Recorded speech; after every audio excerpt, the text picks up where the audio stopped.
Speaker.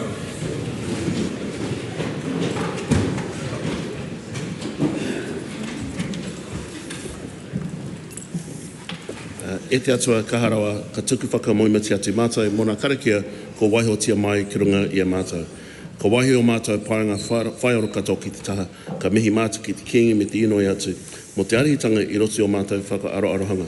Kia moho ai, kia whakaiti ai tā mātou whakahaere i ngā take o te wharenei.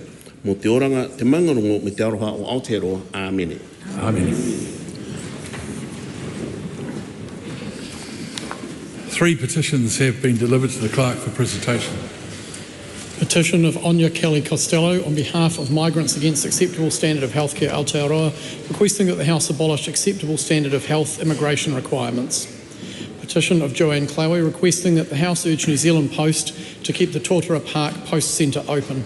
Petition of Live Ocean requesting that the House prohibit bottom trawling on seamounts in New Zealand, the issuing of permits for New Zealand vessels that allow bottom trawling on seamounts in the high seas, and phase out other forms of bottom trawling. Those petitions stand referred to the Petitions Committee. The paper's been delivered for presentation. Notification of the date for the general election 2026. That paper is published under the authority of the House. 2 Select Committee reports have been delivered for presentation. Report of the Foreign Affairs, Defence and Trade Committee on the briefing on non-tariff barriers. Report of the Petitions Committee on the petition of 2 Chapman. The briefing is set down for consideration. The House comes, since no bills are introduced, the House comes to oral questions. First, the name of the Honourable Marama Davidson. E te mangai ngā mihi ki te Premier. E tautoko ana ia I ngā kōrero me ngā mahi katoa a tōna kāwanatanga. The Right Honourable Prime Minister. Yes. Does he agree with the definition of a UNESCO World Heritage Site that, quote, World Heritage Sites are places recognised as having outstanding universal value. They are deemed significant for their historical, artistic or scientific importance, end quote. If so, why is it appropriate to mine in these places? In answer to the first part of the question, yes. How does he justify granting a prospecting permit in one of only 3 of New Zealand's UNESCO World Heritage Sites? Well, we are very interested in developing more mining in this country because we need critical minerals to make the clean, green transition. That's what we've got them in this country. We're going to continue to explore them and develop all our natural resources. Does he agree with the statement of his Minister for Resources regarding mining in a UNESCO World Heritage Site that, quote, we're going to have to do trade-off politics? And if so, does he think New Zealanders are okay with his government desecrating a place without... No, reword it. Okay. Does he think New Zealanders are okay with his government trading off a place with outstanding universal value for short-term private profits? Well, what I know New Zealanders are not okay about is not having high-paying jobs in regional New Zealand and actually banning oil and gas and mining projects that ends up having Kiwis leave New Zealand, go to Australia to access those jobs in those sectors. You know, we are going to make this country wealthier and more prosperous for everybody, and that means using our resources. Trash can. Has his government departed from the commitment of previous governments, first made under Sir John Key in 2012, that there would be no mining in World Heritage areas like the spectacular Te Wāhi Pounamu? Again, we will find the balance, but we are prioritising economic growth in this country. We are going to get things done, we're going to get this economy moving, and we're going to offer high-paying jobs to people in regional New Zealand. That's a good thing. If he accepts that mining is appropriate in a globally recognised World Heritage Area, is there any piece of supposedly protected land in Aotearoa that is not open to mining? Well, we have very important, you just remember 30% of this country is in the DOC estate. We have very important national parks of very high environmental quality, and we'll continue to protect those, obviously. Question number 2, the Right Honourable Chris Hipkins. Thank you, Mr Speaker. To the Prime Minister, does he stand by all of his government statements and actions? Right Honourable Prime Minister. Yes, and particularly our income tax relief, raising thresholds for working New Zealanders. Supplementary question. How much does the average New Zealand family spend in their weekly grocery shop right now, and is that more or less than when he became the Prime Minister? Well, actually, food inflation's up 3.4% from memory. It was up 12.5% under his government. So food price inflation exists. As I said to him yesterday, deflation is not good for an economy, but food price inflation, there's more to do, but at 3.4 it's better than 12.5, which he delivered. Supplementary. Or does he stand by his statement in July 2024 that, quote, food prices are falling really quickly, end quote? If so, which food prices have fallen really quickly in the time he's been Prime Minister? Well, as I said, the general point is about food inflation. It went up to 12.5% under his leadership. Under our government, it's up over the last year 3.4%. That's a good outcome for New Zealanders. Supplementary question. How much does the average New Zealand family spend on their monthly power bill right now, and is that more or less than when he became Prime Minister? Well, again, that's why I would say to the member, get him behind repealing the oil and gas ban. Get him behind the fast-track legislation that's generating an increase in renewables in this country. You can cry crocodile tears, but actually back some stuff and actually come out and declare what you stand for. Supplementary question. Enough commentary from both sides.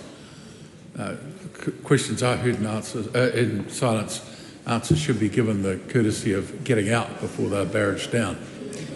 How much does the average New Zealand family spend on home, contents and car insurance each month? And is that more or less than when he became the Prime Minister? Well, again, I'd just say to the member, if he actually cares about the impact of the cost of living on New Zealanders, why doesn't he propose some policy to actually come to the table with? Why doesn't he support the rates cap? Because that's a very big driver of the cost of living for New Zealanders. Why doesn't he support fast track? Why doesn't he repeal the oil and gas ban with us? And why doesn't he actually just support extending prescriptions, saving healthcare costs on regular New Zealanders? There's a lot that you could be doing, but you're not. Supplementary question, Mr Speaker. How much does the average tradie or sole trader spend filling up their ute right now?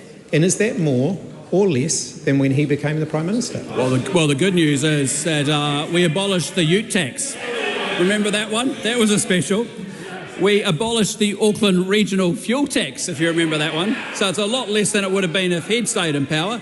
And we've actually cancelled Labour's fuel excise hikes that are planned. We've kept that in place frozen, but we're progressing a rates cap. Get on board with that. Why don't you just support that very simple thought and idea?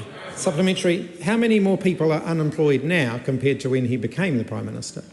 Well, as I've explained to the member before, the rule of economics is that if you increase government spending by 84%, you drive inflation up to a 32-year high, you have 13 interest rate rises, you put the economy into slowdown, if not recession, and people lose their jobs. But in the last quarter, we're pleased to see that we've created thousands of new jobs for New Zealanders. That's good. But we're going to get the economy growing, and that's how we get people back into work. Supplementary question, Mr Speaker. Is the reason he can't answer a single one of those questions about the day-to-day reality New Zealand families face under his government and instead resorts to blame and excuses that he doesn't know the answers or that he just doesn't care? Well, I tell you, we have done more to support working... Prime Minister, there's a point of order. The Honourable Shane Jones. Sir, it's a well-established tradition in the House, moving from a general question to finicky, pettifogging detail. You cannot expect the Prime Minister to have that detail. It's laid out in Speaker's Rulings 197. And why are you allowing that level of exactitude to take place? Well, I simply disagree with you with the interpretation of of the question. I think the Prime Minister is well capable of answering a question as you describe it. Right Honourable Prime Minister. Well, what I can say to the House and to the member is that actually increasing taxes, as the Labor government seems to have communicated to the Fitch credit rating agency, is not the way forward. That is going to be punishment on working and middle income working New Zealanders. Very simple fact. We now have stable rents in this country instead of them going up $180 a week. Is the member going to reverse interest deductibility? Is the member going to reduce the Bright Line test? Is the member going to increase the tax rate? Where's his up? Point of order, the Right Honourable Chris Hipkins. Oh, Mr Speaker, I seek leave to answer some of those questions that the Prime Minister's just asked me.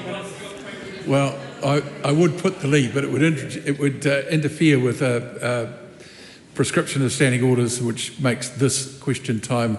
Opposition asks questions, government answers them. If they answer in a rhetorical way, that's probably a result of the question that was asked in the first place. Have you finished? Yeah, all good. We'll move to question 3, Greg Fleming. Te manga o te whare, I te minita o ngā pūtea. What recent reports has she seen on the economy? The Honourable Nicola Willis. Well, Mr Speaker, last week Moody's Ratings released its latest review of New Zealand. It confirmed that New Zealand's sovereign credit rating would remain at AAA, the highest possible rating, but revised the outlook from stable to negative. Moody's highlights that current global economic uncertainty presents downside risks to growth in New Zealand, while inflation pressures persist. It says these factors may delay the government's fiscal consolidation, that is, getting the government's books back to surplus and bending the debt curve from going up to going down. This comes after Fitch Ratings also changed its outlook for New Zealand to negative. What do these recent changes in outlook indicate? Well, Mr Speaker, what these changes indicate is a risk to both ratings. Moody's and Fitch will be watching developments closely to determine whether to move New Zealand's ratings one notch lower or to maintain the rating and revise our outlook back to stable. I'm advised that Moody's typically shifts to a negative outlook when they see at least a 1 in 3 chance that a downgrade could occur, and that an outlook is generally resolved over 12 to 18 months. This gives time to monitor how the fiscal position is evolving. Budget 2026 will be released on the 28th of May, and members will see the latest Treasury forecasts then. And what do these ratings reviews mean for the government's fiscal approach? Mr Speaker, these reviews support the government's fiscal strategy of keeping a tight rein on spending, getting the operating balance back in surplus and getting debt under control, all within the next few years. Being on negative outlook is, however, a warning that we need to stay on this course and demonstrate progress, even when global events make it more challenging.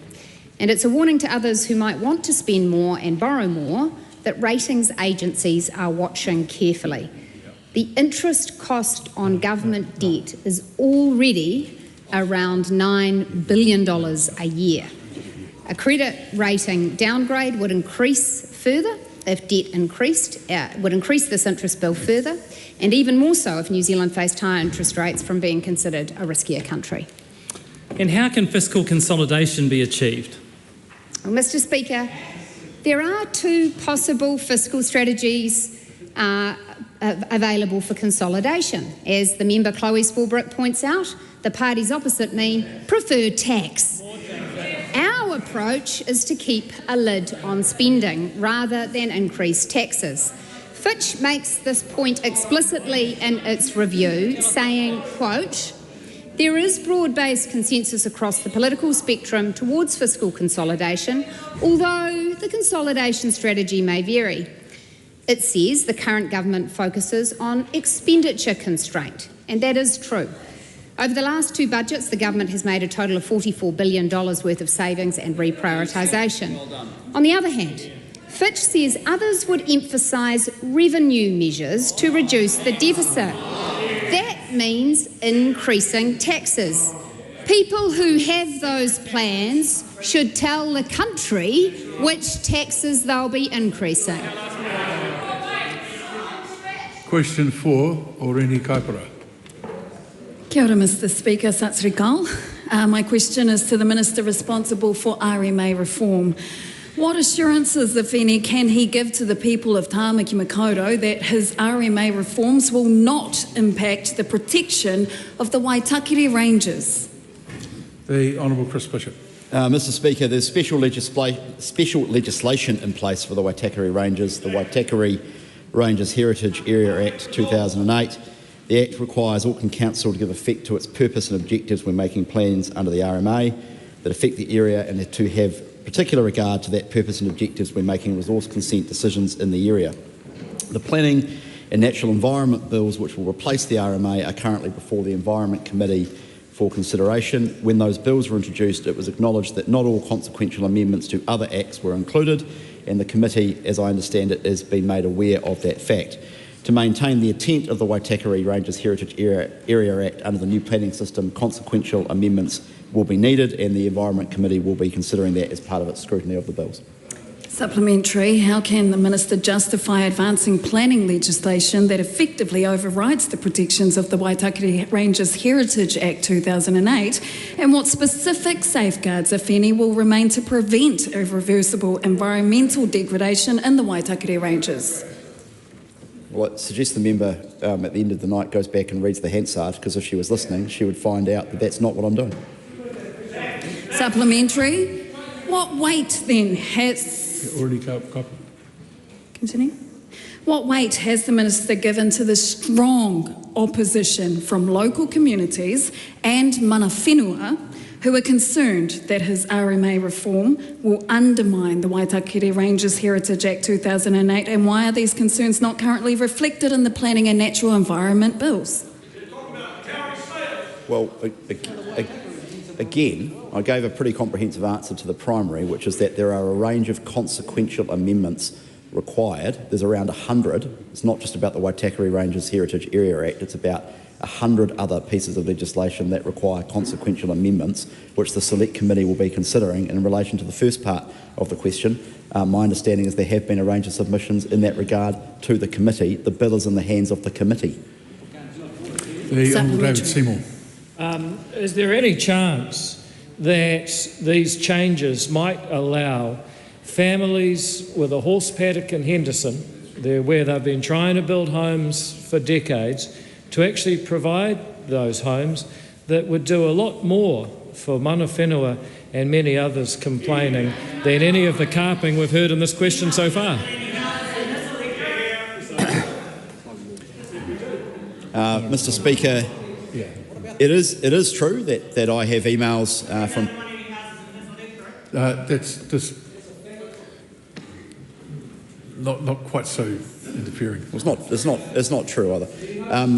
It is true that I have had a number of emails from people around the Waitakere Ranges Heritage Area Act seeking that it be entrenched in law. I've also had emails from people who actually live there who wish to do simple things with their property, like subdivide to put another house on, who find themselves unable to do that. And what's important is that the Select Committee, as I've said 3 times now, work its way through that and consider the consequential amendments made, and I look forward to the report back to the House.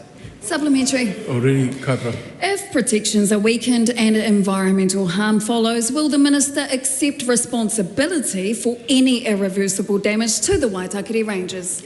Well, that question is highly speculative. There might be a different way that the member could ask that question.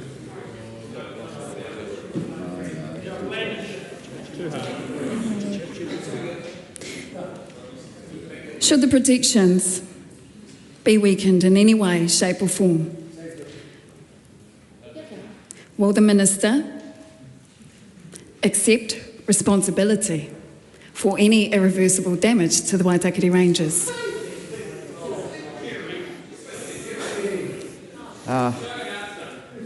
Mr Speaker, if the government's planning reforms work as intended, I will take responsibility for the abundant development opportunities that will land in this country. I will take responsibility for the renewable energy that will be far easier to be built, the wind farms that don't take 6 years to build. I will take responsibility for infrastructure projects not tied up in endless red tape to build transmission and roads and rail projects, I will take responsibility for the prosperity that we have been denied as a country because of the straitjacket of the RMA.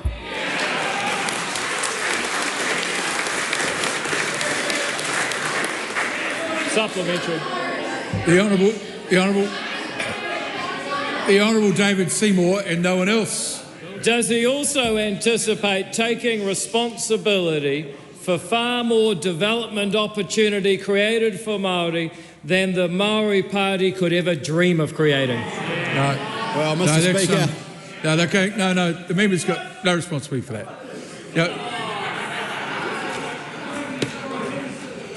that. Question 5, Andy Foster. Thank you, Mr. Speaker. My question... When the House is ready to give you the respect of the question. My question Andy is Foster. to the Minister of Regional Development and asks, what recent announcements has he made? The Honourable Shane Jones. Obviously, we have already announced the recommissioning of the 100 million litre tank and the diesel that will go into that tank, but we are also pursuing a strategy with a suitable regime, legislatively speaking, and a high-quality, large event to lay out a roadmap and a strategy for hydrogen. That is something that will join the host of other announcements I've made in terms of geothermal, nuclear fission, and oil and gas. We are going in our regions to ensure that we have the supply of energy by using our regional resources, including hydrogen. Supplementary.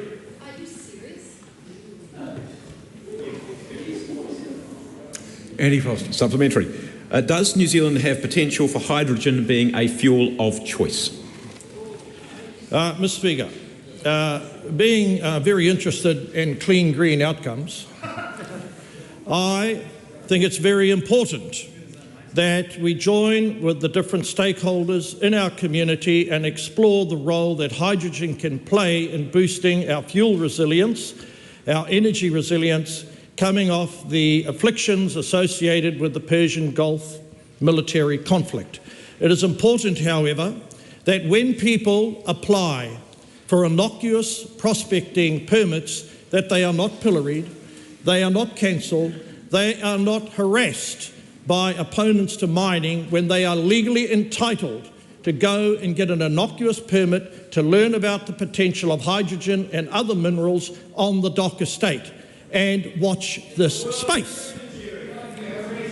Just remind members that filming inside the House is not something that's permitted. Andy Foster. No, that was up. Oh, no more questions? Well, Andy Foster. Okay. No. Touche. No. 3-second rule, son. Missed it. Question number 6, the Honourable Barbara Edmonds. Vinaka Vakalevu, Mr. Speaker. To the Minister of Finance, does she stand by all her statements and actions? The Honourable Nicola Willis.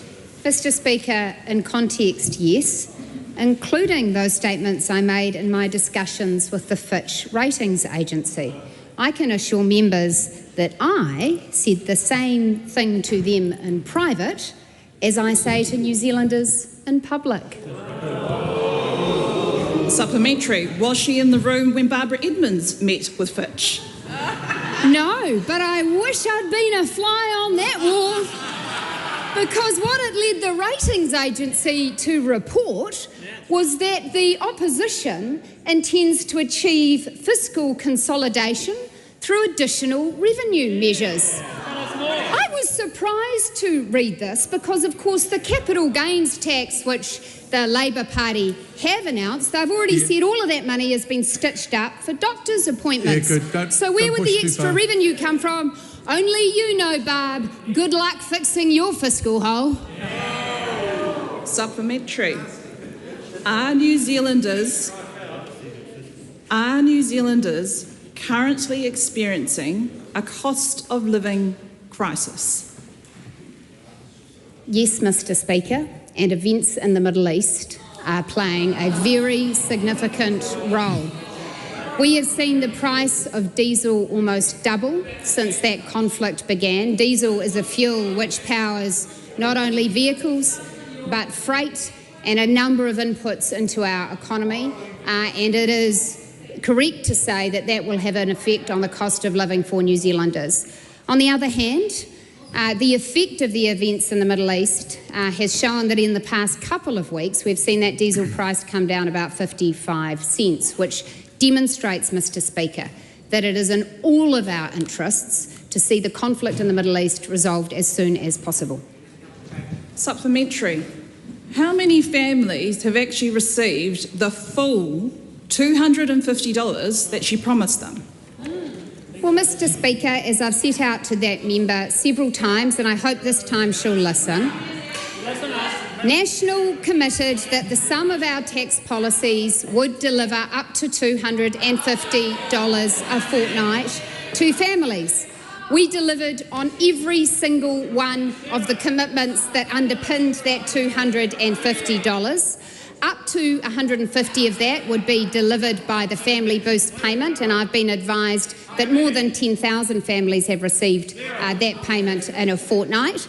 And up to $100 of that would be contributed through our changes to personal income tax thresholds and changes to working for families credits. Now, Mr. Speaker, that member opposed those tax reductions, opposed that additional income for New Zealanders. I'm proud we delivered them actual cash into their bank accounts to help with the cost of living. Does she stand by her statement, quote, "This government has got your back," unquote, when 70% of workers didn't get a pay rise above inflation in the last year? Yes, Mr. Speaker, because I'm not cooking up any secret taxes. Whatever. Supplementary. Is it having New Zealanders back in a cost of living crisis when her government is increasing the everyday costs through her gas tax, increases to car registration, the reinstatement of prescription fees, increases in line charges and increases in council rates?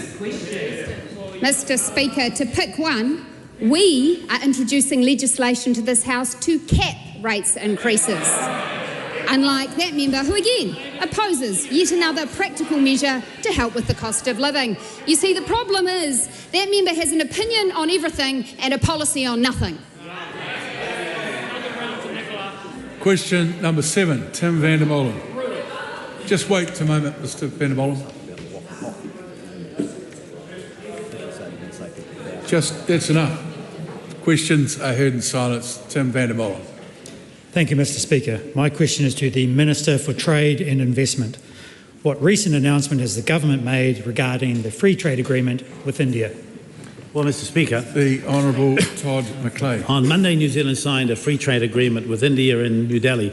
This marks a major step forward in opening up one of the world's fastest growing markets for Kiwi exporters to their 1.4 billion consumers. 95% of New Zealand's exports face tariff elimination or reduction, almost the highest of any India FTA. Almost 57% of our exports will be duty-free on day one, increasing to 82% when fully implemented. Mr. Speaker, the New Zealand-India Free Trade Agreement gives unprecedented access to India for Kiwi goods and services. This means our businesses will be able to sell more and employ more people. This is setting our businesses up to succeed and helping New Zealand with its goal of doubling the value of exports over 10 years. Stuart Smith. What benefits will this agreement deliver for businesses and exporters across the Nelson, Tasman and Kaikoura regions? Well, Mr. Speaker, many, but in particular for the New Zealand seafood industry and our top of the south, including Nelson fishers, one of the biggest wins in the agreement is seafood. Right now, New Zealand seafood exporters face tariffs of 33% in India. But under the FTA, 90% of our exports in seafood will move to a zero tariff rate phased in over 7 years. Mr. Speaker, we've also for the first time had a commitment from India in the FTA that perishable goods will cross their border and be cleared within 24 hours, meaning that fish and mussels and other things we produce will be able to be available to Indian consumers more quickly. The FTA means more high-quality New Zealand seafood will be exported to India, meaning Indian consumers will have choice over Australian and European fish and shellfish. Our seafood is better than theirs. Indians deserve to eat it. The Honourable Louise Upston. What benefits will this agreement deliver for forestry businesses and exporters? Well, Mr Speaker, the free trade agreement is a big win for forestry and wood processors. The agreement delivers immediate tariff elimination on 95% of New Zealand's forestry and wood exports on day one. Australian forestry exports under their free trade agreement increased by 120% under their FTA in the first 12 months, while our exports during that period fell. The India-New Zealand FTA levels that playing field, and more forestry, including processed timber, where value is added in New Zealand, will go to India, creating more jobs for Kiwis. This is great news for sawmills and wool processors from Northland to the CNI, certainly Tokoroa, Kawerau, Tipoki, Gisborne, East Coast, all the way to Nelson and many places in between. What benefits will this agreement deliver? Katie Nimmin. What benefits will this agreement deliver for the mighty Hawke's Bay? Well, Mr Speaker, the Hawke's Bay, along with the Bay of Plenty in Northland, Nelson, Southland, many parts of New Zealand are powerhouses of horticulture. This agreement delivers real wins for growers, particularly our apple trade. Right now, apples face a 50% tariff into India. Under this free trade agreement, that tariff rate will reduce to 25%, with an initial quota of 32,500 tonnes that matches our current apple export to India. This quota will grow to 45,000 tonnes, or 300 million apples every year over the next 6 years as our exports continue to grow. This is the first time India has included apples in a trade agreement. But it's not just apples that will benefit, Mr Speaker. Cherries, avocados, blueberries, persimmons also benefit, with full tariff elimination phased in over 10 years, giving our growers confidence to invest and create jobs. The Right Honourable Winston Peters.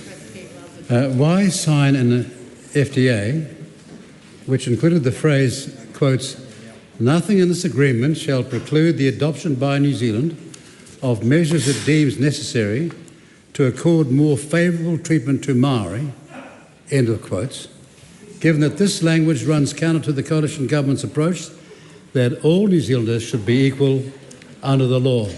Well, Mr Speaker, that's because that language is in many agreements, including the UA agreement and the EU agreement that Members' Party voted for during this term of Parliament. Point of order, the Speaker, that last statement is incorrect. Could I ask the Minister to prove what he just said about our party being on that side of that previous agreement on that clause? Well, if that is the case, there's a remedy the member should follow, and consequence for the Minister who made the statement. Question number 8, Willie Jackson. The Honourable Willie Jackson. Speaker, to the Minister of Māori Development, does he support the proposal to cut rolls from Te Puni Kōkiri on top of earlier reductions, and if so, why? The Honourable Tama Pōtaka. E te maunga o te whare, kia ora. Decisions around staffing levels at Te Puni Kōkiri are operational matters and are the responsibility of the Secretary of Māori Development as Chief Executive, and the member will be, well, at least should be, aware of Section 54 of the Public Service Act 2020 passed when he was the Minister of the Crown, which provides that there is a duty on the CE of agencies like Te Puni Kōkiri to act independently on employment matters. Mr Speaker, to the Minister, since taking office, how many people have lost their jobs at Te Puni Kōkiri? E te maunga o te whare, I am advised that since around June 2024, there has been a net reduction of 25.4 full-time equivalent staff at Te Puni Kōkiri. Mr Speaker, to the Minister, how can he defend further job cuts when Te Puni Kōkiri has just taken on new monitoring and Māori Crown relations functions and is supposed to be holding other agencies to account for their performance for Māori?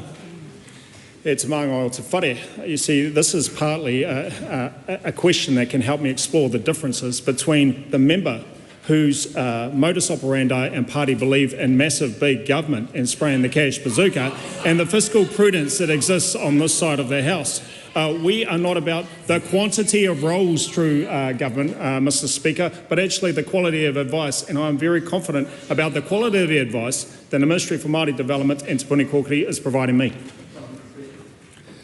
Supplementary question, the Honourable Chris Bishop. Does he believe it is his role as Minister to advocate permanently for the expansion of full-time roles at government departments he is responsible for, or to actually address Maori disadvantage and promote Maori economic development? Definitely the latter is my role, and also to support the Ministry for Māori Development to actually deliver on its statutory role rather than expand all roles for all New Zealanders and all Māori at the whim of a minister. That is not my role. Mr. Speaker, to the Minister, does he agree with Tama Pōtaka that, quote, anything less than an increase in power for Māori would signal yet another failure in respecting the treaty? And if so, how does cutting jobs at TPK achieve this objective? Again, the member confuses the quote or the citation of that great and diligent man, Tama Pōtaka, with the quantity or the number of staff at a single agency. And I recommend that member talk with Tama Pōtaka, great guy at Copperfields, after this debate. Mr. Speaker, does he agree with David Seymour that population ministries like TPK slow down the business of government? And if so, is this the reason why he is slowly cutting staff to prepare for TPK to be cut altogether? I recall traversing this matter before. I'm not responsible for the views of David Seymour, and I recommend the member actually checks the record to ensure that that is consistent with what has actually been said by David Seymour. The Honourable Nicola Willis. Is there any evidence that increasing the number of public servants employed in the back office of government agencies addresses New Zealanders' cost of living or income opportunities?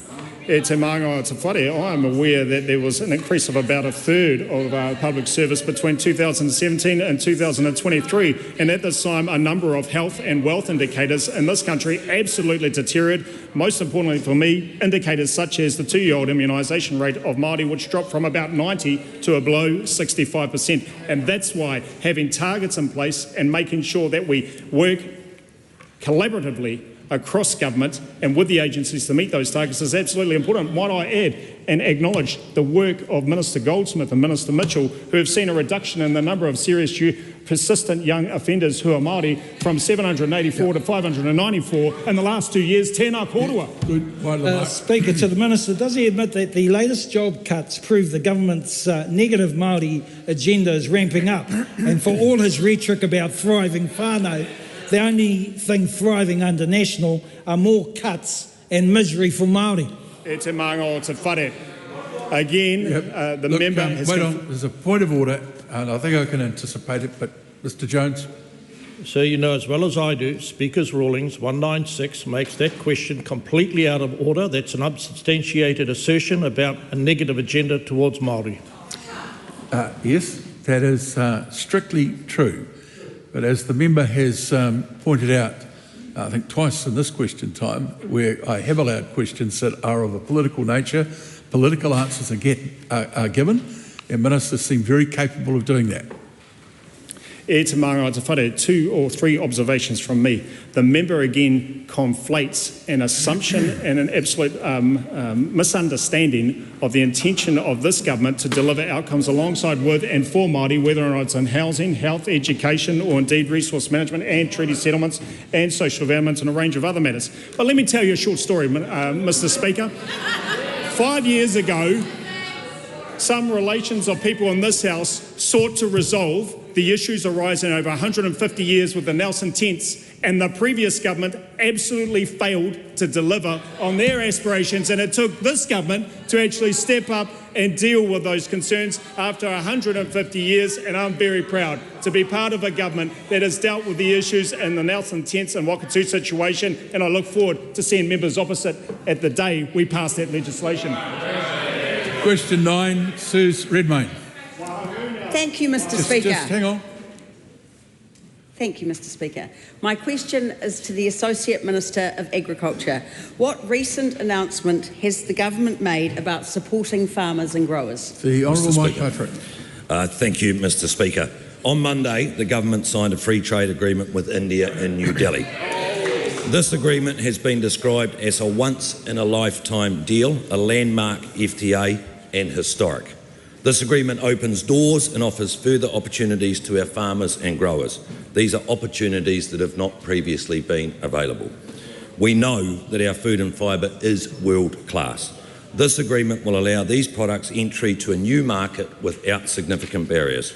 This agreement will help grow our export returns and allow our farmers and growers better access to a market of 1.4 billion customers. Right, Minister Mackay.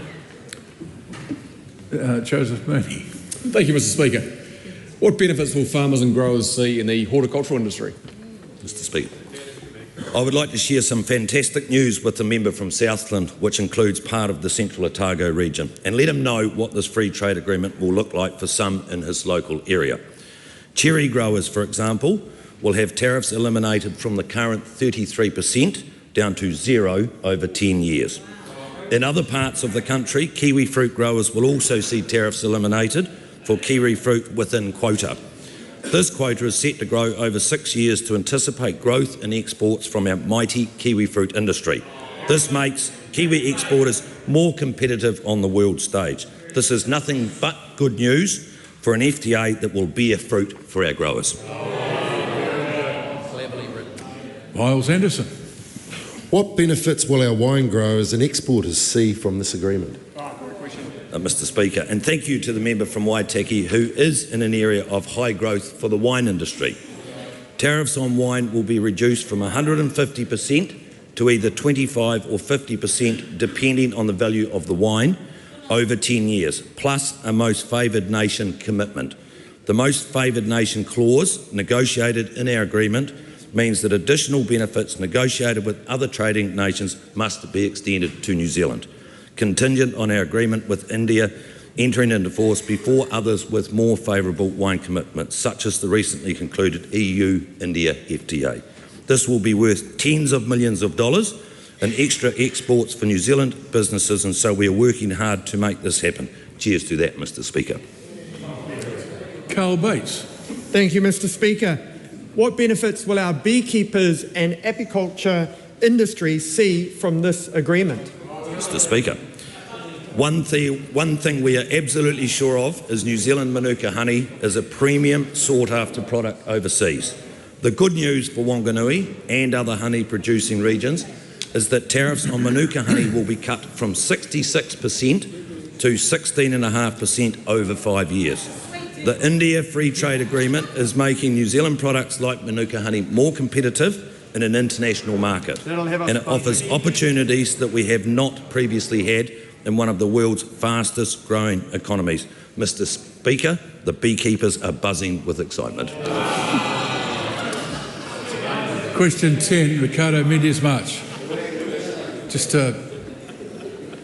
very rowdy today, so we'll just wait till the House settles itself and hears your question respectfully in silence. Thank you, Mr Speaker. My question is to the Minister of Immigration. Does she agree with the union network of migrants that, quote, migrants are not disposable workers? If not, why not? The Honourable Erica Stanford. Mr Speaker, no person is disposable. However, our priority always must be job opportunities for New Zealanders, especially in times of economic challenge. I appreciate that there are some migrants who came to New Zealand for lower skilled roles who are approaching the end of their visa and wish to remain here. However, it was clear when they came to New Zealand that these were temporary work visas, and it is important that New Zealanders who are seeking work have the opportunity to apply for these jobs when migrants reach the end of their maximum continuous stay.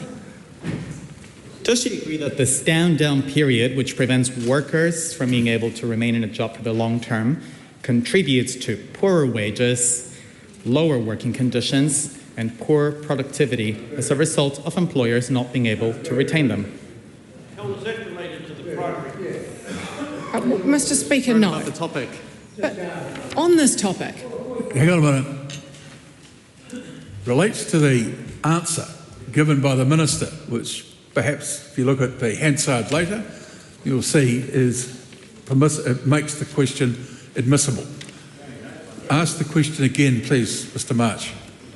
Mendes March. Thank you so much. The question was, does she agree that the stand-down period, which prevents workers from being able to remain in a job for the long term, contributes to poorer wages, lower working conditions, and poor productivity due to employers not being able to retain these workers. Point of order, the Honourable Shane Jones. So that cannot be true. That man is reading off a prepared question which was not related to what her response was, and is certainly unrelated to the primary question. No, it's not. Well, the only person who decides whether a question is valid or not is me. Mr. March, Mendes March, please ask the question again. All right. Does she agree that the stand-down period, which prevents workers from being able to remain in a job in the long term, contributes to poorer wages, lower working conditions, and poor productivity due to employers not being able to retain these workers in the long term? Mr. Speaker, no, I don't agree with that. But what I do agree with is that it is very important for New Zealanders to be prioritised for jobs. And I'd like to acknowledge the hard work of Minister for Social Development and MSD, Louise Upston, and MSD for contacting New Zealanders who need work and job opportunities when people who are coming towards the end of their maximum continuous stay are required to leave New Zealand, giving Kiwis access to these jobs. Does she agree with Val Scott, who has been teaching English for speakers of other languages, including pre-IELTS preparation in New Zealand for 30 years, that, quote, IELTS, along with many other similar testing systems, especially requiring band 6.5, this is the case for migrant bus drivers, are completely inappropriate for establishing the ability to settle in the country? Mr. Speaker, I do not. This is a standard of English that has been in place since the early 2000s across multiple governments and does ensure that migrants are able to settle well in New Zealand. I would also make the point, Mr. Speaker, that it's only the primary applicant that has to have that level of English. Their partner and their children do not. And it is very important for that person to be able to live and integrate well into New Zealand society, and that is why we have such good levels of settlement in this country. Is it not supplementary? Ricardo Mendes March. Is it not correct she lifted those very requirements to one that is even higher for undergraduate students trying to start at university? No. Supplementary. The Honourable Louise Olsen. Is it the government's intent that a migrant leave a role at the end of their temporary work visa? Go home. Mr. Speaker, yes. The purpose of temporary work visas is to fill skills shortages where a New Zealander is not available. As migrants reach the end of their work visa, the thousands of potential vacancies provide a critical opportunity for New Zealanders to be first in line for jobs. Immigration New Zealand and MSD are jointly undertaking a work program in this. And Mr. Speaker, last year, INZ, Immigration New Zealand, identified employers with employees coming to the end of their maximum continuous stay. They provided this information to MSD, who contacted the affected employers, and to date have filled 400 of these roles with people who are needing work. That's 400 New Zealanders who now have jobs and are able to provide for their families and their future, because this government is committed to prioritising New Zealanders for work, including taking the hard immigration decisions that we need to ensure this happens. Ricardo Mendes March. Does she accept that she has different standards for multi-millionaire golden visa holders who get the right to vote, make larger anonymous political donations and buy multiple homes without having to sit any... This is the English language. I'm sorry, that question is... Point of order. No, there's no point of order. There's only one person speaking at the moment, it's me. That question is ruled out. Okay. Is it correct that golden visa holders are able to buy homes, make larger anonymous political donations, and get the right to vote without sitting any English tests? Those things... Yeah, hang on. There is implication in that question, but it should be answered. Mr. Speaker, there are things in that question that are not linked. Any person who becomes a resident, any person who who becomes a tax resident in this country has the ability to buy a house, and any person in this country becomes also a resident. Mr. Speaker, what the member seems to be suggesting with his questions down the English language route is that there should be the same level of English language for all resident visa holders. And if that is the case, a partner of a New Zealand, a refugee, a partner of a New Zealander should also face these higher English language requirements. And if that's what he's suggesting, then I feel free to take that to the election. Question number 11. Point of order, the Right Honourable Winston Peters. Mr. Speaker, the questioner in his question insinuated that a foreigner without any status in this country nevertheless could make financial contributions to political parties. That statement is false. It's outside the law, and he's been here long enough to have learnt that rather than make that foul insinuation and get away with it.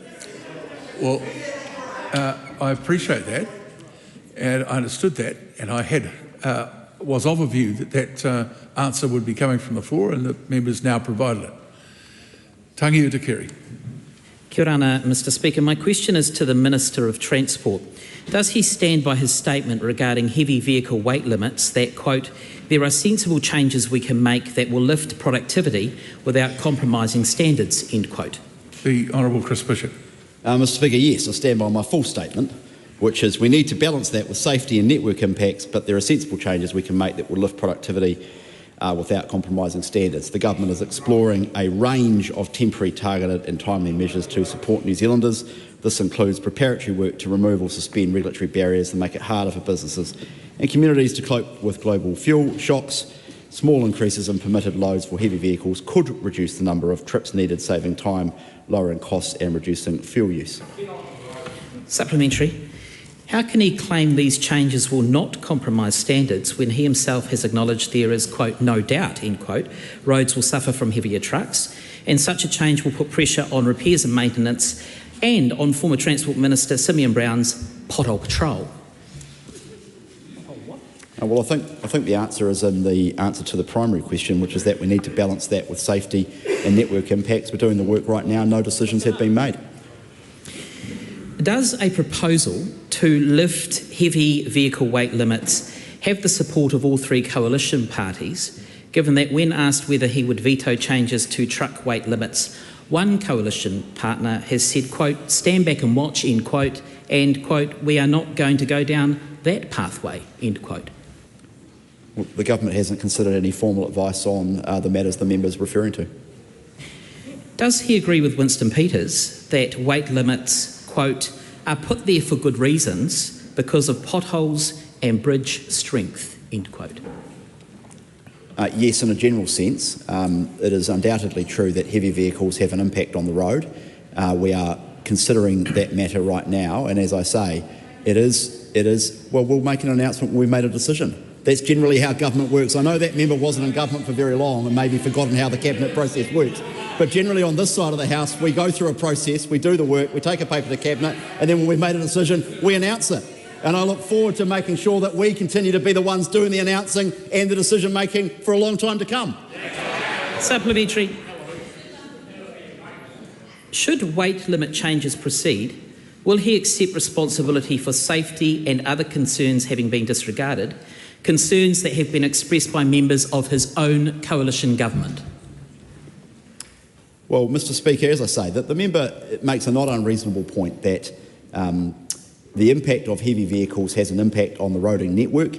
We are considering that, and you've also got to balance it with the undoubted situation that we find ourselves in, or potentially find ourselves in, is if the fuel crisis worsens, we might find ourselves in a situation in which it would make sense for trucks to do fewer trips and thus improving fuel economy.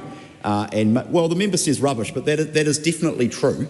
That is definitely true, that if trucks are able to do fewer trips and take more when they do the same number of trips, that is good for fuel economy. It's a simple matter of economics and maths, and I know maths aren't the Labor Party's strong suit, as we get a daily demonstration of, but I invite the member to actually look at the facts. Supplementary question, the Honourable Nicola Wallace. Does the Minister share the concerns of a broad number of New Zealanders with the increased cost of fuel? And is it therefore the government's position that it will consider a range of practical measures to reduce the cost of fuel and the use of fuel? And does that include everything from electric vehicle licensing through to more use of rail through to reducing red tape on freight? Yes, indeed, Mr. Speaker, and I have seen suggestions from some people that the government should just do something, and then when the government does decide to consider doing something, they don't like that either. Supplementary. Tangi Utakiri. Why is he prioritising regulatory relief for the trucking industry when ordinary New Zealanders are paying record prices at the pump just to get to work, drop their kids off at school and put food on the table?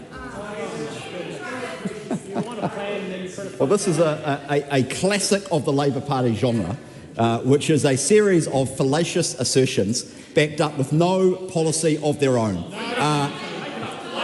As Minister, I am prioritising regulatory relief. In fact, the whole government is prioritising regulatory relief for everyone.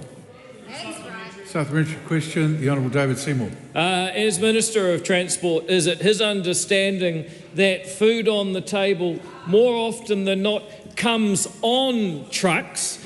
And if that is true, will the government have any communication plans to get that across to some of the simpler members of the Labour Party? Well, Mr. Speaker. Sorry, just a minute. Mr. Bishop, sit down. Sit down. Sit down. You can, Mr. Seymour, withdraw the last part of that question, and then Mr. Bishop may make a short response. I withdraw the last part of the question.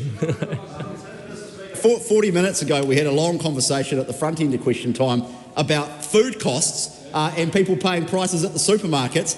Guess what will happen if the fuel crisis gets worse and those fuel costs are passed on to consumers? That will show up in food prices. Regulatory relief, what we're talking about, at least on the margins, takes the heat off the food price increases. Question number 12, Rima Nakli. Thank you, Mr. Speaker. My question is to the Associate Minister of Transport and asks, what recent announcements has he made about land transport rules? The Honourable James Meagher. Thank you, Mr. Speaker. Recently, Minister of Transport Chris Bishop and I announced that New Zealand's Warrant of Fitness, and with your indulgences, sir, I'll refer to them as WAFs, and Certificate of Fitness A, which I'll refer to as COFs, light vehicle inspection requirements will soon be significantly reformed, saving Kiwis valuable time and money. The changes mean that most light vehicles under 14 years old will move to 2 yearly WAF inspections, up from yearly, and new vehicles will go to 4 years before needing their WAF. Older vehicles, motorcycles and light rental vehicles will move from 6 monthly to yearly inspections. Supplementary. How much will this save Kiwis a year? Oh, Mr. Speaker, these are simple changes that will deliver massive benefits for Kiwis. The cost-benefit analysis done by officials show that these changes are expected to deliver between $2.6 and $4.1 billion in net benefits for Kiwis over 30 years through reduced inspection fees, less time spent on compliance and fewer unnecessary repairs. I know many people around the country, including people in this House, will welcome these changes, especially when many households are feeling pressure due to high fuel prices caused by the ongoing conflict in the Middle East. Supplementary. When will these changes come into effect? Oh, Mr. Speaker, from 1 November, most light vehicle users will benefit from these changes, but it is important to note that the ongoing obligation to keep your vehicle roadworthy, including your tyres, is in tip-top shape continues. We all have an obligation to keep our vehicles roadworthy at all times, and there will be increased penalties and enforcement for people who don't. That concludes question time. We'll just take a brief 30 seconds for those who have to leave the House before I call for the general debate to begin.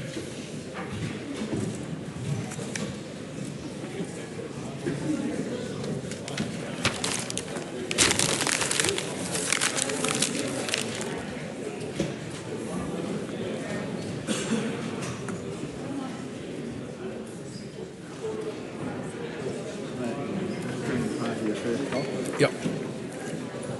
Thank you.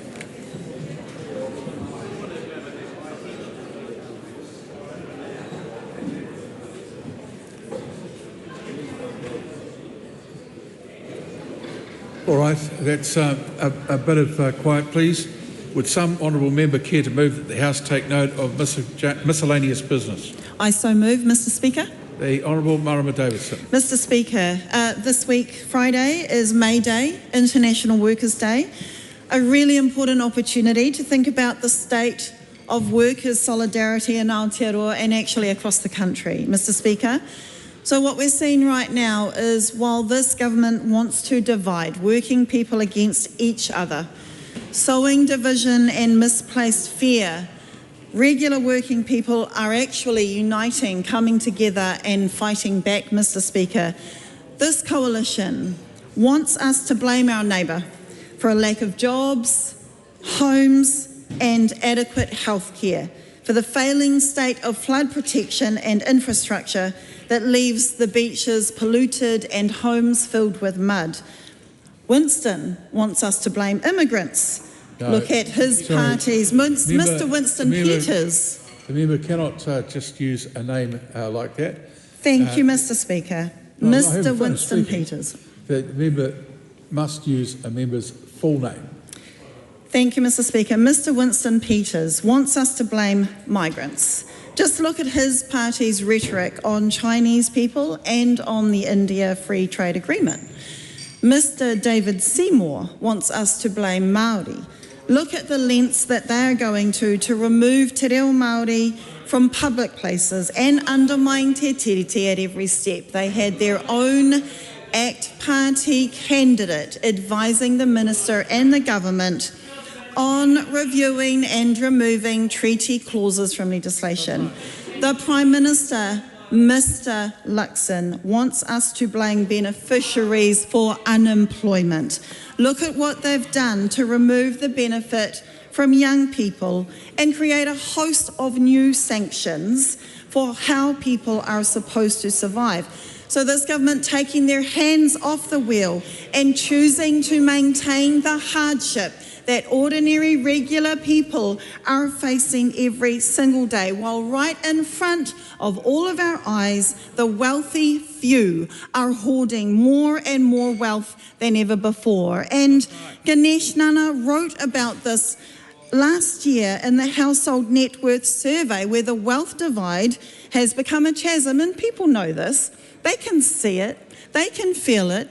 Nurses and police and cleaners and bus drivers and ECE teachers who know that they are effectively paying more effective tax than the wealthy, owning tens and dozens and loads of houses. They can see this, Mr Speaker.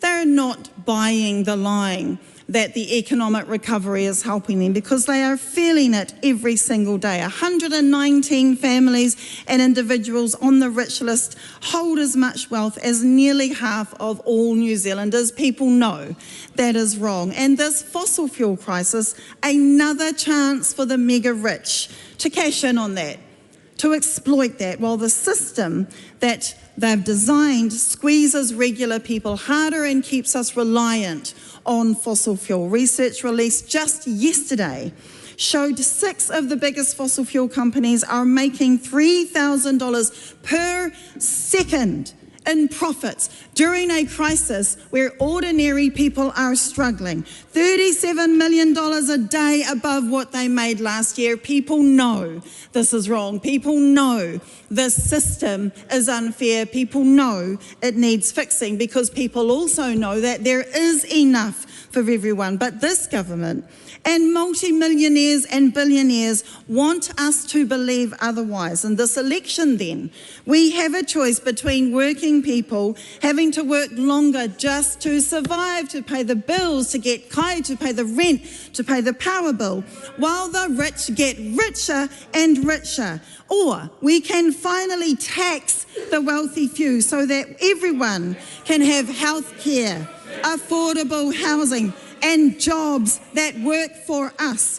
We can have an economy that works for working people and a planet that sustains us for today and for mokopuna to come. And you can hear the objections of the people who are they working for? Whose interests are the people on the other side of the house working for when they are protecting the unfair systems that everyone else can see is wrong, when they are protecting the wealthy few holding on to their wealth while workers... Davidson, you know that that's a completely inappropriate line of debate, totally, making those accusations like that.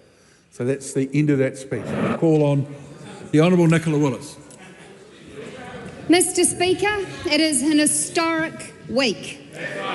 This week, New Zealand signed a once-in-a-generation free trade agreement with India. This means more jobs, higher incomes, more export opportunities. Our Prime Minister, Chris Luxon, in opposition, said it could be done, and he got it done. And Mr. Speaker, he did it with the support of my colleague behind me, the Honourable Todd McClay, a negotiator for the ages. At a time of global uncertainty, opening the doors to a market of 1.4 billion people is exactly the practical economic leadership New Zealanders need. Because what it means is new opportunities in job-rich industries, evening the playing field with those countries with whom we compete, making it easier for our exporters who produce apples, kiwi fruit, sheep meat, wool, coal, wine, iron, steel, aluminium, honey, to reach that important market. But, Mr. Speaker, it has not gone unnoticed that there were naysayers along the way, that there were detractors. First of all, we had Labor, who said it couldn't be done. They didn't even have it on the agenda. And, Mr. Speaker, I do want to turn now to other critics, and yes, that is my friends in New Zealand First, with whom we have agreed to disagree on that matter. Because New Zealand First are on the wrong side of history on this one, just as they were on the wrong side of history when they opposed the China Free Trade Agreement. That agreement, before we had it, we only had $2.5 billion worth of exports to that market. Today, Mr. Speaker, what is it?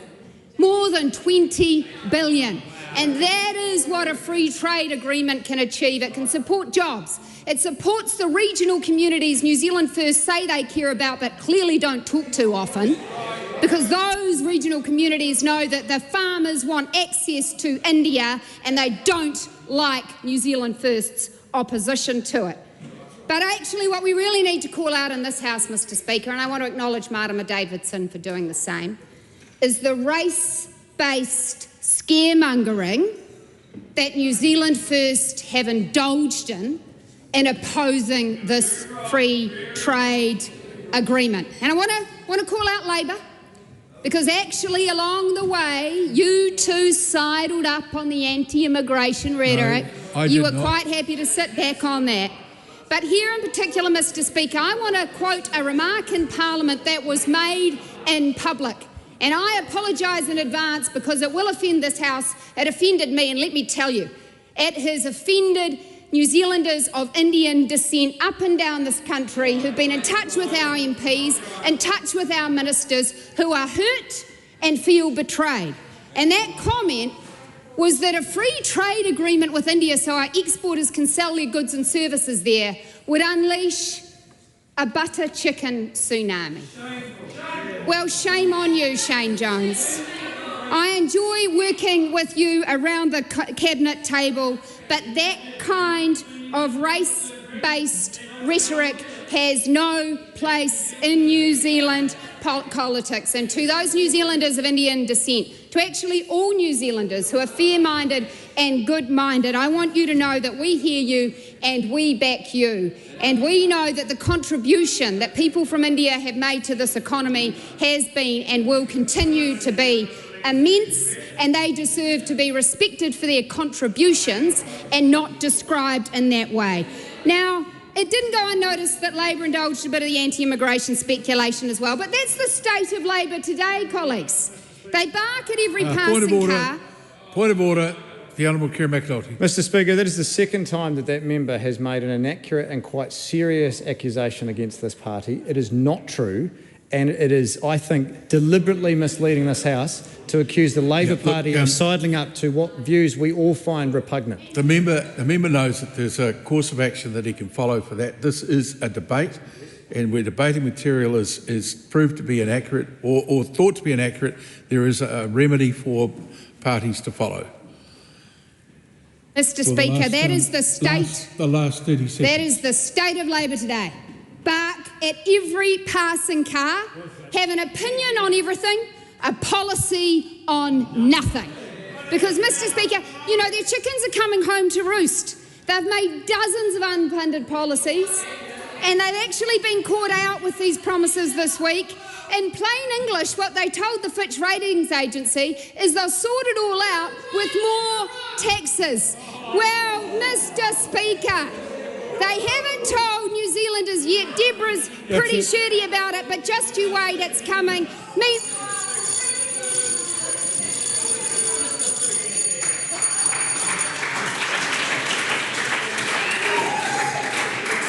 The Honourable Kira McAnulty. Is this a government that's going to give Kiwis confidence? No. Is that a government that says to New Zealanders that they are focused on the things that matter? No. When they have an opportunity to talk about what this government is doing, they make things up and they have a crack at their coalition partners. They have demonstrated what Kiwis have seen all through the last week, where they actually can't get through one topic and one speech without having a go at each other. They got into bed with New Zealand First. Don't cry about it now. That is the fact of it, is that they knew exactly what they were getting into. Their polls have dropped to the benefit of New Zealand First. They're starting to panic, and now they're having a crack at them. It's not going to wash. It's your own doing. You shouldn't have signed up to it. You did. They're your mates. Deal with it. Mr Speaker, the fact of the matter is that New Zealanders don't have confidence with this government because for 2.5 years they've been blaming everybody else. Now they're even blaming themselves. They're blaming their own coalition partners to take attention from the fact that it was actually only a week ago that Christopher Luxon, under huge pressure, put up a confidence vote in caucus and almost lost to an empty chair. That's how bad things are for Christopher Luxon. He was backed into a corner. He knew he was losing support. If it wasn't for Stuart Smith getting lost somewhere in Marlborough on the way, then Christopher Luxon would have had a challenge on his hand. He stood up, he took the numbers, and from what I gather, from what I've been hearing, double digits of his caucus voted no. There was nobody to replace him. No one to replace him but an empty chair, and he almost lost. But I want to thank the members of the National Party for voting for Chris Luxon, because we're very happy that he is there. We are very happy that he is there, because the more that New Zealanders see from Christopher Luxon, the less they like, the more they start to realise that this government is empty. It has nothing. If it's not written in front of them, they don't know what to say. It was on display in question time today. Andy Foster got given an additional supplementary question from the Speaker, and he didn't know what to say because no one had written it down for him. He just sat there like a deer in the headlights. Surely you would think 2.5 years after getting into government that they would have something to talk about, something to crow about. When given a free pass, they didn't take it. The one-termers are piping up. No wonder they're worried, because they know that their jobs are nearly done. They know that when New Zealanders see that there are 32,000 fewer jobs in this country, they know that it's government that has take responsibility for that. They know when there are 2,000 people leaving the country every week that the government is refusing to take responsibility for that. When 15%, that's the number of business liquidations, that's what it's increased by. They have not taken responsibility for that. They refuse to take responsibility for 18% increase in power prices. There are people in this country that are paying $100 to visit the doctor. We've come up with a solution to that. We're going to use a capital gains tax to pay for 3 free GP visits for everyone in the country. What's their answer? No, I don't like that. No, we're quite happy. with people paying $100 to go and see their doctor. They're crowing about making it easier to access prescriptions, but let's not forget, they used to be free. They put the charges back on them, make it slightly easier and say, aren't we great? Well, the answer to that is no, and more New Zealanders are answering that. That is why they are polling in the mid-20s, because people have had enough. They've had enough of the excuses, they've had enough of the distractions, they've had enough of the infighting and the bickering, they've had enough of these empty national MPs who promised to fix the cost of living and have made things worse. Earlier today in question time, it's actually against standing orders to change seat to heckle, but heckle all you like. You may as well make the most of the time you've got. What is it, 4 months? Get into it. Chris Hipkins asked the Prime Minister some simple questions today. How much has the average shop gone up for families? He pretended he didn't know. He knows full well. He doesn't want to admit it's $250 for the record. How much has the monthly power bill gone up? Again, he refused to talk about it. What about home, contents, car insurance? What about filling up the tank? All he had was excuses. All he had was blame. All he had was distractions. But that is all they have had for 2.5 years, and New Zealanders are seeing through it. We know their days are numbered, and if you listen to Nicola Willis's speech, she knows they are as well. When they are so desperate that they are going to spend their first contribution to a general debate having a crack at their coalition partners because they are eating their lunch, you know something's up. They know they are buggered. They know their time's up, and at this election, New Zealanders are going to have their say. The Honourable Todd McLean. Mr Speaker, I'd almost take that last member, Kieran McAnulty, seriously, although for very different reasons he's imagined. He does know what it's like to lose a seat. He had one in the Wairarapa and he lost it at the last election. So to my colleagues who are out door knocking and campaigning hard, who always believed when Christopher Luxon said we could do a free trade agreement with India, and Kieran McAnulty, who's actually given up on his ambition to lead the Labour Party at the moment because of a lack of policy, says he thinks you might lose your seat. Good on all of you for standing up for what's right for New Zealanders, getting out there, knocking on doors and believing Chris Luxon when he said this government would make our relationship with India a strategic priority and we would do a high-quality free trade agreement with India in our first term. Mr Speaker, it's that kind of vision that the country has always had in trade and that we have brought in abundance. And the statistics have been very well canvassed. But can I say to all members, having had a very large delegation of New Zealand businesses and trade associations and Indian New Zealanders who are so proud of actually what New Zealand has to offer the world, jump on a plane with days' notice and travel to India to witness the historic occasion of the signature of the free trade agreement, actually says wonders, speaks wonders for actually the ambition of New Zealanders and how New Zealanders know when something that has been good for them is done, that it is worth celebrating and celebrating quickly. Mr Speaker, India is a nation of 1.4 billion people. For every single Kiwi, it's more than 250 Indians, if my maths is correct. And so ultimately what that means is it's a market that we have never had access to in this way before. It is now the world's most populous country in the world, and we are in on the ground floor as they continue to grow their economy, become confident. Think of it, a country of 5 million people at the bottom of the world, and yesterday when we arrived and signed on Monday, and then that was Tuesday here, that evening on all of the television stations in India, wall-to-wall coverage of a little country called New Zealand that punches above its weight compared to many others and has opened up access for our exporters, that does nothing but produce jobs and makes New Zealanders wealthier. So we can hear from the opposition, from the Labour Party, the solution to all of our problems is another tax. Actually, it's not. It is through growing the economy, giving Kiwis choices, actually allowing opportunity for New Zealand businesses and levelling the playing field. So in a market like India with 1.4 billion people, Kiwi companies can not only compete fairly against Australians, but they will beat them in that market, and against the Europeans and against the Americans, against every single country in the world. Christopher Luxon and this government and the National Party backs New Zealanders and New Zealand businesses to do as well as they can. Well, Mr. Speaker, I mean, Damien O'Connor, who I have a lot of respect for because he flew all the way there and back with me at our invitation, is getting at New Zealand First, not for the reasons that the Coalition would say we don't agree. We're allowed to agree to disagree. It's because he ruled out Labor and he ruled out Chris Hipkins from the next government. So all of a sudden they've changed their tune, right? But I guarantee you they're still selling the gifts across from India. So putting that aside, Mr. Speaker, 1.4 billion people, we back New Zealand businesses to do well. The way to actually allow New Zealanders to do more is not to tax them more, it's to allow them to create businesses, to sell more, to do well overseas, to meet their ambition, and for the government to go and join them. It's a long list of things that we have succeeded in this country in India. Sheep meat, wool, forestry, kiwi fruit, coal, dairy, a reduction of tariff rates or duty-free on day one. That seafood that we were talking about in question time earlier is significant. 1.4 billion people. We don't have to sell a mussel to all of them.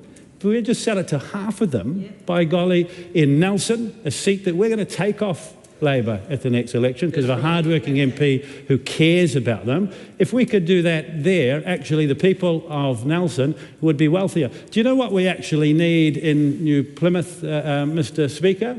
Is a seafood industry as well as a gas industry. Labor closed that city down. Right. We're rebuilding it, but giving them more options. And so it's a wonderful, wonderful thing. Manuka honey, unique to New Zealand. Those Australians like to try and claim the word Manuka from time to time. Up in India, when people brought the gift of Manuka honey with them and gave them to some of their counterparts, businesses and so on, you know what they said? This is a wonderful product. New Zealand is the first country in the world to have a reduction of tariff rate on honey into India. And actually, there are 400 or 500 million people in India who are wealthy that will buy this. Please produce as much as you can. It's good for every single part of New Zealand. The Honourable Willow Jean Prime. Tēnā koe te māngai o te whare. While we see the opposite side of the House so focused on themselves and their own jobs and bickering amongst their coalition government, they are failing to see the real issues facing their constituencies. Kiwis up and down the country, Mr. Speaker, are struggling with the basics. Yes, bills are up. Yes, fuel costs more. But a sign of how bad things are getting is that many New Zealanders are now struggling to afford food. You don't need to look too far, Mr. Speaker, to see how bad it has gotten under this government. Headlines like Northland residents using Afterpay to buy essentials amid cost of living crisis, Wanganui, food insecurity, new normal as support agencies fight to stay open, wage workers now lining up for food support as need surges, budgeting services sees increased demand for food and financial support. Mr. Speaker, according to the New Zealand Food Network's recent report, 33% of New Zealanders experienced some form of food insecurity last year. That's 1 in 3. Mr. Speaker, but if you dive a bit deeper, you see that it gets even worse. 68% of people who reported food insecurity said they were experiencing it for the first time. 48% of low-income respondents have experienced it, but so have 29% of medium-income families and even 12% of high-income families. For Pacifica, the rate that households who have experienced food insecurity is 64%, Mr. Speaker. For Māori, it's over 50%. And for disabled people, it's 82%. This is quite simply disgraceful, Mr. Speaker. And what the House needs to keep in mind is that this report is about 2025. And 2025, in case the government members on the other side of the House have forgotten, is before the current fuel crisis. Since the start of the fuel crisis, we've had food banks tell us that families are struggling to even be able to afford to access the food support that they need. They cannot afford to drive to the food bank. They cannot afford the bus ticket to get to the food bank. We've got organisations like the Kindness Collective who do an incredible job serving children and whānau in need, who have experienced a 336% demand for their services, while other organisations like St Vincent de Paul have seen a sharp rise in people being unable to pick up their food parcels. I visited Vision West in West Auckland, similar situation. The demand for families needing food support is increasing, but people cannot afford to come and pick it up. We also had the Pacific Trust talking about the increase in demand. Mr. Speaker, many organisations across the country supporting communities in need. This is the reality of life under National. More and more people needing assistance, but who can't even afford to get it. And what was the government's response to that? Well, mostly just cross their fingers and hope, Mr. Speaker, that it will all go away.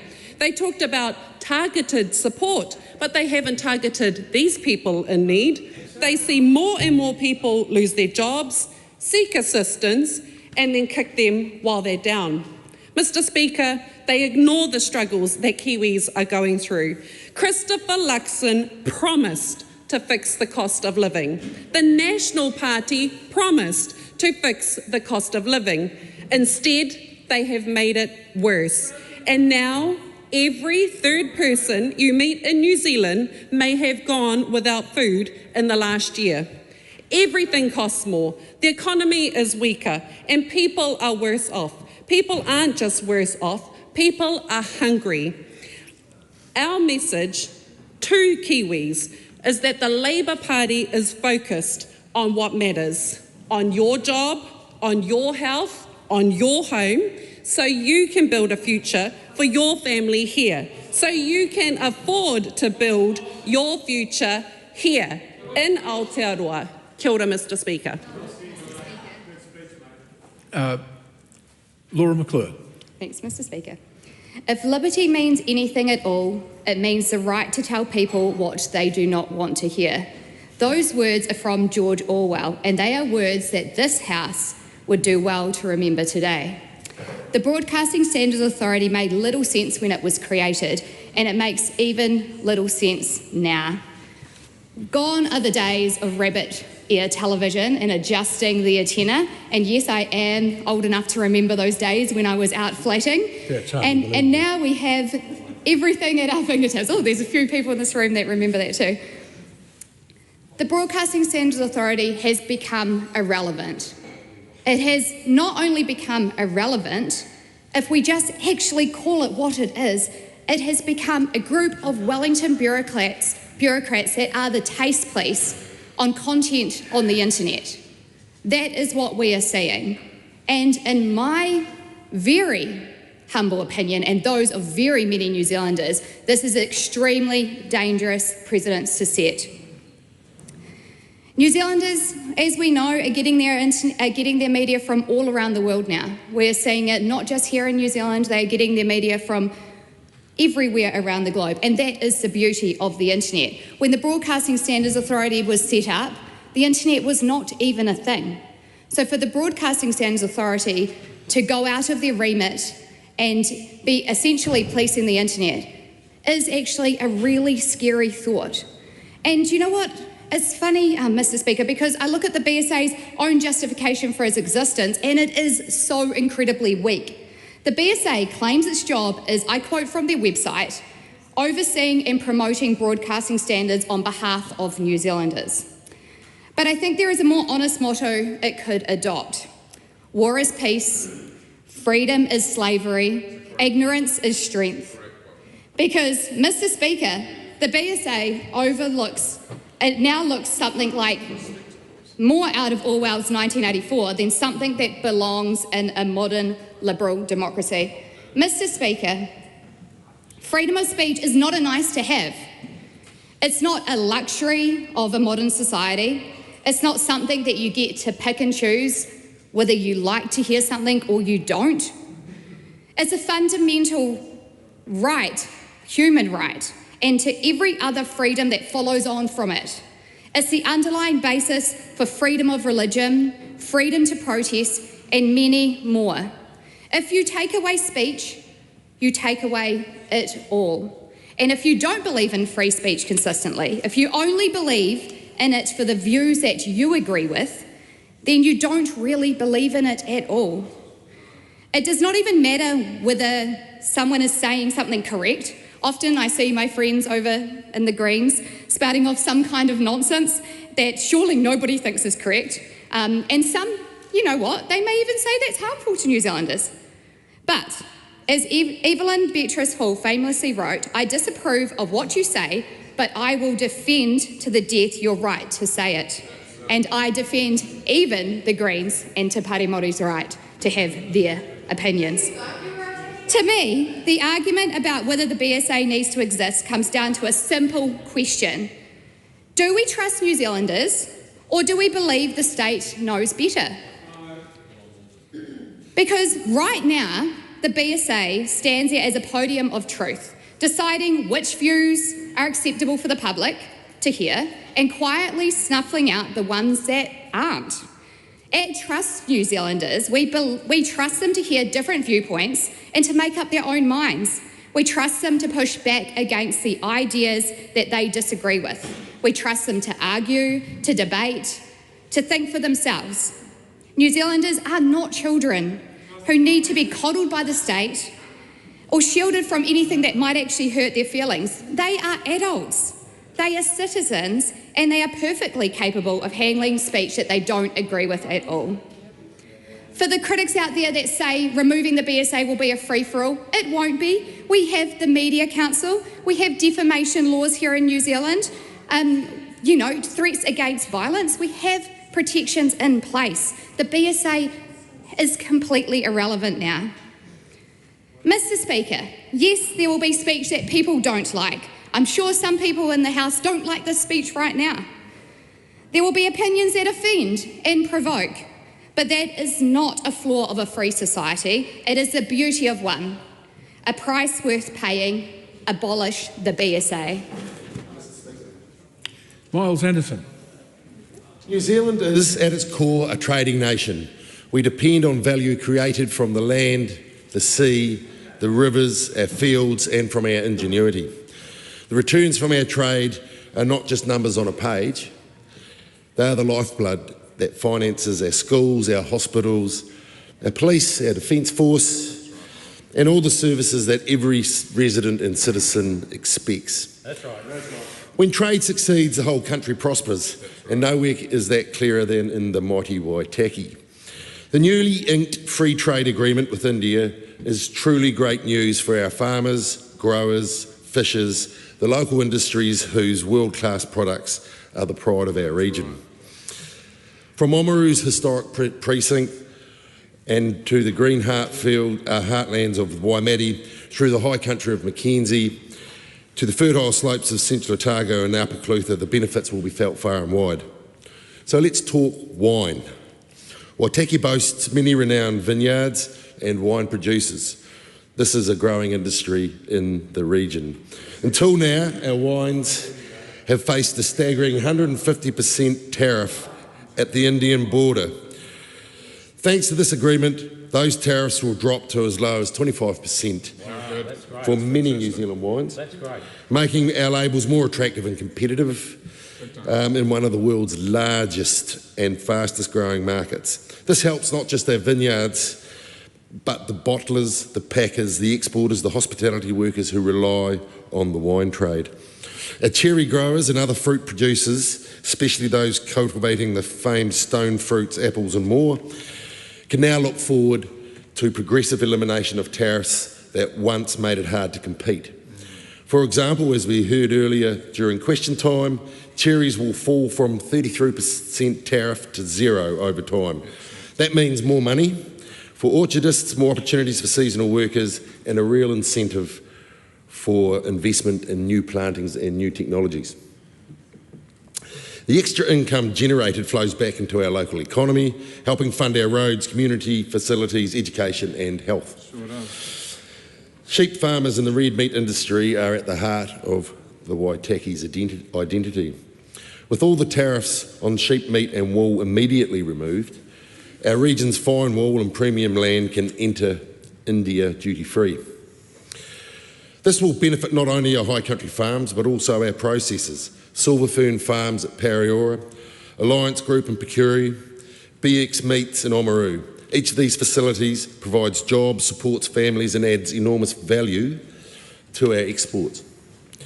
Let's not forget about Godfrey Hirst's carpet factory in Oamaru, one of the nation's leading wool processors, whose future will be made brighter by the extended access to a new market.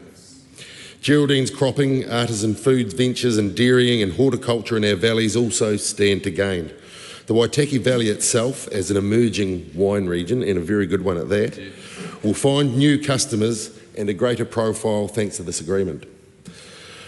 I want to directly address the concern that sometimes surfaces in conversations about trade, and that is immigration. Part of this agreement allows 1,670 high-skilled work visas to be issued to Indian nationals. These are targeted visas designed to fill skills that are not about opening floodgates or changing the fabric of our communities. These skilled individuals contribute to our economy, help our businesses grow, and like so many who came here before, make New Zealand a stronger and more innovative place. So let's focus on the facts and not the fears. This is about complementing, not overwhelming, our workforce. Waitaki is a large, diverse and dynamic area. From the dairies of the east through to the sheep and cropping of the heartlands, to the orchards and the vineyards of Central Otago and the Waitaki Valley, of course, every part of the electorate contributes, it is a beautiful electorate, contributes to the prosperity of us all. So thanks to the India FTA, or Free Trade Agreement for you, Mr Speaker, every part stands to benefit. Together we'll continue to build a region and a nation of opportunity, pride and promise for the generations to come. So, as we say, we're fixing the basics and building a future for the Waitaki. Thank you. Scott Willis. Thank you, Mr Speaker. And the days are getting shorter and many Kiwis are getting colder.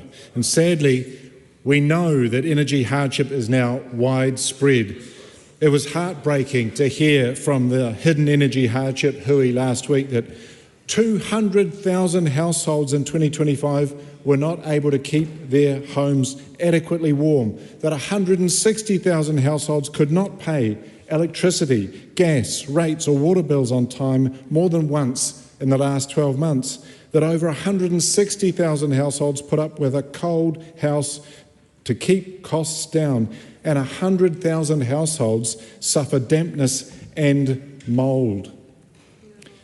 Mr Speaker, this is shocking. I know Kiwis around the country would be outraged to learn that close to 500,000 Kiwis are suffering extreme energy hardship in this country where we have the solutions at our fingertips.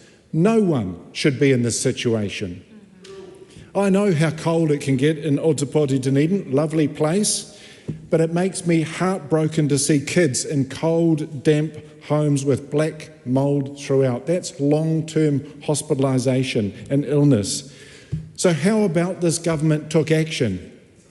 We need a national electrification plan. We have every opportunity to become an energy independent nation, powered by the sun, the wind, our geothermal resources, our great hydro lakes and some biomass.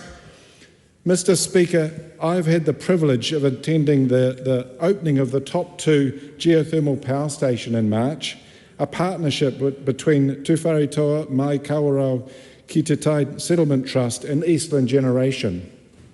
They're delivering electricity to power 13,000 Kiwi homes, as well as geothermal process heat for the Kawerau Industrial Complex. It's an example of what could be possible with a national electrification plan.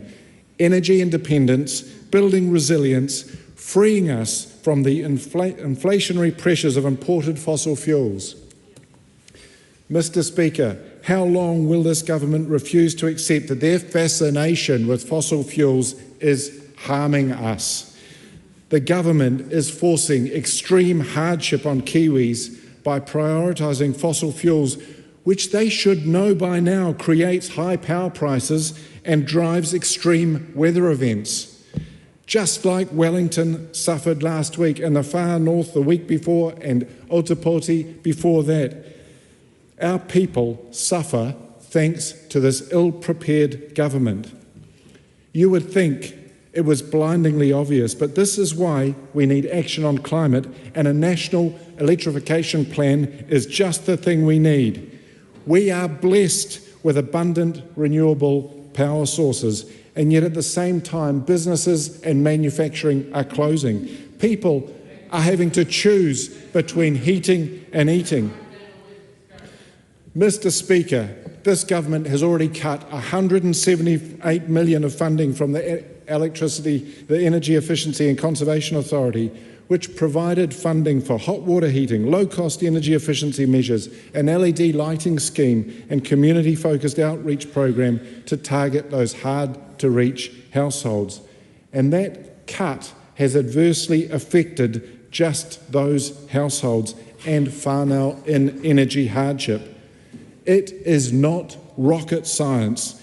This government should work to empower people, communities and businesses, end dependence on overseas fossil fuels, to cut bills and build energy resilience. And a national electrification plan would do just that, but they're doing the opposite. Here are the 3 steps we need to take, Mr. Speaker. We need to overcome the political inertia to fix the broken electricity market. The current electricity market simply incentivises coal. It locks in the dominance of the big utilities and disincentivises new build renewables, including distributed generation.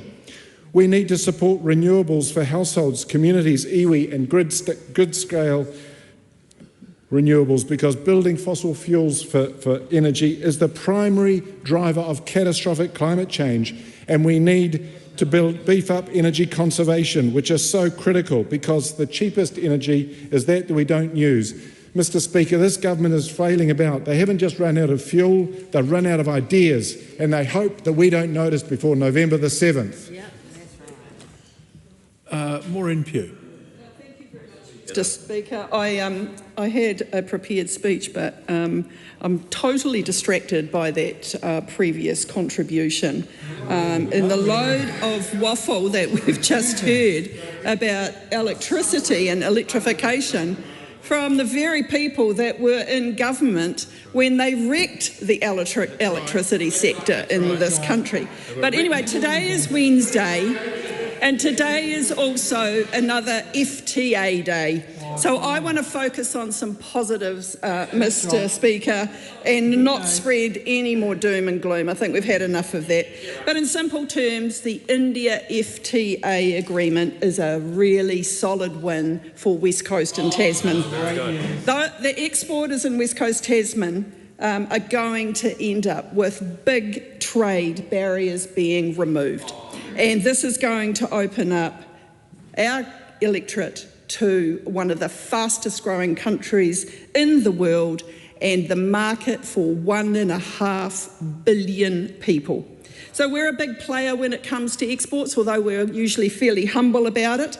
We've got Tasman's forestry, apples, kiwi fruit, wine, all bringing in well over $1 billion New Zealand dollars into the national economy. But the FTA sees a reduction of the removal of about 95% of the tariffs that are impacted by those export products. For Tasman, that lines up well with what the region already does best: apples, kiwi fruit, wine, forestry products, fish, and other high-quality food and fibre exports. The India Free Trade Agreement is a genuine breakthrough for Tasman growers. That's right. For Tasman exporters, apple exporters, this is one of the biggest gains in the whole deal.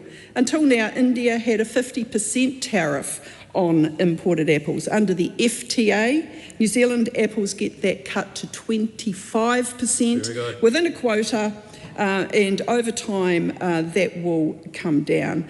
And also the window for that quota is between April and August, which is the perfect time for our exporters. And it's worth noting, Mr. Speaker, that this New Zealand is the very first country ever to secure this type of access for apples into India. But Tasman is home to about a quarter of New Zealand's production of apples, so this means our premium varieties are suddenly more competitive on Indian shelves because those tariffs are coming down. And I want to take the opportunity of having a big shout out to Roxy. Roxy is a new variety that's hitting its stride around the world, including in India. And that's a new variety that was developed in Tasman over the past 27 years. That's very cool for them. Kiwi fruit and wine is also going to do well out of the deal, and other products, including fishing. But, Mr. Speaker, I know you'll be very interested to know what this deal means for West Coast coal. Put simply, the India-New Zealand Free Trade Agreement is a great news story for West Coast coal industry, even though it's not a game changer. The deal means that West Coast coal can go into India duty-free from day one. And the reason they want our coal, Mr. Speaker, is because it's essential for the Indian steelmaking industry.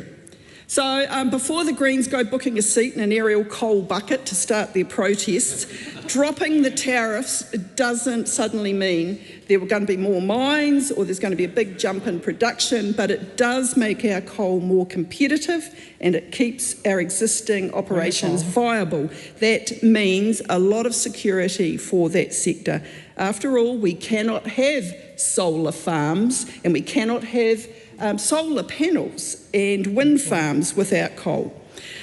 For the coast, remaining viable is very important, and coal is worth about $350 to $450 million a year. And the Indian market is worth an average of $150 million a year.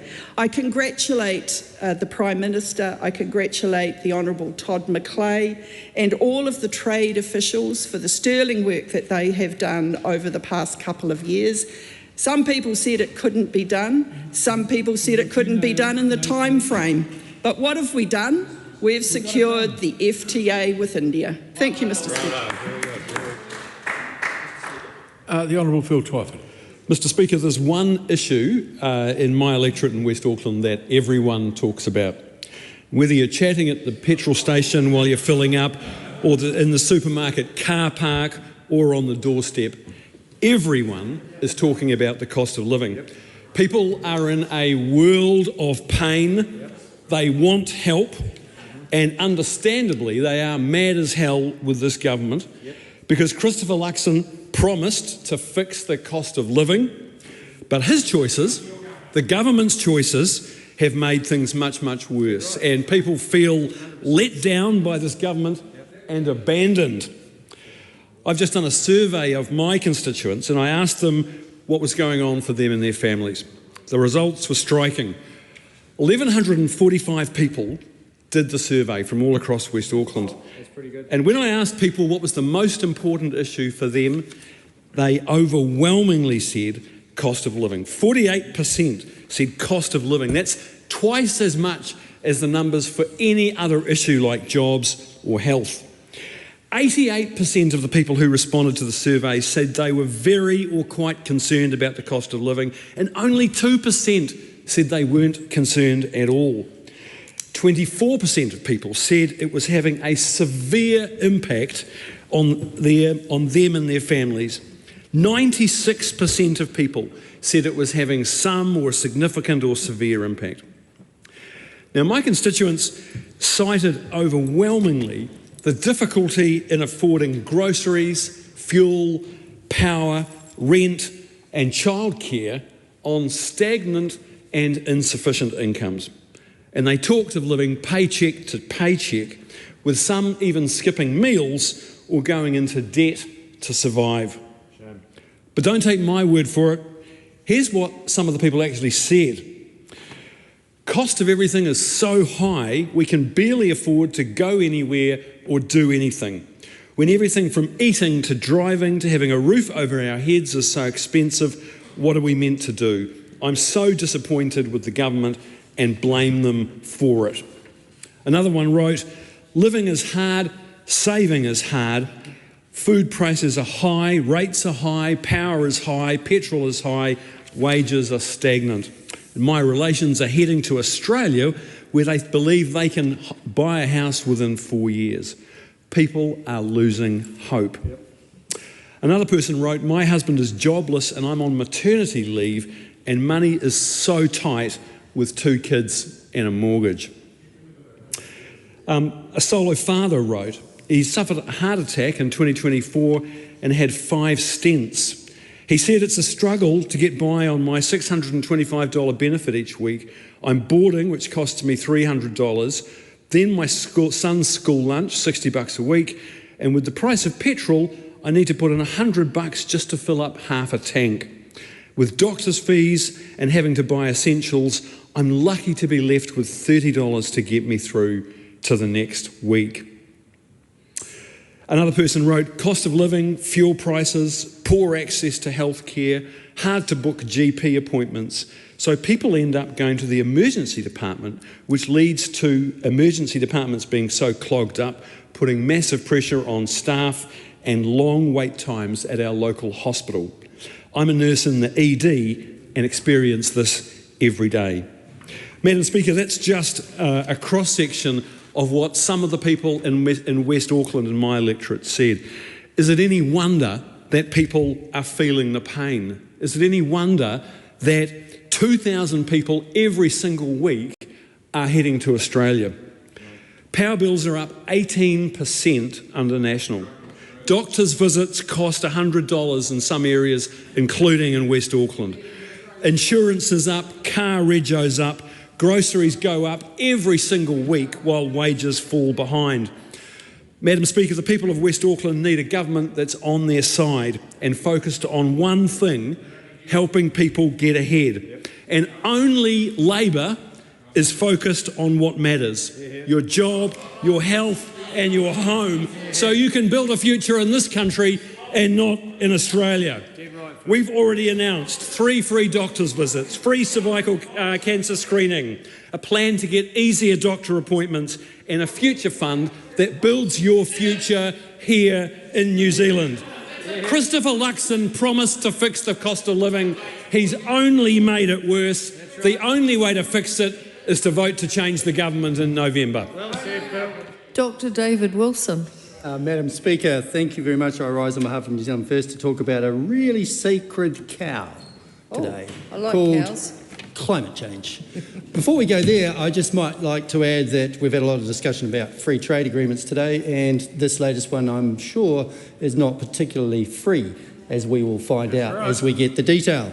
Nevertheless, let's just switch to this. Those that believe in climate change have told us that the science is settled.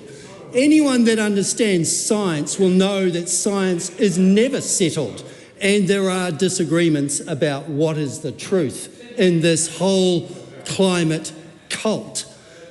Let me talk to you about subjective validation. You probably don't even know what that is. But anyway, it's about when you decide that something is really, really right, every bit of information you get validates what you already think you know. There is also a thing called researcher bias, and we've seen plenty of that coming out in recent years. We don't deny that climate change is real. That's the thing. But we think it can be resolved with the right interventions, and we have time. Social psychologist Professor Jonathan Haidt warns that modern society has developed harmful sacred cows. Those are ideological taboos that inhibit open inquiry and intellectual humility. I don't see much intellectual humility coming from the other side of the aisle on this topic, and we need to think about that. Wealth, technology and adaptation are making the difference. Richer societies handle climate risks better than alarmist, catastrophic narratives. We are currently observing a striking political and media shift, rapid retreat from climate alarmism across the world. Leaders who once led with the Paris Accord and net zero rhetoric are now prioritising affordability, energy and food security and economic growth. Those are our priorities, and that is how we will address climate change. They're facing up to the high costs of tiny climate change returns, of raising energy prices. Voter backlash against soaring energy bills is forcing a rethink of aggressive net zero mandates across the UK, Europe and the US and beyond.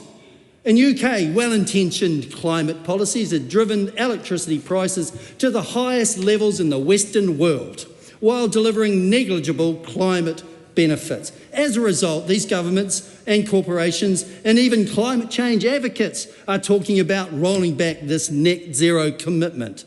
Bjorn Lomborg from the Copenhagen Consensus argues that this growing revolt doesn't deny climate change, but rejects policies that impose enormous economic costs for vanishingly small temperature impacts. Instead, he makes the case for a pivot towards innovation, energy affordability and human welfare rather than symbolic emissions targets. Every single catastrophic narrative can be challenged. 20 years after the inconvenient truth, Al Gore's dire predictions haven't played out at all. The world is greening, and you know what? It has actually been there before. Data shows that 9 times more people die from the cold as opposed to the heat.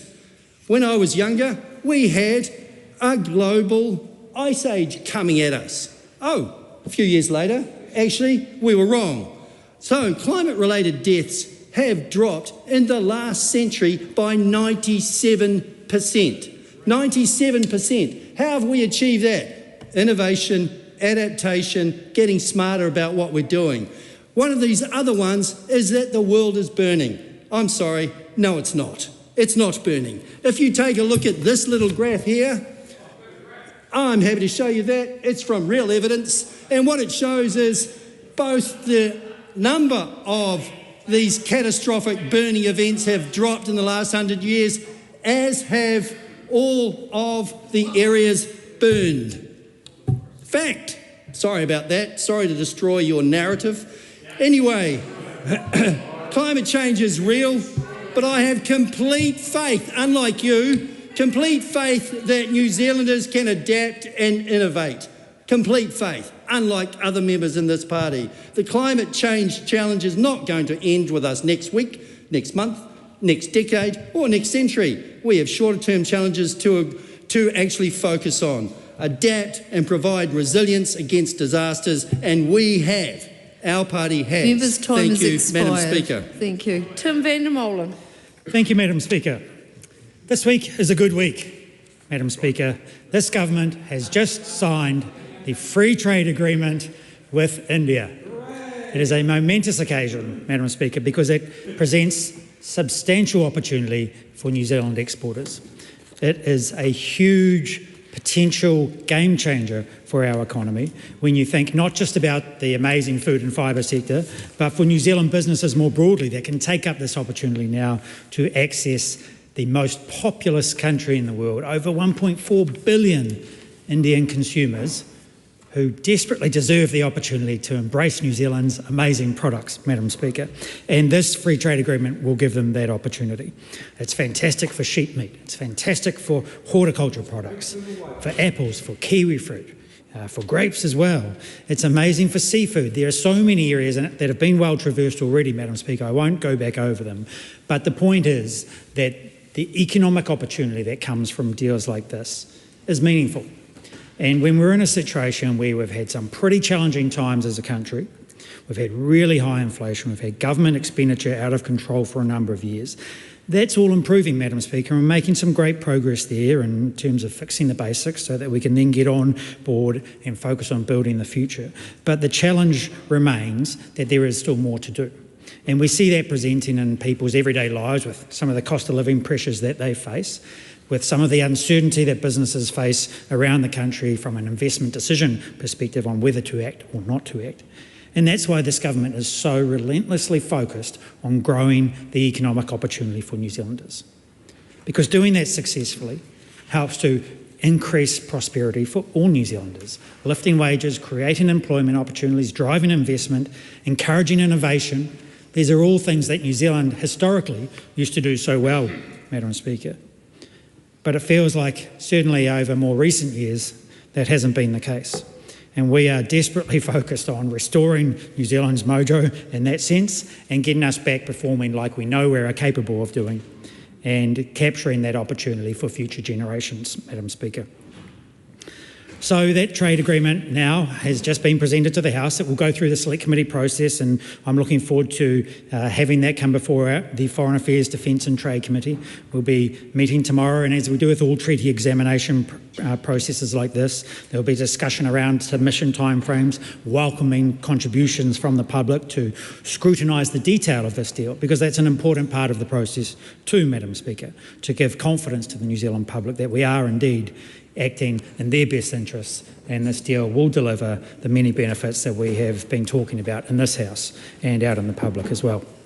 So I look forward to that process over the coming weeks as we traverse that before coming back to the House with legislation then to give effect to it and hopefully to come into effect in only a few months' time, Madam Speaker. I think that would be a magnificent opportunity and a very good way to wind down this parliamentary cycle, given that only 3 years ago we made the commitment as the National Party to secure a free trade agreement with India.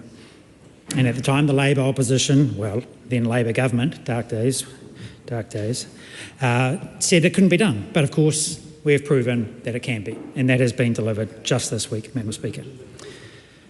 And that brings us a bit to the election choice later this year as well, because I think there's a clear opportunity for New Zealanders where they can either choose a government that is fixing the basics and building the future, or they can choose an opposition that caused a lot of these challenges that currently need fixing, that didn't deliver on promises. And we heard Mr Twyford just get up and talk about what people in West Auckland were talking about. Well, I bet they were talking about the lack of housing, Madam Speaker, the 100,000 Kiwi homes that member was unable to deliver. Just one of the many failed promises under the last government. Now, Labor oppose a lot of what we've been doing, Madam Speaker, and ultimately it comes down to a matter of perspective. Our view very clearly is that we want to enable New Zealanders to grow, to succeed, to determine their own future and their own success. Less government is better, Madam Speaker, whereas on the other side of the House, Labor crave being wanted. They want everyone to be entirely dependent on them for their success, for their future. We have greater ambition than that on this side of the House, Madam Speaker. And I just want to finish. Can't finish any speech without mentioning the mighty Waikato, of course, Madam Speaker. Our region is poised for growth. There is huge potential in the Waikato region. We have a fantastic rural sector, a lot of infrastructure going on as well with the expressway, the airport, and hopefully a great walk coming as well. The opportunity is there, Madam Speaker, and we look forward to continuing to deliver that after the election later this year. The time for this debate has expired. I call on private and local order of the day number 1. Carter Trust Amendment Bill, third reading. Honourable Mike Butterick. I move that the Carter Trust Amendment Bill be now read a third time. Madam Speaker, I rise today to address the House on the third and final reading of the Carter Trust Amendment Bill. This marks the culmination of a very thorough legislative process, and it really is a privilege to stand here in support of a bill that encapsulates the spirit of Carterton, reflecting the values of the community, the compassion, and continues to build for a stronger future. I wish to acknowledge the robust process that has brought us to this point today. The drafting, the scrutiny, the refinement of this bill has taken many hours of hard work and dedication from those involved. My sincere thanks go to the Carter Society for their unwavering commitment to the Carterton community, guiding this legislation. I'd also like to acknowledge the public trust for their stewardship over the last 129 years and to St Mark's Parish for their foundational support. To members of the Social Services and Community Select Committee, I would give my thanks and also to my parliamentary colleagues for their constructive debate and bipartisan support. Last but not least, I want to thank the Carterton community for their unwavering support of the Carter Trust and the Carter Society. At the heart of this bill, Madam Speaker, is the enduring legacy of Charles Rooking Carter. Carter was a visionary and philanthropist, deeply invested in the well-being of Carterton. He devoted himself to public works, education and the betterment of his adopted community. Carter recognised that the true measure of a town's success was how it cared for its most vulnerable, a conviction that led him to create structures for the community. Well before this was an expected obligation in society or duty. Carter's contributions laid the foundation for the very vibrant community that we cherish today. The inscription on his headstone from 1896 reads, Carterton Borough was named in honour of Charles Rooking Carter. His benefactions to Wellington Province include the Wellington Observatory, the Carter Home Parkvale, Carter's Bush at Gladstone, and many valuable books to the Carterton Public Library. This is just a fraction of what he was remembered for, Madam Speaker. Following his death, his will affirmed and formalised his commitment to build a home for aged men by establishing the Carter Trust. The assets, including land, funds and household items, ensured the success of the home and its services, cementing Carter's legacy as a benefactor of communal well-being. The Carter Home was established as a place of refuge and dignity for the elderly in Carterton, later known as the Carterton Home for Aged Poor Men. This home provided care and companionship for those who had contributed a lifetime to the community and now sought comfort in their later years. To appreciate the impact of the Carter Home in the early days, we look to the documented experiences of residents from that time. James Cox was described as a permanent member of the colonial working class who moved to New Zealand in 1880 and spent his life as an itinerant worker not willing to be housed. James' personal diary of some significant 800,000 words documented his daily life until his death in 1925. Upon entering the Carter Home in 1918, James noted, with sad resignation, now I am stalled here and I must make myself content. Madam Speaker, we must understand the standard care of the elderly in the early 20th century was known to be at times substandard and appalling. New Zealand had a disproportionately large adult male population with no family ties that was indeed ageing. This stretched the resources of society to deal with what to do with them in their later years in life. The solution was old men's homes, most of those controlled by hospital or charitable aid boards or churches. A very grim picture has been painted of what went on inside them at times. They were usually located in rural areas remote from shops and other social amenities, quite often underfunded, quite often understaffed, dirty, and those residents at times that were bedridden were sometimes quite neglected. In stark contrast, the Carter Home was run by a local couple supported by a committee and did not bear the slightest resemblance to the institutionalised care of the elderly poor described elsewhere. Rather, it was seen as a seventh heaven.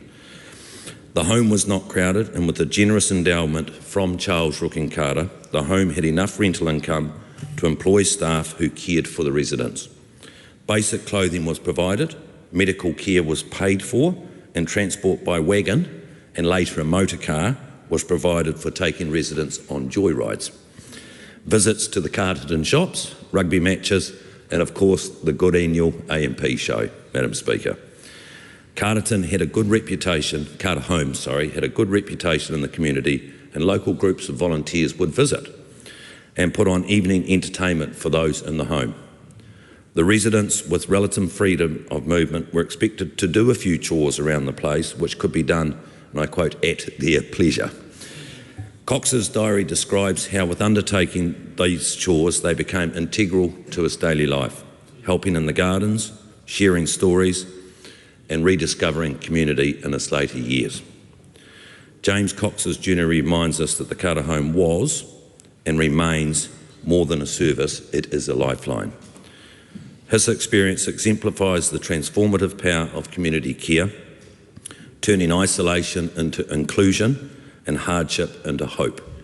The legacy of Cox and others like him endures in the values that guide Carter Court today.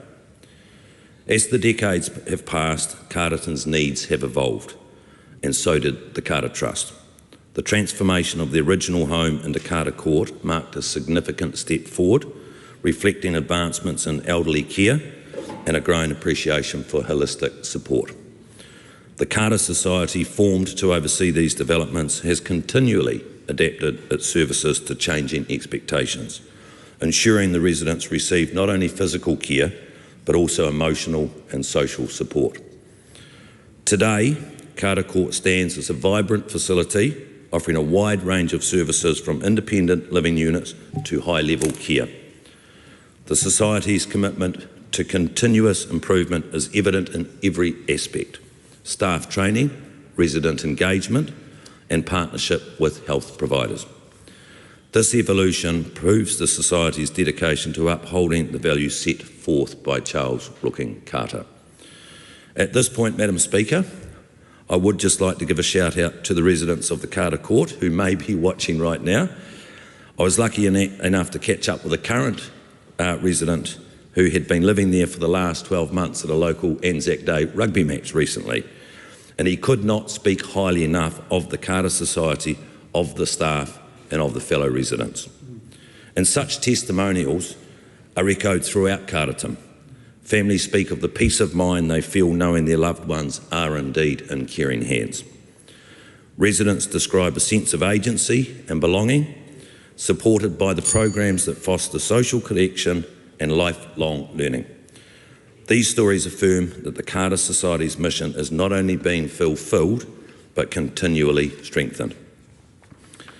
The passage of the Carter Trust Amendment Bill is not merely an administrative milestone, it is an investment in Carterton's future.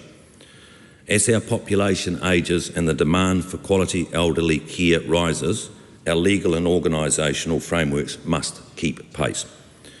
This bill provides the Carter Society with the flexibility and the security to meet those emerging challenges, expanding facilities, adopting new care models, or partnering with other service providers. So the progress we celebrate today is the product of genuine collaboration. Community consultation has been a cornerstone, ensuring the voices of residents, families and staff have been heard and respected. And I wish to also highlight the spirit of bipartisan cooperation that's characterised the passage of this bill. Members from across the House have recognised the importance of the Carter Society's mission, setting aside political differences to serve a common good. This unity reflects the best of our parliamentary tradition and the shared values that bind us as New Zealanders. In closing, Madam Speaker, I return to the legacy of Charles Rooking Carter, not measured only in buildings or bequests, but in lives touched and community bonds strengthened. The Carter Trust Amendment Bill honours that legacy, equipping the Carter Society to continue its vital mission for decades to come. I extend my deepest thanks to all who have contributed to this journey: the Carter Society, the Public Trust, St Mark's Parish, the legal advisors, the Select Committee and my parliamentary colleagues. May the Carter Trust and the example of Charles Rooking Carter continue to inspire us all. I commend this bill to the House. The question is that the motion be agreed to. Honourable Kieran McAnulty. Thank you, Madam Speaker. Throughout the passage of this bill, the legacy of Charles Rooking Carter has been highlighted at every step of the way, and deservedly so. There aren't many people that can lay claim to the contribution that he has done and the foresight that he had at the time. Carterton owes so much, as does Wairarapa, to that which he bequeathed our region. It wasn't that long ago that I was walking around a nature reserve that was his land, that he gave to the people, that is still freely available for everybody's use. And of course, the reason why we're here today is to discuss the work that the Carter Society do and that they will be able to do as a result of this bill. The Carter Society do a tremendous job, and there are many families that are grateful to the support and the dignity that the Carter Society offer their loved ones. I first had a conversation with the Carter Society about the need for this bill and the prospect of it progressing through the House. I would guess 4 or 5 years ago, possibly slightly longer. Nevertheless, what that shows is that they identified very early on the need for there to be some changes, and they, as is customary and quite rightly the case, that a local bill is shepherded through the House by the electorate MP, and I acknowledge the work of Mike Buddock, the Honourable Mike Buddock, for what he has done and to get this through and to bring other people in the Parliament alongside and in support. It's not uncommon, Madam Speaker, as you would know, for a local bill to come before the House that makes a change that many people look at and think, why is this required? But it is.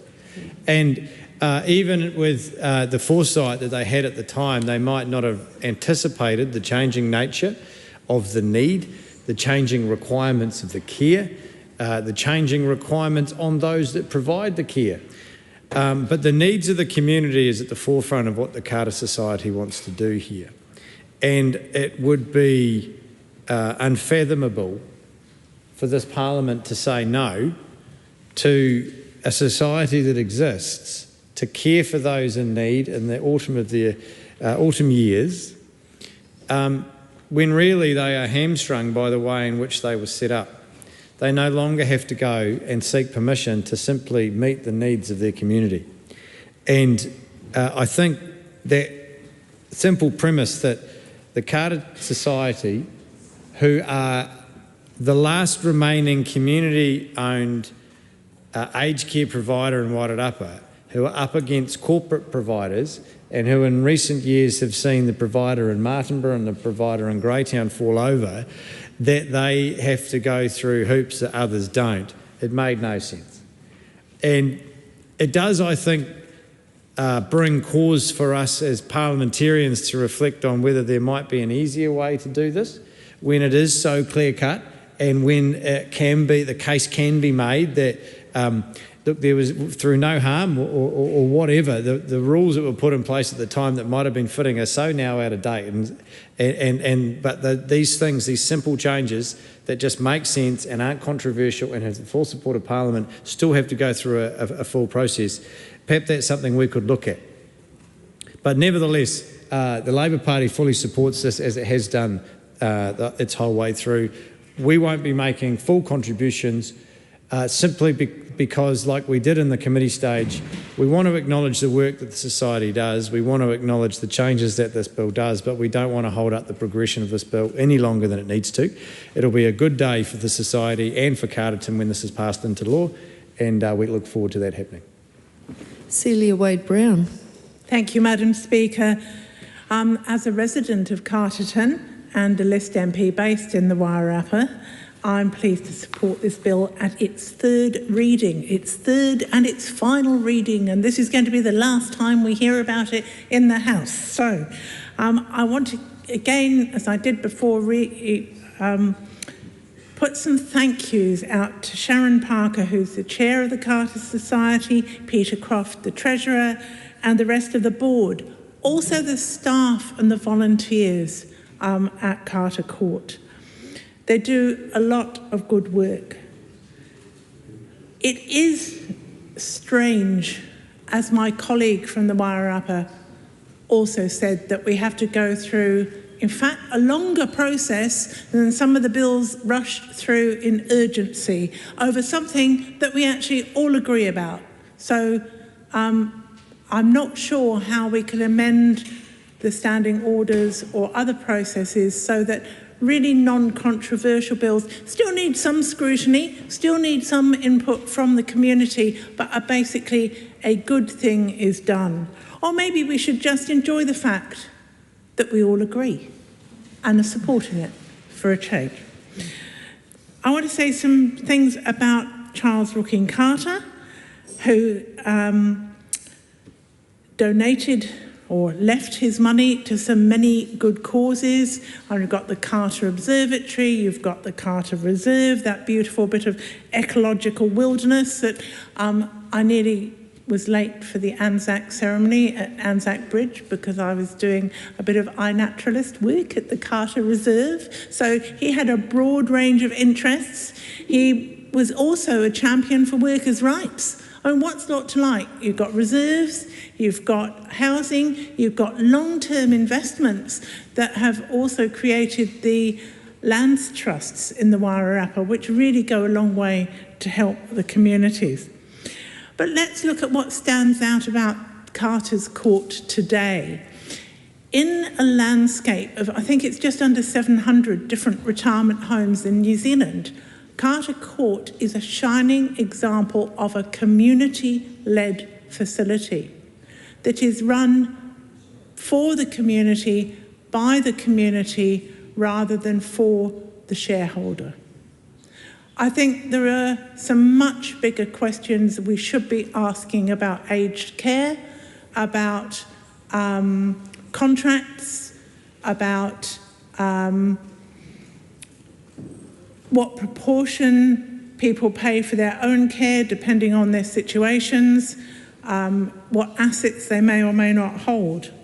But I love that we have got a not-for-profit care home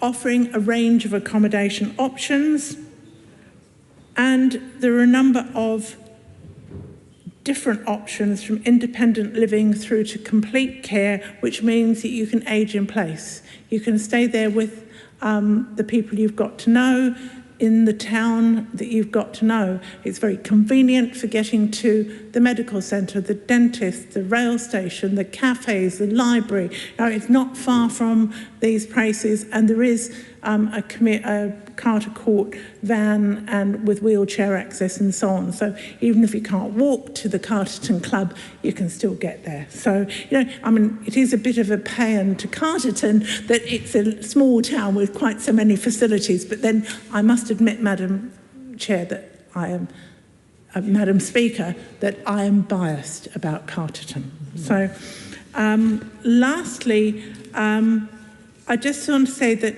this bill ensures that Charles Rooking Carter's vision continues, but in a contemporary form. So thank you to the Honourable Mike Butterick, the Honourable Kieran Makanauti, and all the other MPs who will be supporting the Carter Trust Amendment Bill. Honourable Nicole McKee. Thank you, Madam Speaker. It's my pleasure to stand on behalf of the ACT Party and support the Carter Trust Amendment Bill. It's making just a few moderate changes in order to allow the winding up of the Carter Trust. And listening to members here speaking about Charles Rooking Carter and his ability to use his estate for the benefit and betterment of New Zealanders is quite outstanding. As the Minister who has oversight for the public trust, and also hearing that they've spent 129 years looking after this particular trust, also gives me some pleasure to see that they're able to wind it up in such a good way, including paying $50,000 to the Anglican parish of Carterton. So to not prolong this any longer, just like to say, Madam Speaker, that we do support this bill. We commend the member for bringing this about, and also thank the Public Trust for 129 years of looking after this trust. Thank you. Andy Foster. Oh, I was watching very carefully, Madam Speaker. I had a meeting that I had to run down from, so I was like, how close can I go? Madam Speaker, I rise on behalf of New Zealand First to speak to the bill. And I wanted to start off by congratulating the Honourable Mike Butterick. Actually, Mike, I'll congratulate you for both being an honourable now, but also for the work that you've done on this bill. Well done. And I really enjoyed just listening to the presentation you gave and the story in the background and the extra depth that you've provided to that. So thank you. I also wanted to congratulate the Public Trust for what is essentially it's 130 years of service to this trust. And I think that's a fantastic service that they've given, and to the Carter Trust and the Carter Society for all the work, not only in bringing that they do on a day-to-day basis, but also the work they've done to before this bill even came to the House with Mike Butterick, but also the work that they have done with Mike to help shepherd this bill through the House. So I thank you all for that work. And it's great that we've got to the stage of a third reading today, and knowing that this is a piece of legislation which we'll go through today, will get the royal assent and then becomes law. So I think that is always great to see also that it is with the unanimous support of this House, as it should be, because it's something which is for the community benefit. I did notice when, if I look back to the discussions that the Select Committee had, and every time I think we've seen a bill, whether it's a private bill or a local bill, every single time the question gets asked, did we need to have the time of Parliament taken up with this bill? Is it something that required Parliament? Well, in this case, because the Carter Trust, there is a Carter Trust Act, which is the thing we're amending. Of course, it's an act of Parliament, so you actually need Parliament to amend it. So yes, the answer to that, and quite clearly the Select Committee has said that they were satisfied on that matter because being an act, you need Parliament to amend that act. Look, I wanted to say just a few words about Charles Rooken Carter, as some others have had, and I do every time I pass through Carterton, which is very, very regularly these days, passing the statue of Charles Rooken Carter, which has been there now for the last 10 or 11 years, who watches over the town of his name. It's a reminder of the legacy that the man left to the Wairarapa, to Carterton in particular, and I think it's a fitting memorial of gratitude to a man who had such an immense influence, positive influence on the early development of Wairarapa. But the fact that we're doing this bill today says that that influence continues through this time, which is now 130 years after he died. So that is a really significant legacy. We've had a historian, born in the UK, came here as one of the early pioneers, builder's son, carpenter, man with a strong interest at a young age in workers' rights, and then clearly developed that interest in care for older people as he went through his life. And clearly a man who was ahead of his time, a visionary and a man who was ahead of his time. Arrived in New Zealand in 1850 with his new wife Jane Roberson, and walked through to the Wairarapa, as they did in those days. They were hard men, hard people as well. He continued to be a builder and built a lot of things, including was part of the building of the predecessor to this building, which is here, the House of Assembly for New Zealand. As a politician, a community's political representative, represented the Wairarapa and the Provincial Council from 1857 to 64, the General Assembly for Wairarapa from 1859 to 65, and of course he's honoured, that legacy is honoured still in the name of Carterton. He was a generous benefactor. We've already heard that he, I'm not sure we'd call it the Wellington, we always called it the Carter Observatory rather than the Wellington Observatory, but the Carter Observatory, that is his name. A generous benefactor to libraries as well, to museums, being involved in the Greytown and Marston Lands Trust, again a legacy which is still being enjoyed by the people of the Wairarapa today. And in Carterton, he was involved with obtaining land for a whole lot of public works, police stations, cemeteries, and we've heard the Honourable Kieran McAnulty talking about the reserve that he walked through, which is in the name of Charles Rooken Carter. So Charles Rooken Carter, builder, contractor, farmer, politician, and in this case, a philanthropist and a generous benefactor to the community of the Wairarapa. He died in 1896, but his legacy is still there. So his right the way through this time, when he set up the will, the executor and the trustee was the public trust. That's still the case today. This bill will change that, so that is no longer necessary. But again, I thank the public trust for the work that they have done over that 130 years.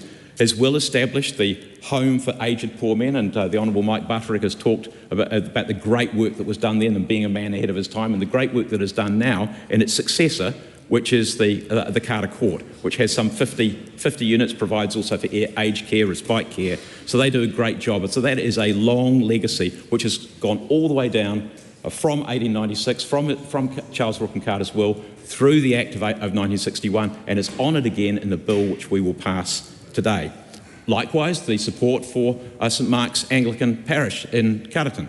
Again, that legacy comes all the way through today. And then the upkeep of Mr Carter's grave. Now, I understand that wasn't in the, it was dealt with slightly differently, but there's an undertaking to do that. Again, all of those things honour the legacy of a man who has contributed so much to the Wairarapa and to this region. So, Madam Speaker, I'm going to finish there, but just to say, I think that this legislation is a fine tribute to to the legacy of a man who's contributed so much, and I want to commend this bill to the House and congratulate everyone involved in it. This is a split call, Mike Davidson. Thank you, Madam Speaker. I rise on behalf of the Green Party to speak in support of this bill. Actually, when I first saw it come up, the Carter Trust, I thought, as a Canterbury boy, I thought maybe this is the Carter family, so I was quite interested to have a look at it, but no, it wasn't. It was obviously the Carter Trust from Wairapa, and actually I've not been to Carterton. Apologies for that. So it's actually quite good to be in here and get a bit of a history lesson about... I know, I need to go there about Charles Rook and Carter and Carterton and Wairapa. It's been quite good, and there's been a lot of long calls on this. Yeah, and I've heard a lot about the place, so it's quite good. And I won't take as much time as everybody else, but I thought at least I'll get to a minute this time. I think last time I spoke was about 20 seconds, and it's actually quite good to see that with the termination of this trust, there's going to be $50,000 going to that Anglican parish. Which is actually really good, and I guess it speaks to actually some of the stuff that the Trust has been doing over the time it's been in existence, and actually the work of other MPs prior that have been trying to do this work. And I would like to acknowledge Mike Butterick in the work he's done to progress this, and also acknowledge the promotion that he's recently had. And on that note, I commend this bill to the House. Kia ora. Joseph Mooney. Thank you very much, Madam Speaker. It's a pleasure to rise and speak on the Carter Trust Amendment Bill in its third reading, and it was an honour, Madam Speaker, to be the chair of the Social Service and Community Select Committee who heard those submissions on this and has helped shepherd it to this point. But just want to also acknowledge the local MP, the Honourable Mike Butterick, for his work, advocacy on this. And I'll just note, Madam Speaker, that Charles Rook and Carter was an independent member of this House back in 1859 to 1865, representing the Wairarapa electorate, and he was a very strong advocate of Wairarapa's small farm settlers. Fast forward 167 years later, and we have a very strong representative member of Parliament doing the same thing. So history doesn't repeat itself, but it does rhyme, Madam Speaker. In respect of Charles Rook and Carter's legacy, I think we've heard a lot in the House about this, and I don't intend to just recover it all again, but he certainly made a very strong contribution to the Wairarapa, which is still being felt 170 plus years later. And that's why we're here with the Carter Trust Amendment Bill. This is obviously enabling the public trust to distribute the Carter Trust's assets, to continue the work and continue the vision that he had all those years ago, to support people in their aged years with accommodation and support them who otherwise would not have that support. But that vision and that desire is still strong today, Madam Speaker. It's still the intention to carry that on, but it needs to be modernised for the modern era, and that is exactly what is happening here. So I want to thank everyone who's done the work to help guide this through. We've had some very good legal advice, great support from the clerks and from justice officials, and I would say that it was appropriate for this bill to come to the House to be dealt with, given that the will had been amended effectively and the trust was changed. But I do think there is work for this House to do, Madam Speaker, to enable, I think, an omnibus bill, ideally, to be able to deal with bills of this nature, to make it a lot easier if there is consensus that they should be changed and it doesn't need the attention of the House. That is a discussion for another day, but I think there is a willingness across the House to look at that and something for this Parliament to consider going forwards. But in the meantime, Madam Speaker, I just wish to wish everyone success in the ongoing distribution of assets, the ongoing work that Mr Carter envisioned all those years ago, and recommend this bill to the House. Helen White. I also was on the committee that looked at this bill, and I tautoko the things that people have said and the hard work of everybody involved. I also hold the portfolio for Labour that is about community and voluntary work, and it is definitely something that I think our committee was interested in. We have these bills that come through where we can see that the intentions of the parties and the need for our community and voluntary organisations and our philanthropists to be able to bring their intention to bear in a new environment is very real. So we really do need to look at the way that we can streamline the morphing of these intentions, not in any way to undermine what the intentions of the philanthropists involved were, but to enhance them and to enhance the well-being of our society. So it's not the first bill of this kind that's come to our committee. In fact, we've got several at the moment, and it is something that we're taking seriously as a committee. It's something where one of the people who came in on one of these bills I'm meeting with personally to talk about how we can change things, because it does seem like a really important piece of work. We need to think very carefully about philanthropy in this country. We don't have enough people donating to our society in this way, and what they give is so rich and so important. And so I look forward to being able to work collaboratively with the people who've been through this experience and being careful about those intentions to come up with a better solution that is systemic change, that might mean that we are able as a parliament to do something to make sure that when money is left like this, we not only honour the people, but we honour the intention and we honour the well-being which they are trying to imbue in our society. Thank you. I commend the bill to the House. Katie Newman.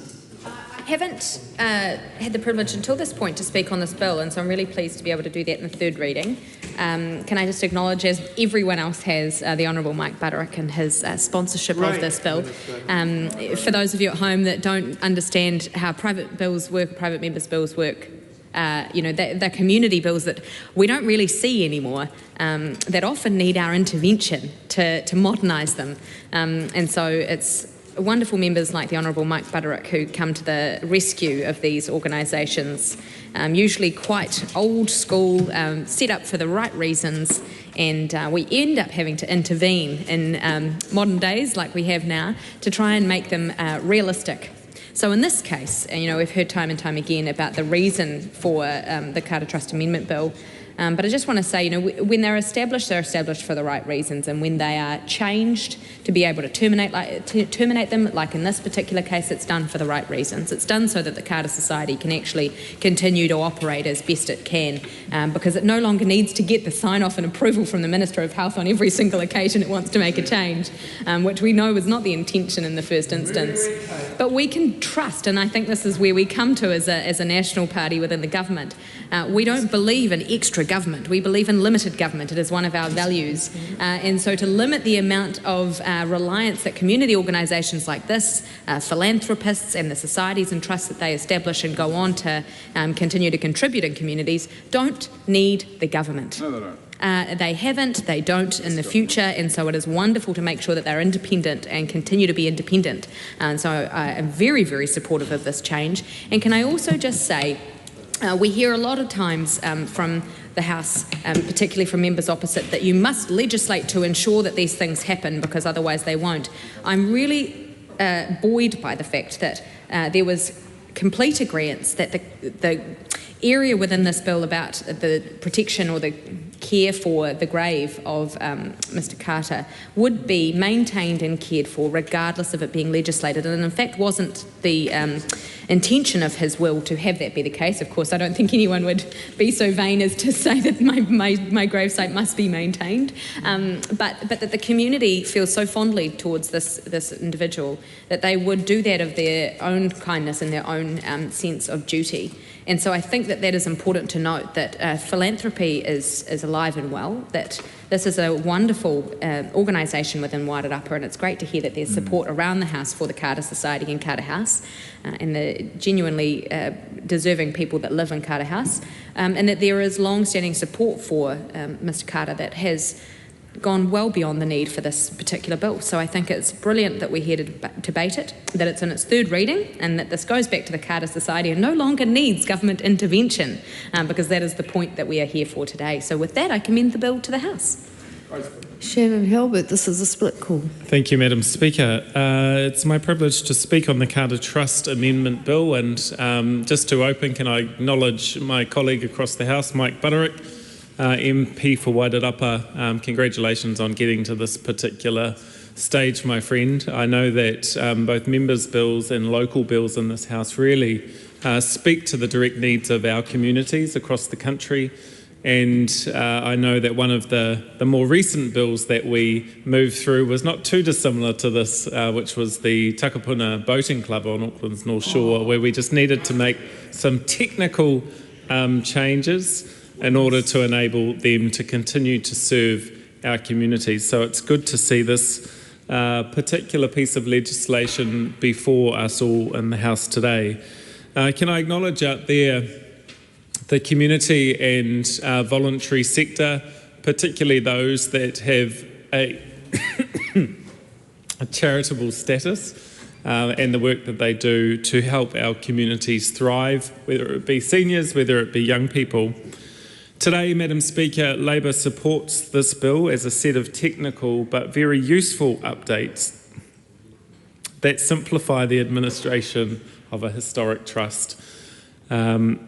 I know that it will make a significant change and things easier for the trustees and the organisation itself, that they will no longer need ministerial sign-off, albeit a minor administrative task, that they no longer will have to do that because no doubt that will save them weeks, days, months, potentially years not to have to go through that process. So on the side of the House, we're very supportive of this bill today, supportive of the community and voluntary sector, and I commend this bill to the House. Tom Rutherford.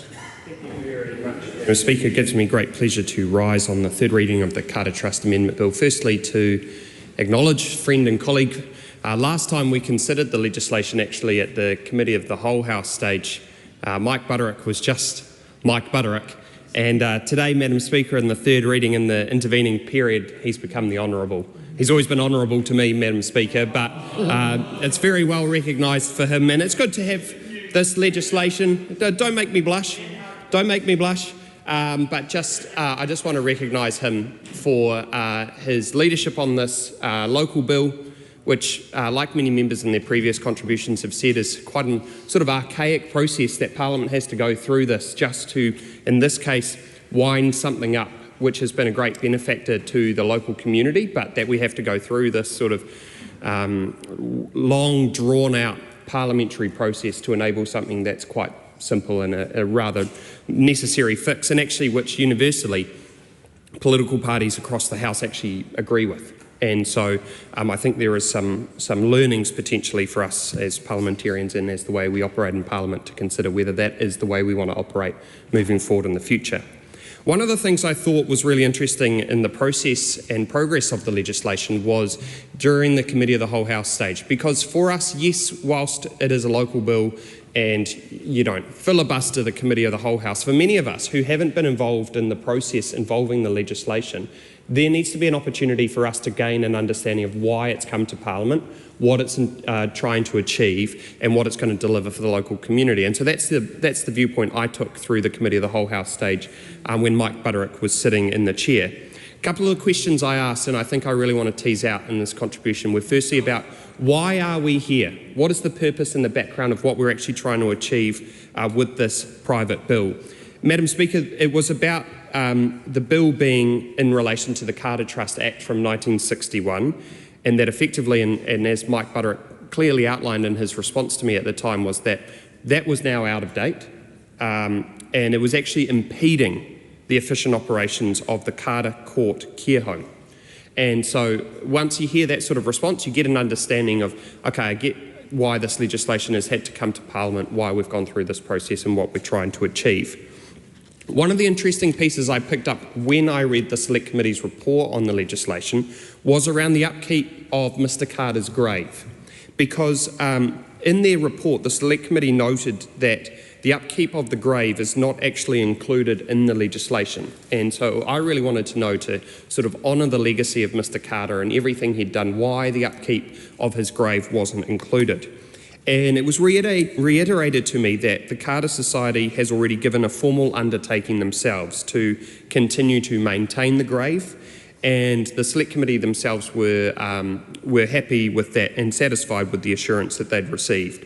The obligation actually was that in the original 1961 Act, in the 1960, let me start that again. In the 1896 will, and then it was added in the 1961 Act. So the Society will just continue to respectfully practice as the condition of the scheme around Mr Carter's grave. The other one, and the final one I want to touch on, Madam Speaker, is around the impact on those residents who live in the care home. Because it would never be the intention of us or in this House or with this piece of legislation to want to impact on their level of service or the level of care that they receive whilst in the care home. And so I asked Mike Butterick, when he sat in the chair, around how the bill would affect the residents of the Carter Court care home, and will any residents, for example, face higher fees or reduced services?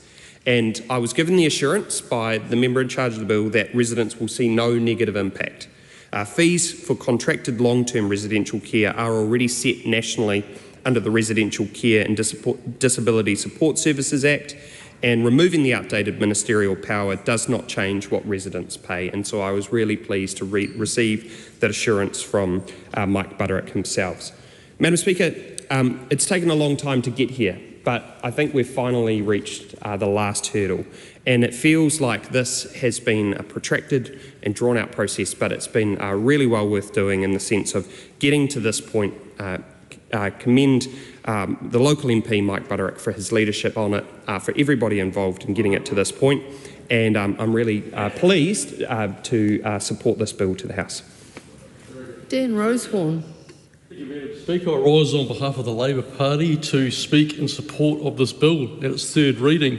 And they've been working on this for quite some time, and I'm really pleased to be speaking to it today. And also, like everyone in the House, acknowledging the Honourable Mike Butterick for bringing this on their behalf. At its heart, this is modest, but it's an important piece of legislation.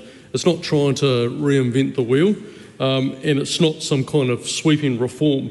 But what it does is what we've all often called to do is tidy up arrangements into line and align them with modern practice, and to make sure the intentions of the past can still serve the needs of today. And that's exactly what this bill does. From time to time, this House is asked not to create something brand new, but to be a careful steward in what has come before us. And we're also asked to look after legacies, legal, financial and social as well, and to make sure that they're still working for people that they are intended to help. And that's what this bill is about. It's about stewardship. It's about making sure a historical charitable arrangement continues to deliver real value to the Carterton community, and Labor supports that approach. Madam Speaker, I also want to quickly acknowledge the Carter Society, which does tremendous work in the Carterton community. They've been working towards these changes for quite some time, and it's good to see their effort now reaching the finish line. And also, this is exactly the sort of practical, community-focused legislation members' days should be used for. It may not grab the front page, but it'll make a genuine difference to people's lives. So for that reason, I commend the bill to the House. Suze Redmayne. I rise to take a call in support of the Carter Trust Amendment Bill in this, its final reading. And I want to start by congratulating my colleague, the Honourable Mike Butterick, Minister for Land Information New Zealand, Associate Minister for Agriculture and MP for the Wairarapa, a champion of his Wairarapa electorate, a champion of rural and provincial New Zealand, a practical man with a quintessential number 8 wire mentality. Mike gets stuff done. And this bill is a shining example of what a dedicated local MP can achieve for their community. Taking a complex, decades-old issue and navigating it through this House to a very sensible conclusion. Madam Speaker, This bill is also about honouring a legacy and empowering a community to look after its own. Charles Rooking Carter was a man of vision, leaving a bequest that has supported the Wairarapa for over a century. However, times change and sometimes legislation has to change with it. The 1961 Act has become a hindrance rather than a help. As regional MPs, we know that community assets are best managed by those who understand them and their communities, and this bill does exactly that. By winding up the antiquated trust structures and transferring management to the Carter Society, we're ensuring that the spirit of Mr Carter's gift is maintained and indeed enhanced for the future. This bill future-proofs Mr Carter's legacy. At the heart of this bill, Madam Speaker, are the people who call Carter Court Care home and the whānau who rely on it. What began in 1901 as the Carterton Home for Aged Poor Men, housing around 20 residents, has grown into a significant community asset that now supports more than 100 people aged 65 and over. This bill puts governance where it belongs, closer to the community it serves, so decisions can be made promptly, transparently and with local knowledge. By modernising the 1961 settings and removing unnecessary hurdles, the Carter Society can focus on what matters most: stable operations, quality care and long-term planning. Above all, it provides continuity and certainty so residents and their families can have confidence that Mr Carter's legacy will continue to support the Wairarapa for generations to come. This is a proud day for Wairarapa, for the community, and it's a testament to the Honourable Mike Buttrick's persistence in delivering on his promises to his electorate. Madam Speaker, I am delighted to commend this bill to the House. The question is that the motion be agreed to. Those of that opinion will say aye. Aye. To the contrary, no. The ayes have it. Carter Trust Amendment Bill, third reading. Congratulations to the Wairarapa. I call on members' orders of the day. Modern Slavery Bill, first reading. Camilla Bellish. I move that the Modern Slavery Bill be now read a first time. I nominate the Education and Workforce Committee to consider the bill. At the appropriate time, I intend to move that the bill be reported to the House by 31 August 2026.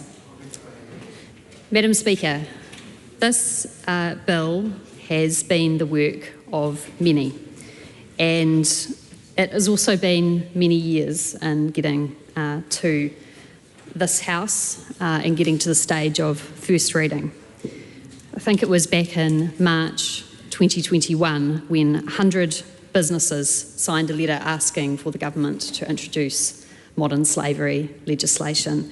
And Madam Speaker, for myself, I've probably been working on this particular issue for the last 3 years, a lot shorter than many other members of the NGO community and those who've been advocating for action on modern slavery in New Zealand. Now, Madam Speaker, it won't be lost on anyone today that this bill has come to the House through a slightly different path, and I think it's important to acknowledge that. This is the first time that the Standing Order 288, as it currently is drafted in our standing orders, has been used to bring a Members' Bill to the House, and I hope very much that it won't be the last time that this happens. I think often when we can find common ground and we can stand together on important issues, that is when we can truly make enduring change for New Zealand. So I want to acknowledge the parties that got us over that threshold, which we passed quite comfortably in the end. The National Party, the Labour Party and the Greens. Thank you for standing with us to get this bill across the line, and thank you for those other parties that hopefully will support this bill moving forward. I have to also acknowledge my colleague whose name is also on this bill, Greg Fleming. Greg, ka nui te mihi ki a koe, e hoa, mō tō mahi tēnei kaupapa. Madam Speaker, this bill has a journey to go through in terms of the select committee process, but because it almost feels like we've been working so long on this, I feel I should at least acknowledge some of the people who've worked on it to date, because it is a significant achievement. I want to acknowledge especially Rebecca Armstrong from World Vision, who I know will be watching this debate. I want to also thank the other members of World Vision and also the young ambassadors, some of whom are present in the gallery today. Thank you for your very strong advocacy in this matter. Also to acknowledge Tear Fund. Tear Fund have been working on modern slavery and advocating for modern slavery for many, many years, and to acknowledge legal experts Rebecca Kingy and Jacob Parry. Additionally, the members of the Modern Slavery Leadership Advisory Group that was chaired by Rob Fife, the NZCTU, PSA Youth have been actively campaigning on this issue, the human rights commissions, and also faith communities such as the Anglican Church. Madam Speaker, this list of people indicates the broad support that this bill has in the community and the need for action on it. So, Madam Speaker, what is modern slavery? Obviously, it's something that this bill is opposed to. It's some of the worst forms of conduct that an individual can conduct against another person. So slavery, forced marriage, child labour, trafficking in persons, debt bondage or serfdom, forced labour or exploitative labour, servitude and sexual exploitation. That's the modern slavery that is covered in this bill as defined by this Act. And is it a problem in New Zealand? Well, unfortunately, Madam Speaker, it's a problem around the world and also in New Zealand. There's 50 million people who are trapped in modern slavery globally, it's estimated. Many of those people might be involved in supply chains that New Zealanders interact with. It's estimated that New Zealand households spend $77 per week on products associated with modern slavery. And I should also note, 1 in 4 of those people who are estimated to be living in modern slavery are children. 2/3 of the people who are living in modern slavery live in our region, in the Asia-Pacific region. And we know that we trade extensively with that region, and also that we have responsibilities and we play a leadership role within that region. So it makes it especially important that New Zealand takes action on modern slavery. Of course, I've been talking about this is a global problem. This is also an issue within New Zealand as well, and it's estimated that 8,000 people currently live in modern slavery conditions in New Zealand. One is too many, Madam Speaker, and so this bill is a good bill. It's not a perfect bill, but it is a bill which will address these very, very serious and significant issues for people who are living through some of the toughest of times. So how will this bill go about addressing these significant issues that the world faces and also New Zealand faces? It will bring New Zealand into line with comparable jurisdictions like the EU, the UK and Australia, who already have modern slavery, anti-modern slavery regimes and regimes to address these issues. It would establish a statutory framework to require large businesses to report on their supply chains. It would also create a register. Now, Madam Speaker, it's important to note that this is about trying to find issues of modern slavery when they arise so they can be addressed. It is not about finding modern slavery and then saying, well, that company is now blacklisted and we're not going to trade with them at all. It's actually about encouraging those companies to identify instances and actually address them. And that is how the important change to reverse these horrendous conditions for people is actually achieved. This bill would also increase public awareness and also support victims of modern slavery. It provides also opportunities for review on the effectiveness of the bill, and it also requires consideration to set up a specialist body to combat modern slavery and for a minister to actually report on modern slavery as well. This bill is not toothless. There are consequences for those organisations and individuals who it applies to that do not comply with that, and that's in terms of offences and also with accessing public funds and public contracts. Madam Speaker, I mentioned that this bill is not perfect. This bill was hard for us to draft because we did it as a members' bill. We relied on expertise of people outside Parliament. We also relied heavily on our very excellent drafters within Parliament. But this is not a bill that has been drafted with the support of a ministry or an organisation who would usually advise on the drafting of the bill. So this is a bill that is good, and it will it's a good bill, it will make a good law, and it's the right thing to do. But it certainly is something where I know both myself and Greg Fleming will be encouraging the Select Committee to look at it in terms of the way it works, in terms of the provisions that are incorporated within it, to look at its effectiveness, to truly listen to the submitters, especially those who will be impacted by this bill, and to make sure that this bill is something that is going to actually work for New Zealand, not to create work, but to actually address the serious issues of those who are living in modern slavery. So that is hopefully what the Select Committee will do. It's actually a really big job for them, and so I thank the Education and Workforce Committee for taking on that role. The intention of this bill, Madam Speaker, is to also look at the consistency with comparable jurisdictions. We know many of these large organisations that will be covered by this bill already report on modern slavery, and we don't want to duplicate that unnecessarily. So if there's ways of saving time, being efficient, reporting on similar things, making sure that the organisations can utilise the fact that these reports are already being written in countries like, for example, Australia, then that is something that I think the committee should definitely look at. Madam Speaker, this isn't a bill that comes to the House with unanimous support. And for those parties who, or party that, party or parties that may stand against this bill, I'd just say to them, it's not too late to change your mind and support this bill. This is a practical bill that will address a very serious problem. There's huge support within New Zealand businesses and with New Zealanders. I think the survey that was taken in 2002 showed 81% of New Zealanders support New Zealand taking action on modern slavery. It's supported by Business New Zealand. This is not controversial. It's the right thing to do. But I say to New Zealanders, those parties that do vote against this bill, when parties tell you who they are, believe them.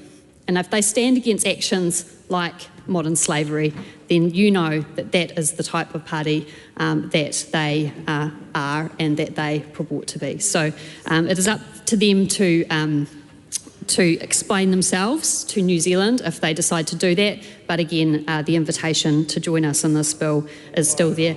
Madam Speaker, my 10 minutes is up. I look forward to participating in the Select Committee process. I want to thank again the many hundreds, if not thousands, of people who have advocated for this change for a really long time. We're not there yet, but this is a significant step forward. It's a historic day for the New Zealand Parliament, and I commend this bill to the House. The question is that the motion be agreed to. Greg Fleming. E te manga o te whare. This is indeed, as my friend and colleague Camilla Bellich has just said, this is an historic day, both in terms of how we have arrived here, but even more importantly, it is the legislation that now begins its journey at this point. Tēnā koe hoki ki a koe, Camilla, mo te whānui, me te oroa o tō mahi I ranga tēnei kaupapa. It's been brilliant to work with you in these for the last year and a half now, so thank you so much for your support. I do want to add my acknowledgements and my thank yous to those of Camilla, and I want to start with my boss and my friend, and that is the Prime Minister. The simple truth is that without his support and his urging on this issue, we wouldn't be here today. So this really has been a whole of Parliament process to get us here, and Camilla has laid that out in terms of us being able to use Standing Order 288 for the first time to actually be able to co-sponsor a bill. But none of that would have been possible without the support of my caucus, and so thank you to my caucus. Thank you to every one of you for giving me the chance to do this, and thank you particularly to the Prime Minister for for the urgency that you've brought to this. I remember speaking to the Prime Minister many years ago about this before he came into Parliament, and I knew that this was a passion of his, and for political reasons that have been well canvassed now, we weren't able to bring this forward as a government bill, and so the opportunity to bring it through the track that we have and brought us through today is something that he has been 100% behind, and I thank him deeply for that. To Barbara Kuriga, who moments ago was in the chair, I wanted to thank her for standing, for agreeing to take the bill out of the members' tin that she had in there for quite some time, and so as to allow this bill to make its passage. And in fact, that bill had its own genesis in the outstanding and long and dedicated work of Simon O'Connor. And Simon, I know that you have stood in this House for 12 years and advocated on this matter, and I want to acknowledge the groundbreaking work that you did there and the foundations that you laid that we now build upon. To Alex Prendergast and Kaylee Hill, two remarkable students from just outside of Christchurch who 6 years ago approached their then very new and local MP, Nicola Grigg, with an idea for a members' bill, and that members' bill became my members' bill 3 years later, and that was the bill that has since been picked up by Minister Paul Goldsmith and is now making its way through the government order paper, and that addresses the inconsistencies in the prosecution of human trafficking both domestically and internationally, and it was working with those two students on that bill that opened for me the doorway into this far more substantive piece of work that is before us now. Thank you, Alex and Kaylee, for your vision, for your application, and I really hope that the two of you do choose to serve in areas adjacent to this House and maybe even one day here, because you certainly have proved that you have all that it takes. To Selwyn Coles, my friend at Te Ana Tapu in Tamaki Makaurau, it was about 2 years ago that he handed me a copy of his master's thesis that he had completed at Oxford University in pursuit of a Masters of Law, and his thesis topic was looking at the arguments for and against introducing a modern slavery reporting framework in this country. It was an incredibly thoughtful piece of work. He spent a year of his life on it, and it canvassed well all of the objections and the doubts about the efficacy of the proposed law.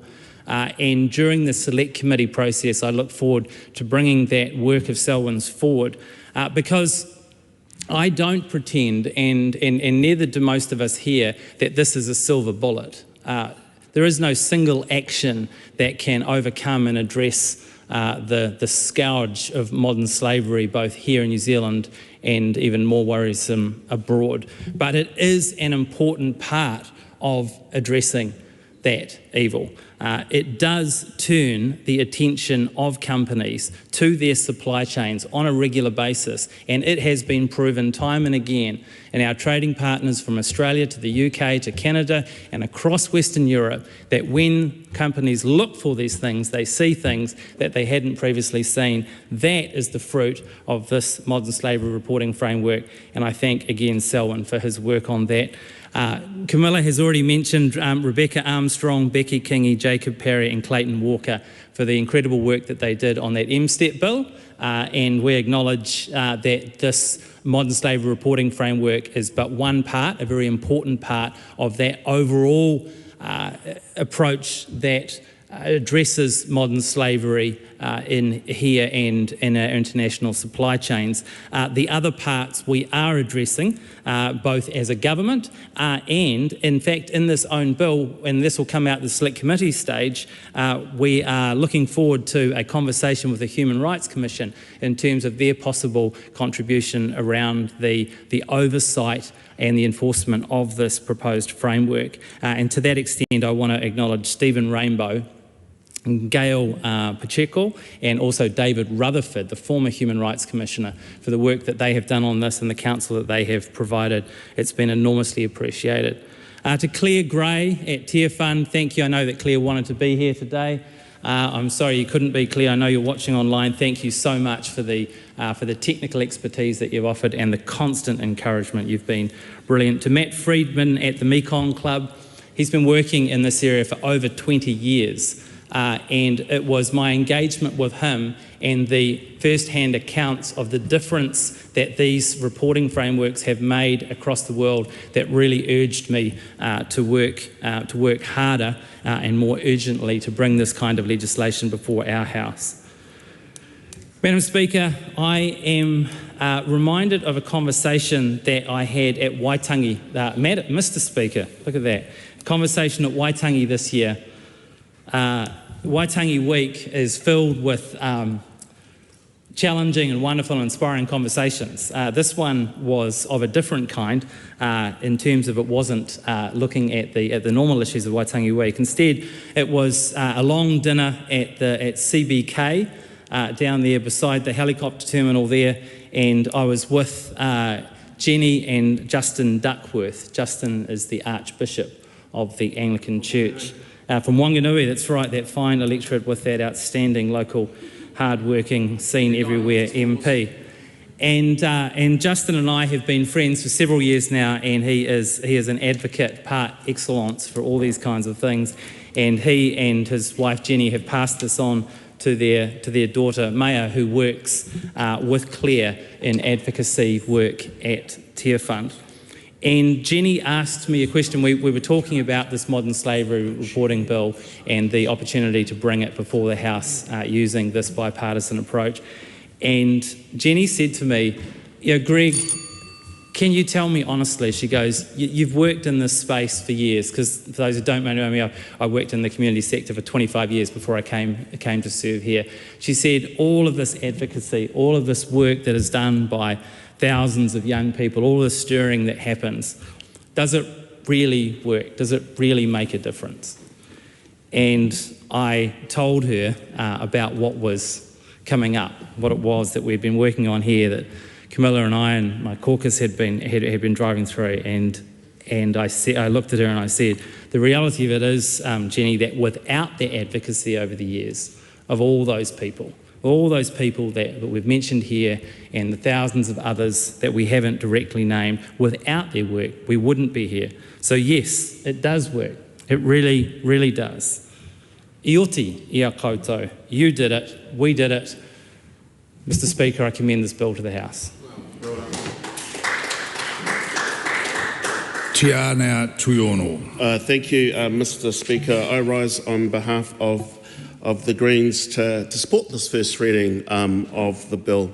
And first of all, want to acknowledge the victims of slavery, the victims of modern slavery, the linkages there between those that are pushed into forced servitude, forced labour, unfair exploitative labour conditions, trafficking, and all of those horrendous, horrible things which many have advocated to prevent and to stop and to highlight over the many, many years. And I'm sure I'm not the only Member of Parliament that received the emails from World Vision, Te Fund, and others who support us, such as the CTU. I got emails from them as well, and also from faith-based organisations, and of course the Human Rights Commission as well. So to get to this point is an important step. And I do want to acknowledge the two members who brought this bill to this place, Tēnā Korua, Greg Fleming and Camilla Bellich. I think this is bill number 3 or 4, maybe. I'm losing track at the success of Camilla Bellich's ability to get things out of the biscuit tin.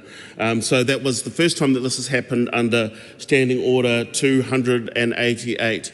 But I do note that there could have been another pathway for this bill to get to the floor. And it could have come to the floor via a government bill. But good on Greg Fleming and good on Camilla Bellich from going around Brooke Van Velden, who has been very busy in the area of workplace relations, doing all the wrong things, eroding workplace relations here, there and everywhere. And unfortunately, she did not have enough time at all to address the very basics of what people would expect to oppose modern slavery. So I'm sure the House will look forward to the contributions from the ACT Party as they try to explain themselves out of this little corner.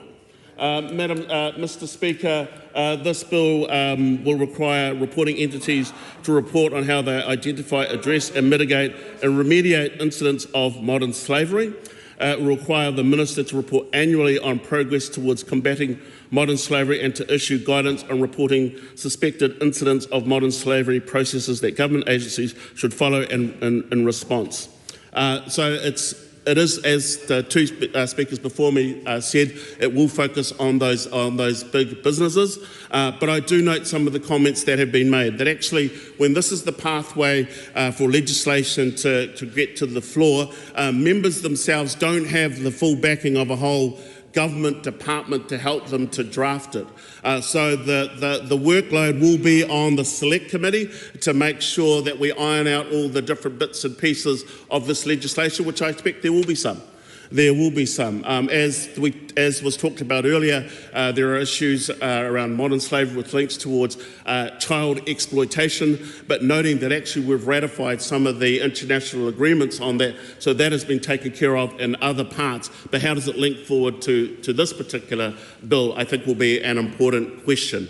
And also all the other international instruments that deal with trafficking of people, etc., as well. These are issues that we need to tease out of at the Select Committee, because we don't have a government minister with the backing of a whole lot of officials to make sure that we can iron that through. One of the questions I do have is around the scope.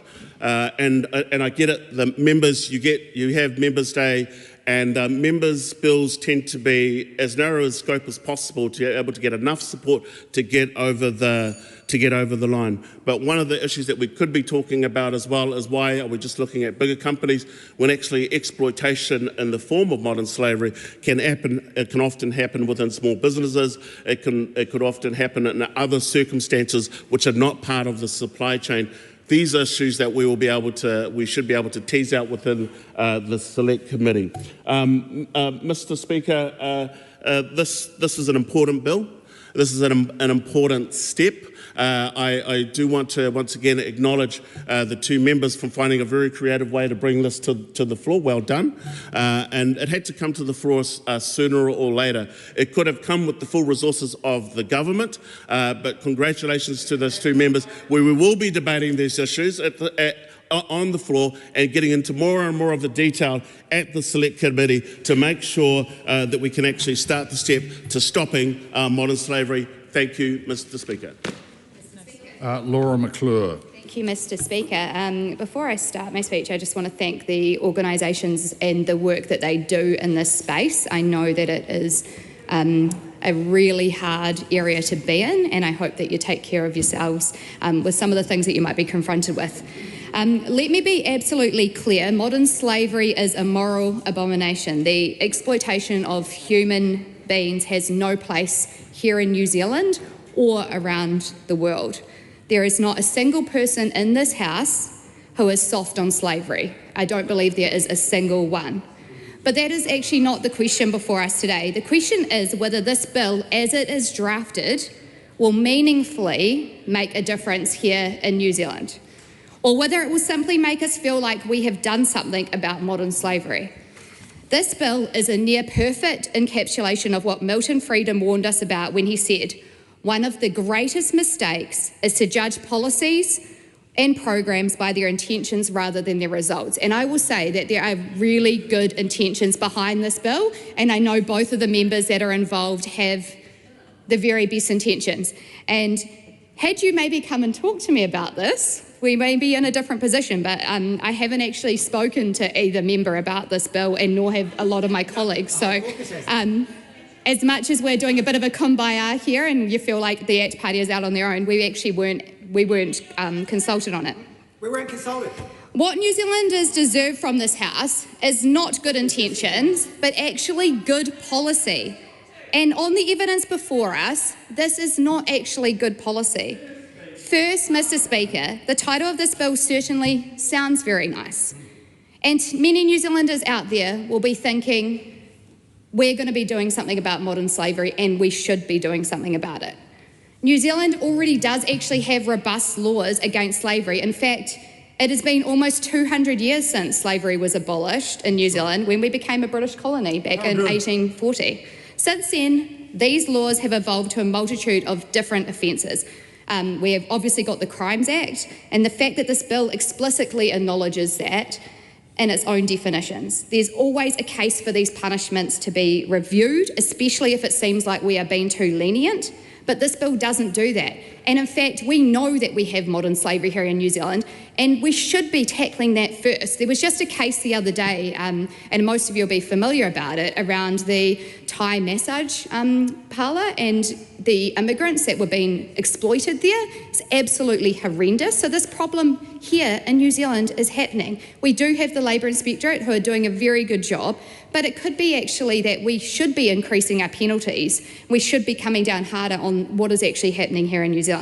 Under this bill, a company may not exploit a single human being. It could even be a model employer, but if it misses a paperwork deadline or files a deficit statement, it faces up to $200,000 in fines. This is around administrative or non-administrative punishment. This is not a policy built on a cornerstone of freeing victims. It is built on filling in forms and ticking boxes. And I know this bill is going to go to the Select Committee because it has the support of the other parties. And I'd be very keen to see the evidence that this bill actually makes a difference. We can't just blindly follow other countries down a path because we think it is the right thing to do. We need to actually assess what is happening and will it have any actual impact here in New Zealand. The other thing that I think is the most concerning point is that discretion is handed to the responsible minister over what a company's revenue is. So this bill, as it states, is set to $100 million. And a lot of us could probably agree that when a company earns over that, they can afford the administrative duties. And I think there is a good argument in that. But do we really trust a future minister with the stroke of a pen won't actually change that to $100,000 or $10,000? That in itself is really concerning. And I know the opposite side of the House have been arguing within other pieces of legislation around ministers being awarded that power when something should actually be Parliament's duty to decide. So I really do hope that the Select Committee look at that. So we're not really debating a $100 million threshold here. We are actually debating something bigger than this.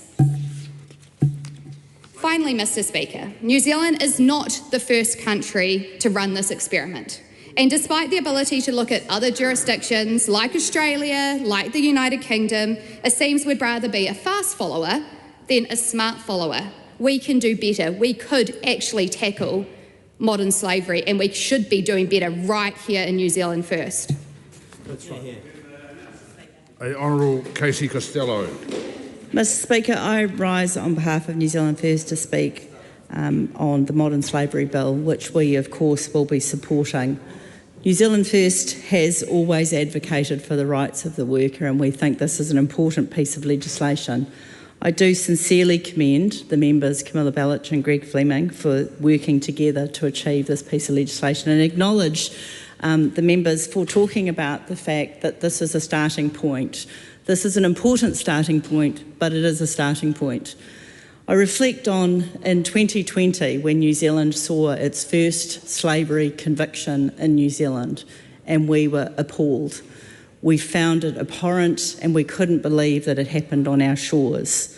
Moving on from that, over the past 6 years, we have seen a growing trend, and it is why I'm advocating so hard on our response to organised crime, where people are a commodity. As in any commodity used by criminals to make money, people have now become that commodity. Slavery is not new, it has been around for thousands of years, but we are a society that's moved on and we should be judged by how we deal with this issue now. I would like to personally acknowledge Dr. Christina Stringer from Auckland University, who was a great educator for me when I first started working in this space. She was an incredible academic with a lot of wisdom in this space and wrote one of the first white papers on modern slavery and government's response to it. It is a complex issue, we acknowledge, and it is a complex issue because we want to ensure that our outcomes achieve the impacts. And I do acknowledge the ACT member for talking about being judged by the outcomes of our legislation and not just that we have legislation. But I think it has been traversed clearly in this House that this is the starting point that we need. It is recognised that reporting and accountability will be necessary. But I'm old enough to know when we first introduced health and safety legislation, and we fundamentally started with a reporting mechanism and a policy development.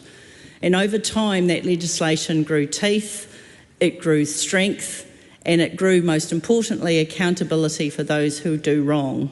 The challenge we have with modern slavery is it is complex. It has many forms. It is fundamentally abusing human rights and the individual's rights for freedom through coercion, through violence, through intimidation, through a range of things where we take vulnerable people and make them our playthings effectively. And so this is why I think it is necessary to bring the legislation forward. It is a good starting point. We look forward to the Select Committee process. I think it is important to understand that we want to gain visibility in this process, and our reporting mechanisms have to ensure that we encourage transparency and reporting, that those who do good, who delve into their supply chains, who audit, who do all the right things should be commended for that effort, not condemned when they find slavery within their supply chain. And that is an important balance we need to strike. Otherwise, we will end up with perverse outcomes where we would be choosing to not see it rather than see it, report it, and therefore risk being held accountable for it being in your supply chain. We've talked about the big businesses and they have the capacity to deal with this. They also have brand exposure. They also have the risk that when it is found in their supply chain, they will be condemned in international markets and they will be held accountable. But we want to ensure that those big businesses have independent, strong auditing within their supply chains so that they are driven and incentivised to make sure they weed it out, they look for it, and they're encouraged to do so. I also look forward to working closely to deliver better outcomes around how we respond to the organised crime component of modern slavery, that we recognise those bad actors that are manipulating human beings and that have some degree of anonymity within big supply chains, that we do more to weed out the slavery that is occurring in New Zealand. We recognise that there is domestic trafficking within New Zealand. We recognise that this is not just across borders, that exploitation is a reality and we need a legislation and solution that will deliver those positive outcomes. I really do acknowledge and support the members for bringing this to the House. I think there is a good opportunity through a Select Committee process to ensure we have good engagement, and therefore New Zealand First commends the bill to the House. Rini Kaipara. Tēnā koe, e tautoko ana. E tino tautoko ana I ngā mihi ki ngā mema pāremata nā rāua tēnei kaupapa kia koe, Greg Fleming o te rōpū nāhinara, kōrua tahi ko Camilla Ballich, tēnā kōrua I tēnei mahi. Goes without saying, we are not just discussing a bill. We are discussing the integrity of our nationhood. We often speak of Aotearoa as a beacon of human rights, yet our daily lives are quietly fuelled by exploitation. The latest Global Slavery Index estimates that 50 million people globally are trapped in modern slavery, and 8,000 of them are right here in Aotearoa. Look at our streets, look at our tracks. We know that global entities like CRRC, which supply the very buses and trains that make our cities go around, have been linked to alleged forced labour in international supply chains, when our own public transport is potentially built on the backs of oppressed peoples. We're not just observers of injustice, we are participants in it. We cannot preach freedom while riding on the results of bondage. This bill is our chance to say enough. We're not just following the world, contrary to popular belief, we are leading. Unlike the UK or Australian models, this bill introduces real teeth, direct liability. This bill goes further by including penalties and liabilities for directors. If you profit from slave labour, the buck stops at the boardroom table. Thresholds for transparency. It targets large reporting entities with $100 million or more in revenue, requiring them to be transparent about how they identify, mitigate and remediate incidents of slavery. Specialist oversight. It explores the establishment of an independent anti-slavery commissioner to lead this work with the enforcement power it requires. For Te Pāti Māori, Mr. Speaker, our support for this bill, and yes, we absolutely support this bill, is a matter of mana motuhake. Slavery is the ultimate theft of a person's authority over their own life. It is that antithesis of everything that we stand for. Mana orite, we must confront the inequality that allows $8 billion worth of goods made with forced or child labour to enter our ports every year. No person's mana should be diminished because they're desperate to survive. Mana mokopuna. Bringing an end to modern slavery will benefit mokopuna across the world, not just here in Aotearoa. We owe them a legacy of liberation, not a supply chain of suffering. In conclusion, Mr. Speaker, we hear the ACT Party. We hear that they will vote against this, preaching personal liberty. But Te Pāti Māori, in this House we ask, whose liberty? The liberty of a business to ignore blood in its supply chain, or the liberty of a human being to live without chains? We're caught in an inescapable network of mutuality. If one person is enslaved, the freedom of all of us is a hollow promise. It's time to clear our conscience, Mr. Speaker, and our cupboards of slave labour.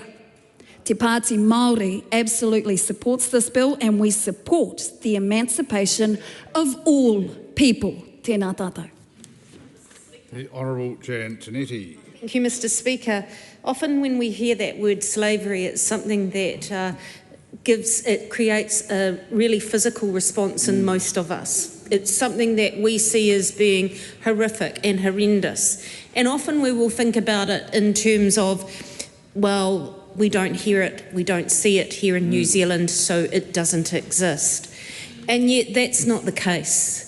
That is not the case, Mr. Speaker. And we know, as the previous speaker and other speakers have said, that not only does it exist in supply chains and across the globe, that the 2023 Global Survey Index recognised that there would be approximately 8,000 people living in modern slavery in New Zealand. That's 8,000 people living on our shores who are living in the most horrific and horrendous conditions that we could imagine. So, Mr. Speaker, I want to say firstly a big congratulations to my colleagues across the House, to Camilla Bellich and Greg Fleming. Thank you for the work that you have done, and congratulations on getting this bill to this point that we're here debating the first reading this evening. Because as many others have said in this House, this is a start. And I acknowledge that both of you have said the bill's not perfect, and we know that. But hey, it's more perfect than having nothing. That's right. You know, before that, we had nothing. Yeah. We currently have nothing. And this bill is the start to us acknowledging and putting this right.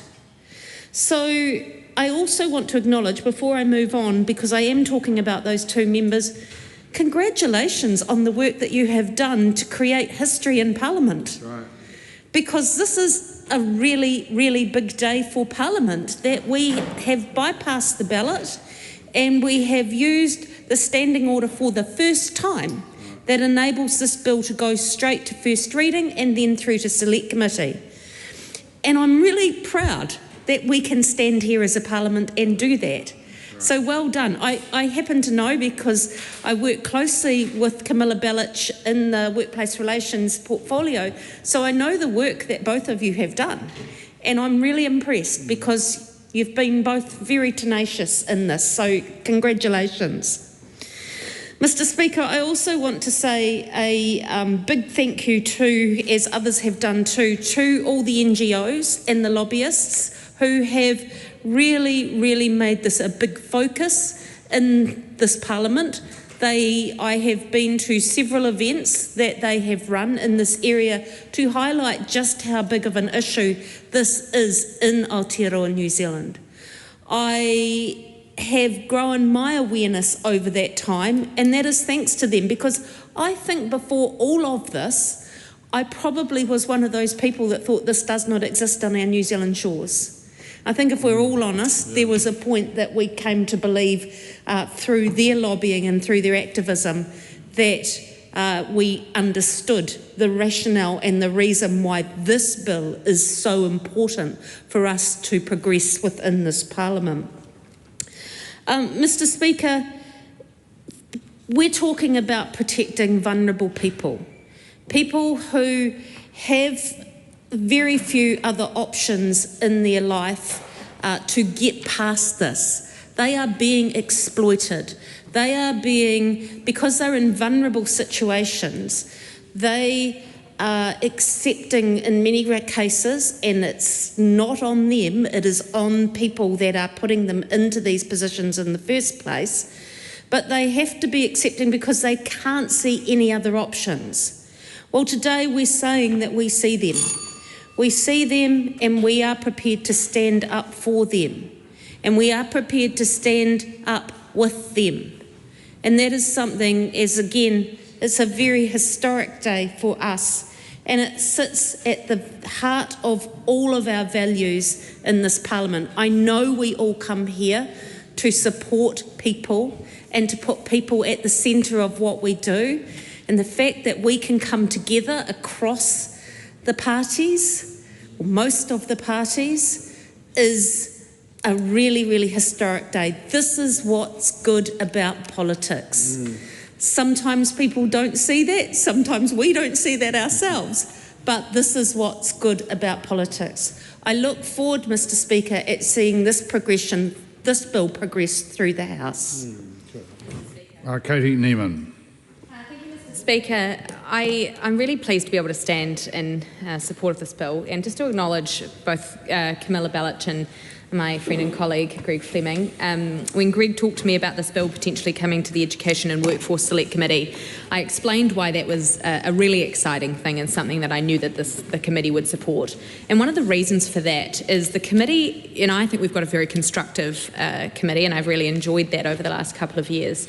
One thing that we have all agreed on is our position against and on migrant exploitation.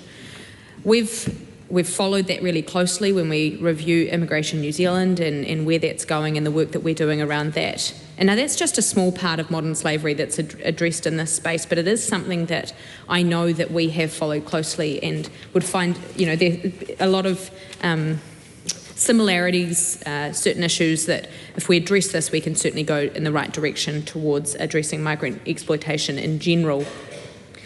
I just want to say too, in terms of the Select Committee process, before I move on to some of my own reflections, that it's something in a wider sense, the way we operate in New Zealand, that I think the committee will be, in some cases, not surprised, in some cases really disappointed, but really inspired by our ability to make the change and what this is going to genuinely turn out to do. When we open for submissions, which we will do shortly, we really want to hear from a breadth of organisations, whether it's NGOs, the people that have lobbied and advocated for years and years on this, but as well as that organisations that will maybe are already doing this really well and that can set an example and show us how this works and what we can do to make it right, or those that will be working with this, those large organisations, and how this would look for them.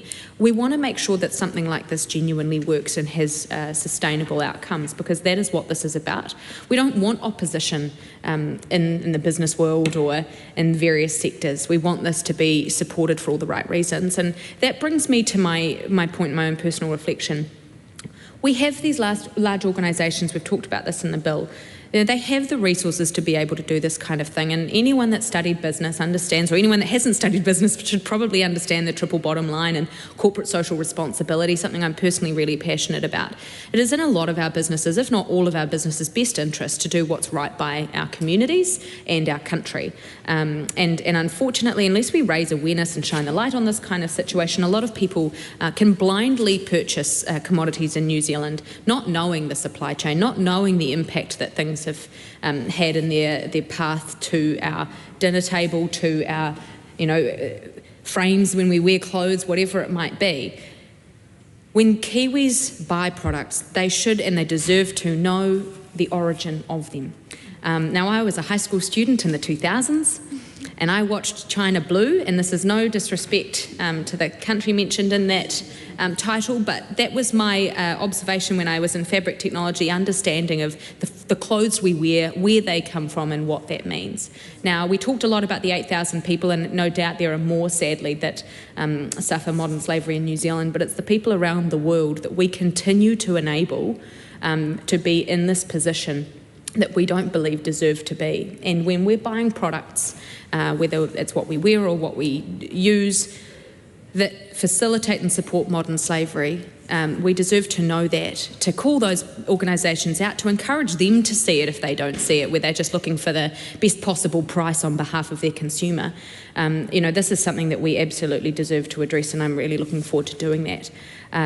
Can I also say as well, and what I'm looking forward to in addressing this through Select Committee, is hearing the very real difference that it's going to make. And a little something closer to home. This is not just migrant exploitation, this is not just supply chain. But when I was managing a school bus company, I observed students that in some remote communities, in some not so remote communities, who were kept out of school for various reasons, not travelling on the school bus when they should have been, who were then being, in some cases, used by their parents to work in spaces, whether they were illegal or not, for no employment. There was a benefit to them not being in school, and this happens in New Zealand, and it might not even be something that the police are necessarily looking out for or a part of that 8,000.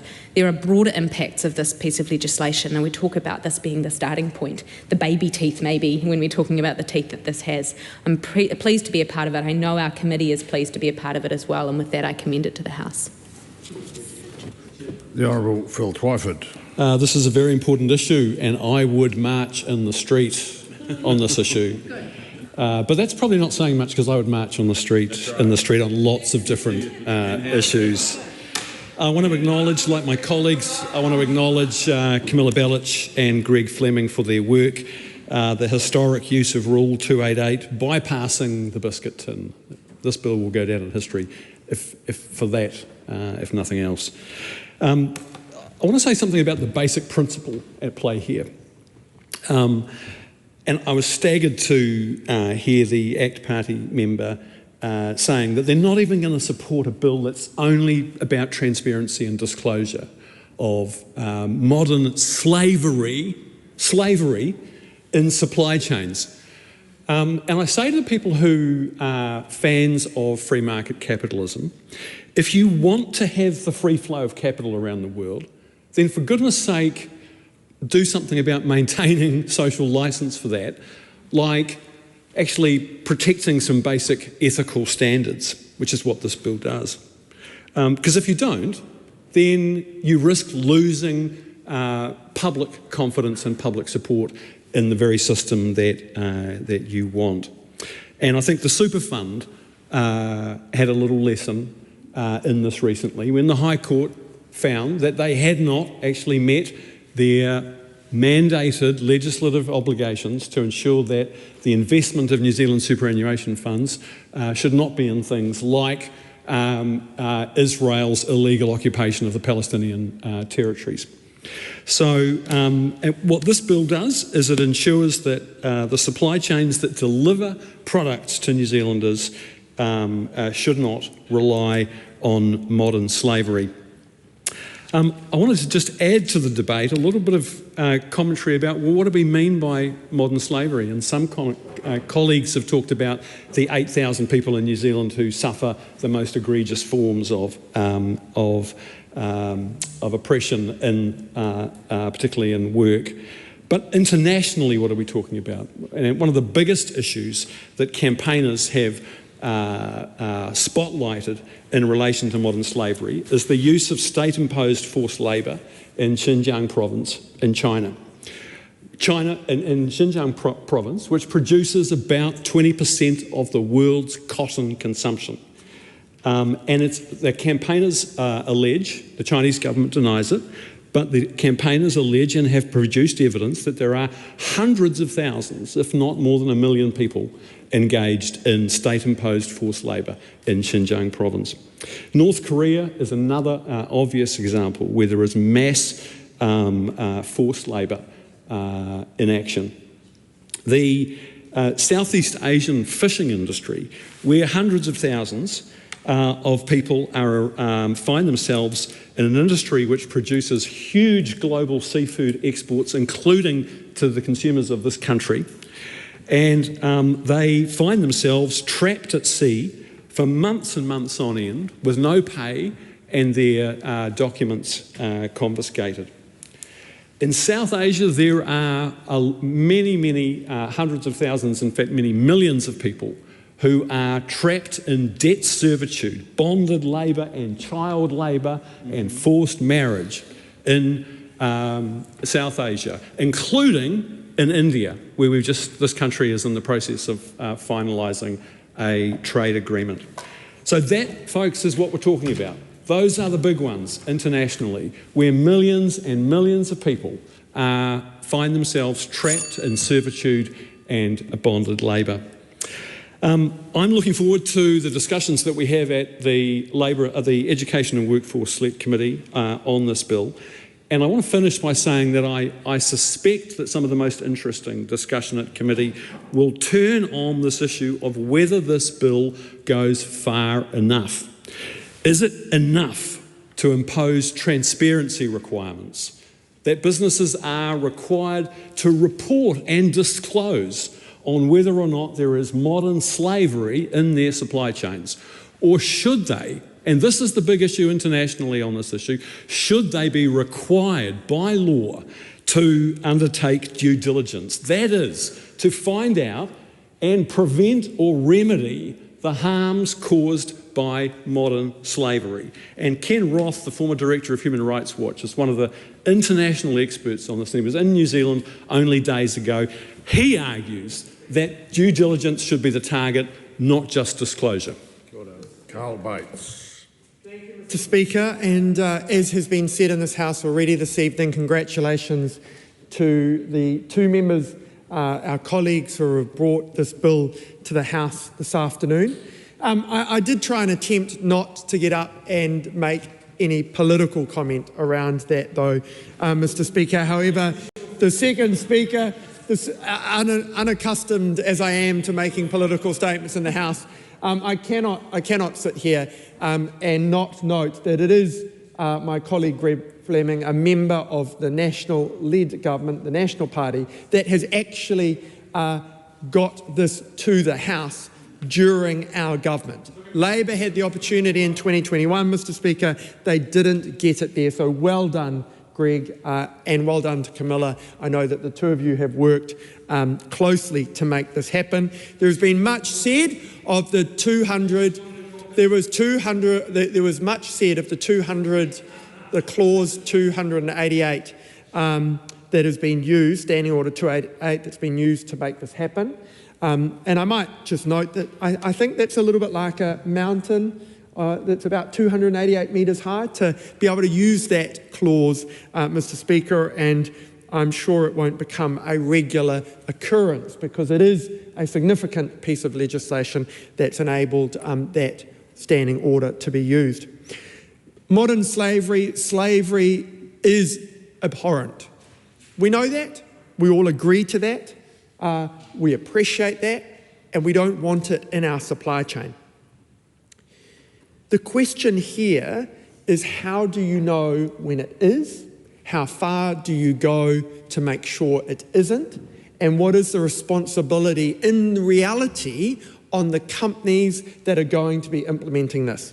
And I've shared through the process feedback to Greg Fleming as he's developed the National Party's contribution to this piece of legislation, having sat on the board of a company in Australia that was required by the Australian legislation to report under their version of this, what will soon be, law here in New Zealand. And it is a conversation that occurs around that table, Mr. Speaker, of have we gone far enough visiting the factory in Vietnam? Do we actually know X, Y or Z from that part of our supply chain in Europe? Are we sure the German manufacturers of the machinery we're buying are clean? And I think it's going to be important for the process through the Select Committee and through the passing of this legislation and then the government implementing it post that, hopefully later this year, to be clear with business where that line is. Because a saying that I suppose comes in the court space often, principles are expensive. And this is a principle that it is fair to have a cost on. But we need to make sure that cost is realistic, that we are clear, and that we can ensure that it can be practically implemented. Because every cost that is incurred increases the cost of the supply chain, ultimately of the products that New Zealanders are buying. And there is a way to do this and make it practical and ensure that cost is minimised, but the outcome is achieved. And I don't think, I hope that no one takes offence or takes what I've just said out of context. It is about ensuring we get modern slavery out of our supply chain, but we have to make sure we manage the process of implementing that so that New Zealanders at the till are not paying more than they need to. The teeth in this piece of legislation is around the director's liability, and so it'll be interesting. I'm sure the Institute of Directors will submit on that, because again, we don't want to have the wrong drivers of director activity around the boardroom table, and being clear where that line is for directors and understanding their director's liability, ensuring they are clear on how they make sure they have not only complied with the letter, but the spirit, at the same time as not going so far that it creates unnecessary compliance pressures on our companies here in New Zealand, will be really important to the success of what I know is going to be a great piece of legislation in the books here as a result of the work that these two members have done. I commend it to the House.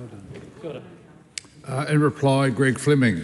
E te manga o te whare. Thank you so much to every member of the House who has contributed to this. I appreciate the encouragement, appreciate the already insightful comments on the bill. I particularly want to thank Laura McClure for her very thoughtful comments, and I want to observe that. I want to observe that the reality. I want to observe two things. One is this. I love it when we have kumbaya moments in this House. This is why I love treaty settlement days most of all. But we are a debating chamber for good reason, and that is that when we debate things, and we debate them well and we debate them faithfully, we actually get better law, and we get better policy. So I think it's good that we've got a party in here, a thoughtful party, that is not yet convinced by this. And I accept the chip. I accept... Yeah, exactly. And I heard Laura McClure very clearly when she said it is not modern slavery that she is in any way anything other than completely opposed to. It is that she has doubts as to whether the proposed legislation will actually be effective. Will it be a good use of people's time? Will it be a good use of business time? And that is the struggle that I had myself. I was not immediately convinced by the merits of this legislation when I first saw it. And that's why in my opening remarks I mentioned my friend Selwyn Coles's master's thesis and the work that he did for that year at Oxford, really wrestling with that question, does this work, and actually looking at dozens and hundreds of contexts around the world, and in his thoughtful conclusion it was that yes, it would add real value here in New Zealand, and it was that work that persuaded me to push on with it. So I hear those concerns, and I look forward over the coming months to addressing those concerns and seeing whether, come the third reading, whether we can, as a full house, be right behind this. Phil Twyford, thank you for your comments. So you weren't able to carry on towards the end, but I appreciate you started to drill down into the difference between and wanting to see due diligence. And that is precisely what I want to see through this. Precisely, absolutely. I want to see companies doing annual due diligence on their operations and supply chains, because it's when they go to actually look that they identify things that they are usually horrified to find there. One recent example was from Country Road in Australia when they found, as my colleague Carl Bates, wonderful member from Wanganui, mentioned his experience on that board in Australia. There were a lot of doubters when the Australian legislation came in. Country Road did their check, and they were horrified to find that their main sock supplier did actually have a clear instance of modern slavery in there, and they were able to address it because the requirement on them of this kind of reporting.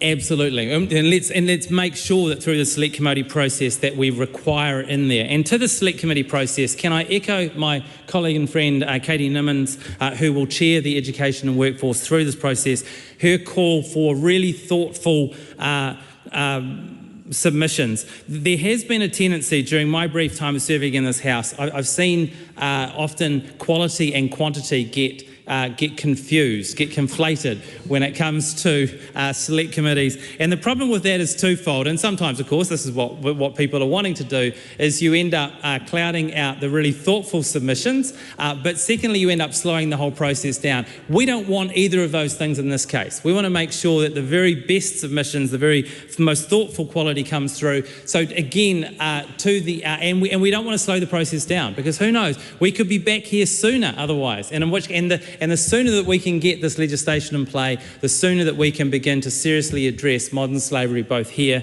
and even more importantly abroad. And on that, I want to acknowledge again, as I did in my opening remarks, as did Camilla Bellich as well, I want to acknowledge the extraordinary and relentless work of all those advocates that we mentioned before. Without you, we literally wouldn't be here.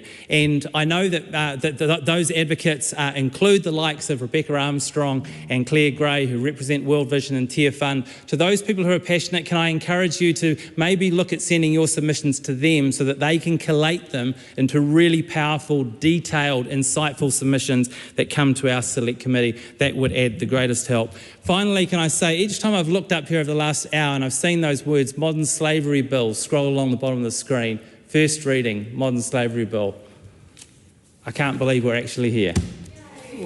Kia ora.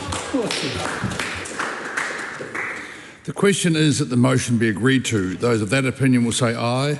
Aye. To the contrary, no. The ayes have it. A party vote is called for. Please conduct a party vote. New Zealand National. 49 votes in favour. New Zealand Labour. 34 votes in favour. Green Party of Aotearoa, New Zealand. 15 votes in favour. Act New Zealand. 11 votes against. New Zealand First. 8 votes in favour. Te Pāti Māori. 5 votes in favour. Taku Te Wharis. 1 vote in favour.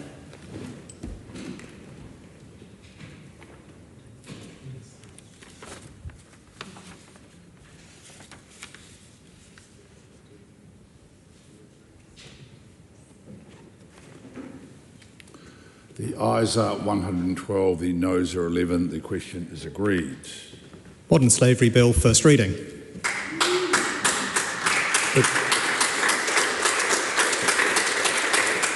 The question is that the Modern Slavery Bill be considered by the Education and Workforce Committee. Those of that opinion will say aye. To the contrary, no. The ayes have it. Camilla Bellich. Speaker, I move that the Modern Slavery Bill be reported to the House by 31 August 2026. The question is that the motion be agreed to. Those of that opinion will say aye. Aye. To the contrary, no. The ayes have it.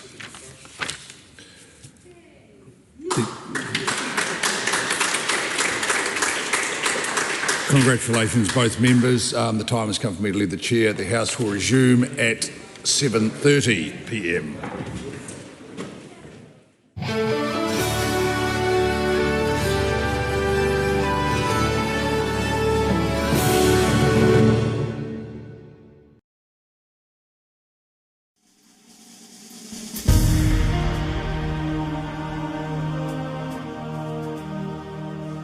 Coming up at 6 p.m. is a repeat of some of today's earlier proceedings. Live coverage from the House of Representatives will resume at 7:30 p.m.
Live coverage from the House of Representatives will resume at 7:30 p.m.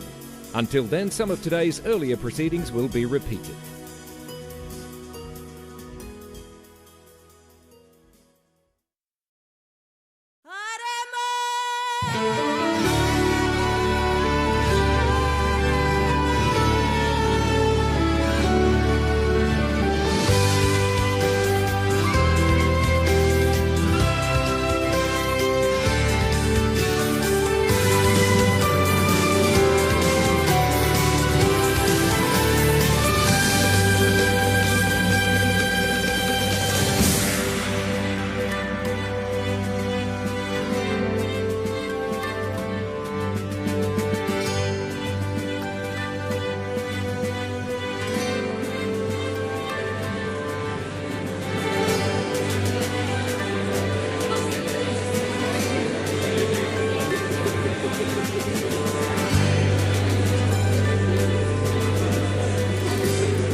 Speaker.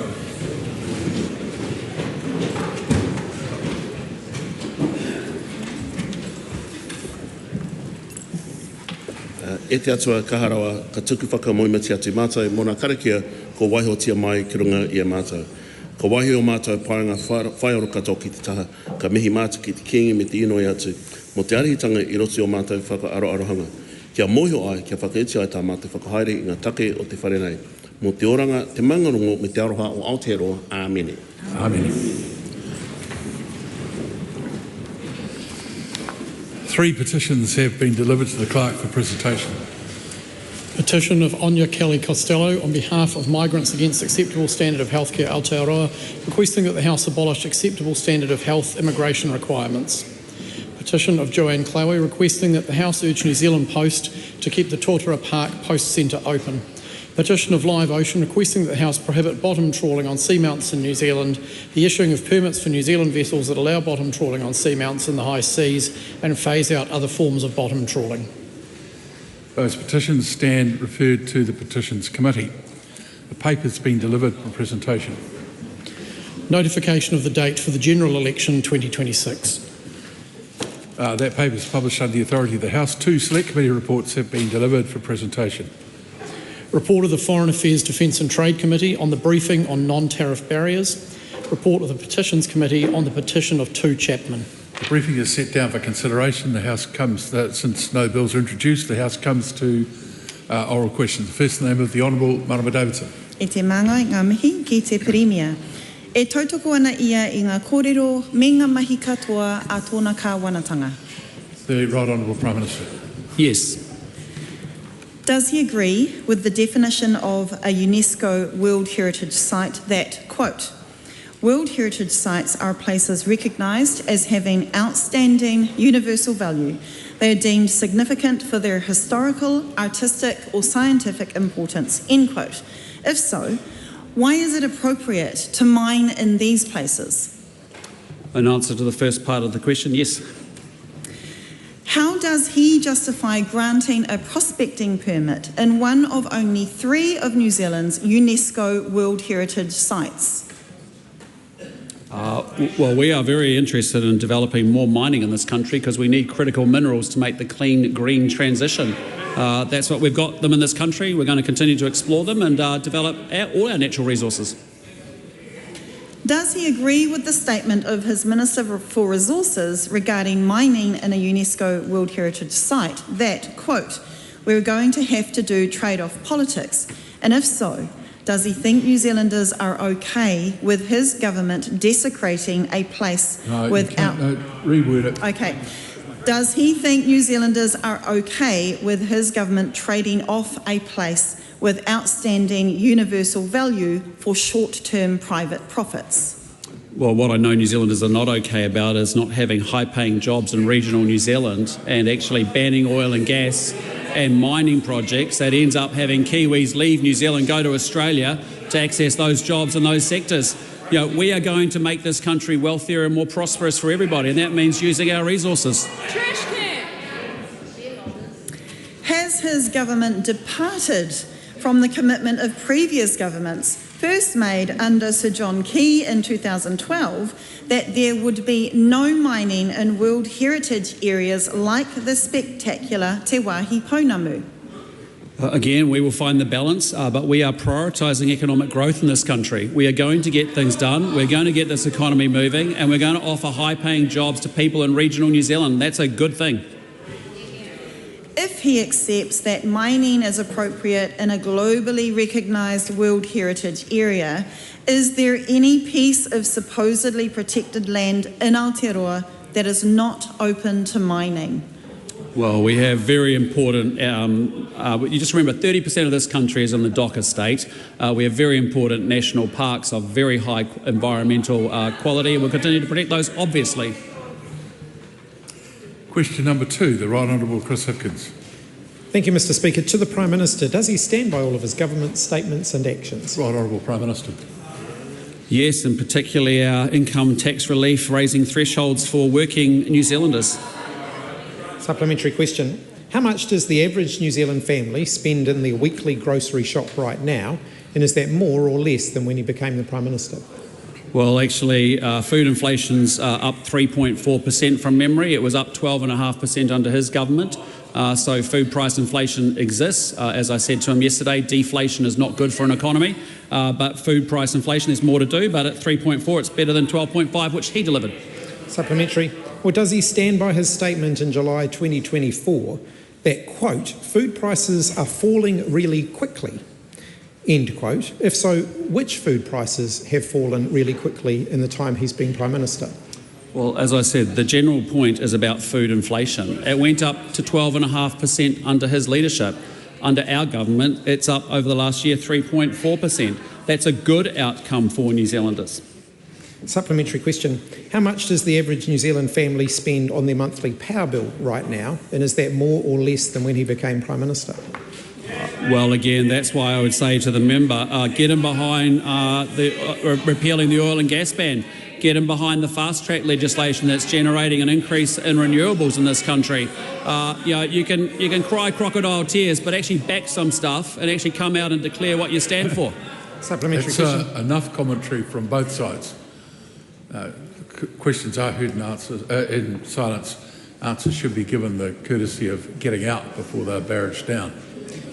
How much does the average New Zealand family spend on home, contents and car insurance each month? And is that more or less than when he became the Prime Minister? Well, again, I'd just say to the member, if he actually cares about the impact of the cost of living on New Zealanders, why doesn't he propose some policy to actually come to the table with? Why doesn't he support the rates cap? Because that's a very big driver of the cost of living for New Zealanders. Why doesn't he support fast track? Why doesn't he repeal the oil and gas ban with us? And why doesn't he actually just support extending prescriptions, saving healthcare costs on regular New Zealanders? There's a lot that you could be doing, but you're not. Supplementary question, Mr. Speaker. How much does the average tradie or sole trader spend filling up their ute right now? And is that more or less than when he became the Prime Minister? Well, the good news is that we abolished the ute tax. Remember that one? That was a special. We abolished the Auckland regional fuel tax, if you remember that one. So it's a lot less than it would have been if he'd stayed in power. And we've actually cancelled Labour's fuel excise hikes that are planned. We've kept that in place frozen, but we're progressing a rates cap. Get on board with that. Why don't you just support that very simple thought and idea? Supplementary. How many more people are unemployed now compared to when he became the Prime Minister? Well, as I've explained to the member before, the rule of economics is that if you increase government spending by 84%, you drive inflation up to a 32-year high, you have 13 interest rate rises, you put the economy into slowdown, if not recession, and people lose their jobs. But in the last quarter, we're pleased to see that we've created thousands of new jobs for New Zealanders. That's good, but we're going to get the economy growing, and that's how we get people back into work. Supplementary question, Mr. Speaker. Is the reason he can't answer a single one of those questions about the day-to-day reality New Zealand families face under his government and instead resorts to blame and excuses that he doesn't know the answers or that he just doesn't care? Well, I tell you, we have done more to support working... Prime Minister, there's a point of order. The Honourable Shane Jones. Sir, it's a well-established tradition in the House, moving from a general question to finicky, pettifogging detail. You cannot expect the Prime Minister to have that detail. It's laid out in Speaker's Rulings 197. And why are you allowing that level of exactitude to take place? Well, I simply disagree with you with the interpretation of the question. I think the Prime Minister is well capable of answering a question as you describe it. Right, Honourable Prime Minister.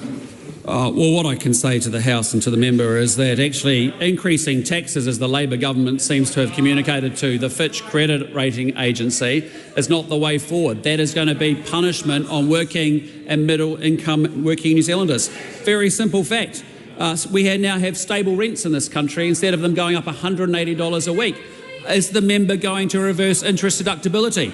Is the member going to reduce the Bright Line test? Is the member going to increase the tax rate? Where's his up?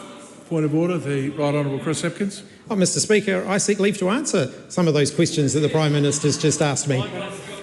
Well, I would put the leave, but it would interfere with a prescription of standing orders, which makes this question time. Opposition asks questions, government answers them. If they answer in a rhetorical way, that's probably a result of the question that was asked in the first place. Have you finished? Yeah, all good. We'll move to question 3, Greg Fleming. Te manga o te whare, I te minita o ngā pūtea. What recent reports has she seen on the economy? The Honourable Nicola Willis. Well, Mr Speaker, last week Moody's Ratings released its latest review of New Zealand. It confirmed that New Zealand's sovereign credit rating would remain at AAA, the highest possible rating, but revised the outlook from stable to negative. Moody's highlights that current global economic uncertainty presents downside risks to growth in New Zealand, while inflation pressures persist. It says these factors may delay the government's fiscal consolidation, that is, getting the government's books back to surplus and bending the debt curve from going up to going down. This comes after Fitch Ratings also changed its outlook for New Zealand to negative. What do these recent changes in outlook indicate? Well, Mr Speaker, what these changes indicate is a risk to both ratings. Moody's and Fitch will be watching developments closely to determine whether to move New Zealand's ratings one notch lower or to maintain the rating and revise our outlook back to stable. I'm advised that Moody's typically shifts to a negative outlook when they see at least a 1 in 3 chance that a downgrade could occur, and that an outlook is generally resolved over 12 to 18 months. This gives time to monitor how the fiscal position is evolving. Budget 2026 will be released on the 28th of May, and members will see the latest Treasury forecasts then. And what do these ratings reviews mean for the government's fiscal approach? Mr Speaker, these reviews support the government's fiscal strategy of keeping a tight rein on spending, getting the operating balance back in surplus and getting debt under control, all within the next few years. Being on negative outlook is, however, a warning that we need to stay on this course and demonstrate progress, even when global events make it more challenging. And it's a warning to others who might want to spend more and borrow more that ratings agencies are watching carefully. The interest cost on government debt is already around $9 billion a year. A credit rating downgrade would increase further if debt increased, would increase this interest bill further, and even more so if New Zealand faced higher interest rates from being considered a riskier country. And how can fiscal consolidation be achieved? Well, Mr Speaker, there are 2 possible fiscal strategies available for consolidation. As the member Chloe Spalbrick points out, the parties opposite me prefer tax. Our approach is to keep a lid on spending rather than increase taxes. Fitch makes this point explicitly in its review, saying, quote, "There is broad-based consensus across the political spectrum towards fiscal consolidation, although the consolidation strategy may vary." It says the current government focuses on expenditure constraint, and that is true. Over the last 2 budgets, the government has made a total of $44 billion worth of savings and reprioritisation. On the other hand, Fitch says others would emphasise revenue measures to reduce the deficit. That means increasing taxes. People who have those plans should tell the country which taxes they'll be increasing. Question 4, Oreni Kaipara. Kia ora, Mr Speaker, Sat Sri Akal. My question is to the Minister responsible for RMA reform. What assurances, if any, can he give to the people of Tāmaki Makaurau that his RMA reforms will not impact the protection of the Waitakere Ranges? The Honourable Chris Bishop. Mr Speaker, there's special legislation in place for the Waitakere Ranges, the Waitakere Ranges Heritage Area Act 2008. The Act requires Auckland Council to give effect to its purpose and objectives when making plans under the RMA that affect the area and to have particular regard to that purpose and objectives when making resource consent decisions in the area. The Planning and Natural Environment Bills, which will replace the RMA, are currently before the Environment Committee for consideration. When those bills were introduced, it was acknowledged that not all consequential amendments to other acts were included, and the committee, as I understand it, has been made aware of that fact. To maintain the intent of the Waitakere Ranges Heritage Area Act under the new planning system, consequential amendments will be needed, and the Environment Committee will be considering that as part of its scrutiny of the bills. Supplementary. How can the Minister justify advancing planning legislation that effectively overrides the protections of the Waitakere Ranges Heritage Act 2008? And what specific safeguards, if any, will remain to prevent irreversible environmental degradation in the Waitakere Ranges? Well, I suggest the member at the end of the night goes back and reads the Hansard, because if she was listening, she would find out that that's not what I'm doing. Supplementary. What weight then has... Continue. What weight has the Minister given to the strong opposition from local communities and mana whenua who are concerned that his RMA reform will undermine the Waitakere Ranges Heritage Act 2008, and why are these concerns not currently reflected in the Planning and Natural Environment bills?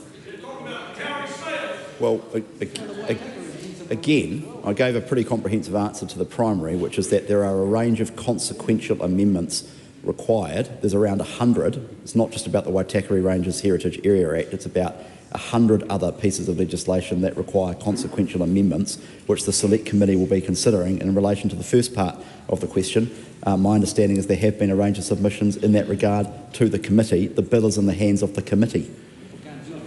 The Honourable David Seymour. Is there any chance that these changes might allow families with a horse paddock in Henderson, where they've been trying to build homes for decades, to actually provide those homes that would do a lot more for mana whenua and many others complaining than any of the carping we've heard in this question so far? Mr. Speaker, it is true that I have emails from... That's just not quite so interfering. It's not true either. It is true that I have had a number of emails from people around the Waitakere Ranges Heritage Area Act seeking that it be entrenched in law. I've also had emails from people who actually live there who wish to do simple things with their property, like subdivide to put another house on, who find themselves unable to do that. And what's important is that the Select Committee, as I've said 3 times now, work its way through that and consider the consequential amendments made, and I look forward to the report back to the House. Supplementary. If protections are weakened and environmental harm follows, will the Minister accept responsibility for any irreversible damage to the Waitakere Ranges? Well, that question is highly speculative. There might be a different way that the member could ask that question.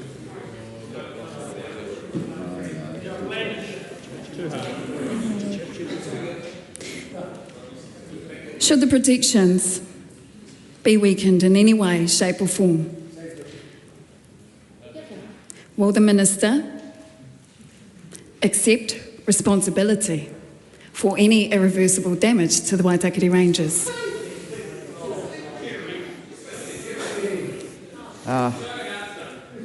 Mr. Speaker, if the government's planning reforms work as intended, I will take responsibility for the abundant development opportunities that will land in this country. I will take responsibility for the renewable energy that will be far easier to be built, the wind farms that don't take 6 years to build. I will take responsibility for infrastructure projects not tied up in endless red tape to build transmission and roads and rail projects. I will take responsibility for the prosperity that we have been denied as a country because of the straitjacket of the RMA.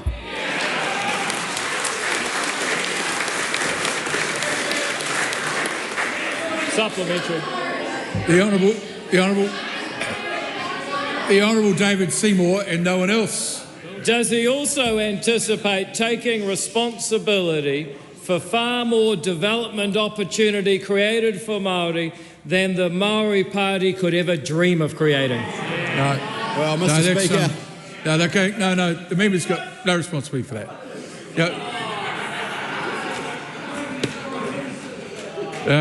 Question 5, Andy Foster. Thank you, Mr. Speaker. My question... When the House is ready to give you the respect of the question. My question Andy is to the Minister of Regional Development and asks, what recent announcements has he made?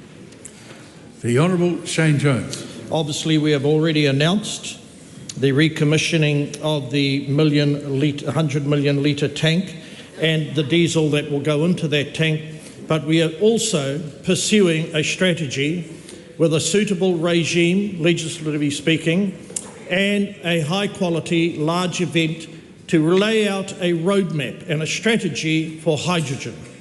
That is something that will join the host of other announcements I've made in terms of geothermal, nuclear fission and oil and gas. We are going in our regions to ensure that we have the supply of energy by using our regional resources, including hydrogen.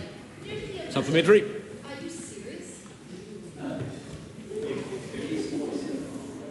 Andy Foster. Supplementary. Does New Zealand have potential for hydrogen being a fuel of choice?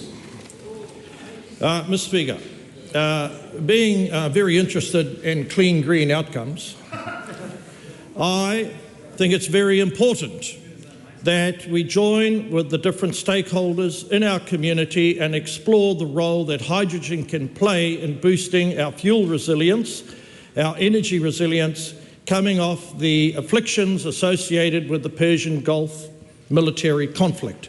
It is important, however, that when people apply for innocuous prospecting permits, that they are not pilloried, they are not cancelled, they are not harassed by opponents to mining when they are legally entitled to go and get an innocuous permit to learn about the potential of hydrogen and other minerals on the Dock estate.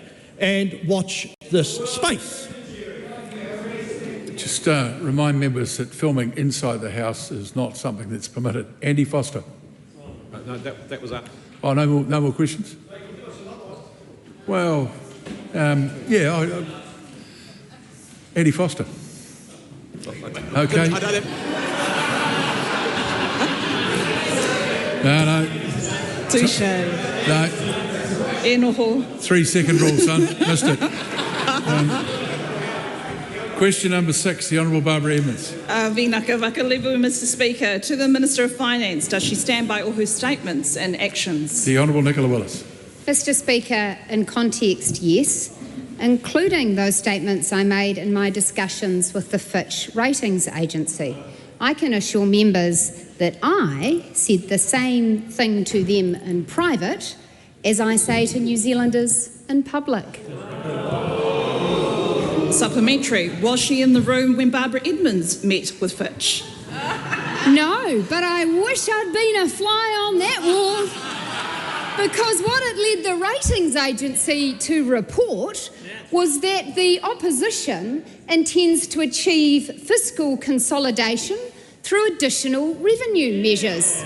I was surprised to read this because, of course, the capital gains tax, which the Labor Party have announced, they've already said all of that money has been stitched up for doctors' appointments. So where would the extra revenue come from? Only you know, Barb. Good luck fixing your fiscal hole. Supplementary. Are New Zealanders currently experiencing a cost of living crisis? Yes, Mr. Speaker, and events in the Middle East are playing a very significant role. We have seen the price of diesel almost double since that conflict began. Diesel is a fuel which powers not only vehicles but freight and a number of inputs into our economy, and it is correct to say that that will have an effect on the cost of living for New Zealanders. On the other hand, the effect of the events in the Middle East has shown that in the past couple of weeks we've seen that diesel price come down about 55 cents, which demonstrates, Mr. Speaker, that it is in all of our interests to see the conflict in the Middle East resolved as soon as possible. Supplementary. How many families have actually received the full $250 that she promised them?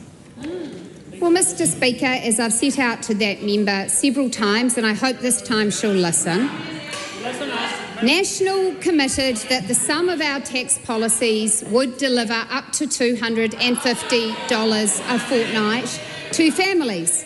We delivered on every single one of the commitments that underpinned that $250. Up to 150 of that would be delivered by the Family Boost payment, and I've been advised that more than 10,000 families have received that payment in a fortnight. And up to $100 of that would be contributed through our changes to personal income tax thresholds and changes to working for families credits. Now, Mr. Speaker, that member opposed those tax reductions, opposed that additional income for New Zealanders. I'm proud we delivered them actual cash into their bank accounts to help with the cost of living. Does she stand by her statement, quote, "This government has got your back," unquote, when 70% of workers didn't get a pay rise above inflation in the last year? Yes, Mr. Speaker, because I'm not cooking up any secret taxes. Whatever. Supplementary. Is it having New Zealanders back in a cost of living crisis when her government is increasing the everyday costs through her gas tax, increases to car registration, the reinstatement of prescription fees, increases in line charges and increases in council rates? Mr. Speaker, to pick one, we are introducing legislation to this House to cap rates increases. Unlike that member who, again, opposes yet another practical measure to help with the cost of living. You see, the problem is that member has an opinion on everything and a policy on nothing. Question number 7, Tim van der Molen. Just wait a moment, Mr. van der Molen. That's enough. Questions are heard in silence. Tim van der Molen. Thank you, Mr. Speaker. My question is to the Minister for Trade and Investment. What recent announcement has the government made regarding the free trade agreement with India? Well, Mr. Speaker, the Honourable Todd McLean. On Monday, New Zealand signed a free trade agreement with India in New Delhi. This marks a major step forward in opening up one of the world's fastest growing markets for Kiwi exporters to their 1.4 billion consumers. 95% of New Zealand's exports face tariff elimination or reduction, almost the highest of any India FTA.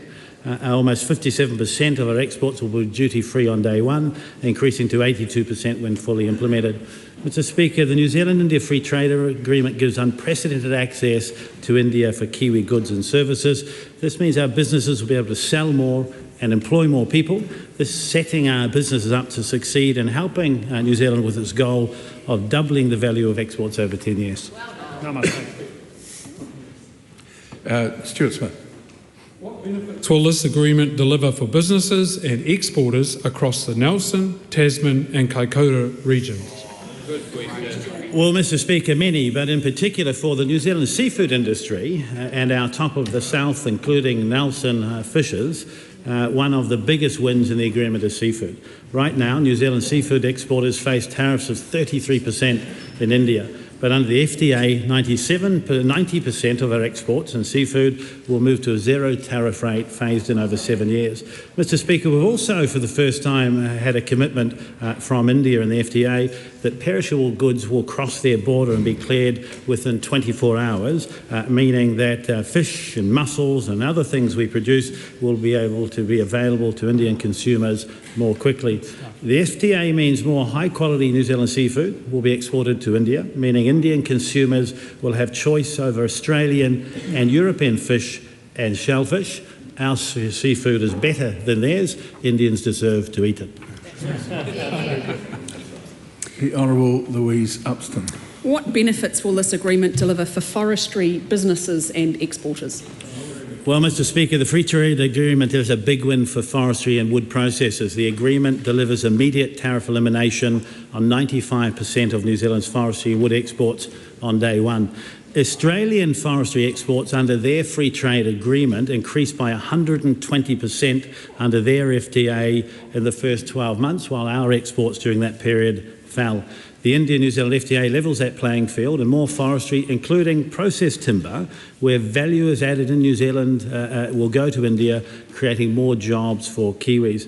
This is great news for sawmills and wool processors from Northland to the CNI, certainly Tokoroa, Kawerau, Tipoki, Gisborne, East Coast, all the way to Nelson and many places in between. What benefits will this agreement deliver? Katie Newman. What benefits will this agreement deliver for the mighty Hawke's Bay? Well, Mr Speaker, the Hawke's Bay, along with the Bay of Plenty in Northland, Nelson, Southland, many parts of New Zealand are powerhouses of horticulture. This agreement delivers real wins for growers, particularly our apple trade. Right now, apples face a 50% tariff into India. Under this free trade agreement, that tariff rate will be reduced to 25%, with an initial quota of 32,500 tonnes that matches our current apple export to India. This quota will grow to 45,000 tonnes, or 300 million apples every year over the next 6 years as our exports continue to grow. This is the first time India has included apples in a trade agreement. But it's not just apples that will benefit, Mr Speaker. Cherries, avocados, blueberries, persimmons also benefit, with full tariff elimination phased in over 10 years, giving our growers confidence to invest and create jobs. The Right Honourable Winston Peters. Why sign an FTA which included the phrase, quotes, "Nothing in this agreement shall preclude the adoption by New Zealand of measures it deems necessary to accord more favourable treatment to Maori," end of quotes, given that this language runs counter to the coalition government's approach that all New Zealanders should be equal under the law? Well, Mr Speaker, that's because that language is in many agreements, including the UA agreement and the EU agreement that Member's Party voted for during this term of Parliament.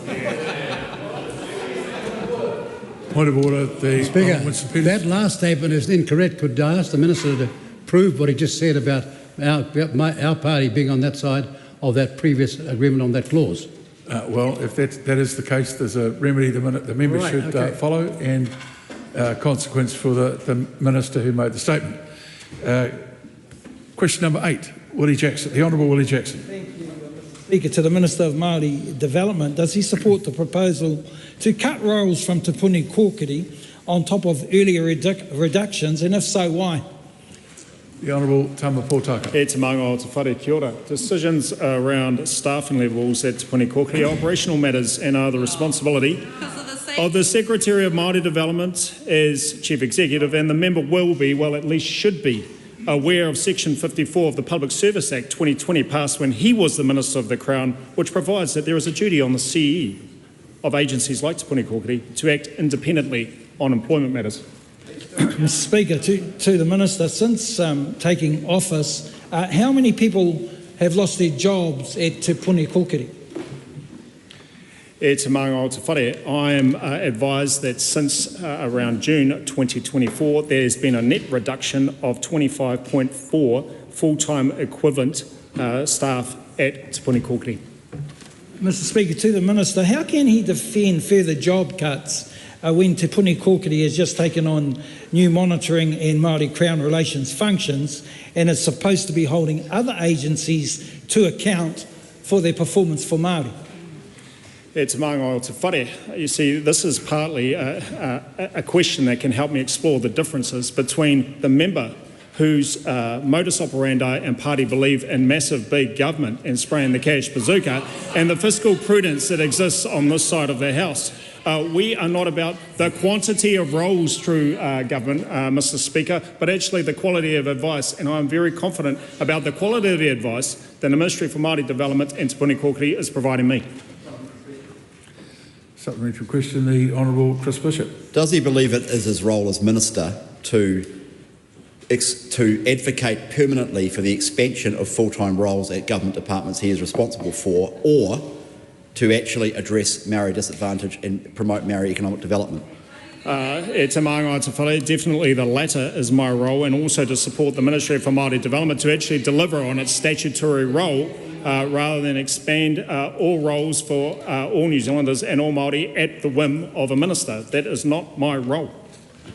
Mr Speaker, to the Minister, does he agree with Tama Pōtaka that, quote, anything less than an increase in power for Māori would signal yet another failure in respecting the treaty? And if so, how does cutting jobs at TPK achieve this objective? E te maunga o te whare, again, the member confuses the quote or the citation of that great and diligent man, Tama Pōtaka, with the quantity or the number of staff at a single agency. And I recommend that member talk with Tama Pōtaka, great guy at Copperfields, after this debate. Mr. Speaker, does he agree with David Seymour that population ministries like TPK slow down the business of government? And if so, is this the reason why he is slowly cutting staff to prepare for TPK to be cut altogether? I recall traversing this matter before. I'm not responsible for the views of David Seymour, and I recommend the member actually checks the record to ensure that that is consistent with what has actually been said by David Seymour. The Honourable Nicola Willis. Is there any evidence that increasing the number of public servants employed in the back office of government agencies addresses New Zealanders' cost of living or income opportunities? I am aware that there was an increase of about a third of public service between 2017 and 2023, and at this time a number of health and wealth indicators in this country absolutely deteriorated. Most importantly for me, indicators such as the 2-year-old immunisation rate of Māori, which dropped from about 90 to a below 65%, and that's why having targets in place and making sure that we work collaboratively across government and with the agencies to meet those targets is absolutely important. Might I add and acknowledge the work of Minister Goldsmith and Minister Mitchell, who have seen a reduction in the number of serious persistent young offenders who are Māori from 784 to 594 in the last 2 years. Tēnā kōrua. Speaker, to the Minister, does he admit that the latest job cuts prove the government's negative Māori agenda is ramping up? And for all his rhetoric about thriving whānau, the only thing thriving under National are more cuts and misery for Māori. Again, the member has... Wait on, there's a point of order, and I think I can anticipate it, but Mr Jones. So you know as well as I do, Speaker's Rulings 196 makes that question completely out of order. That's an unsubstantiated assertion about a negative agenda towards Māori.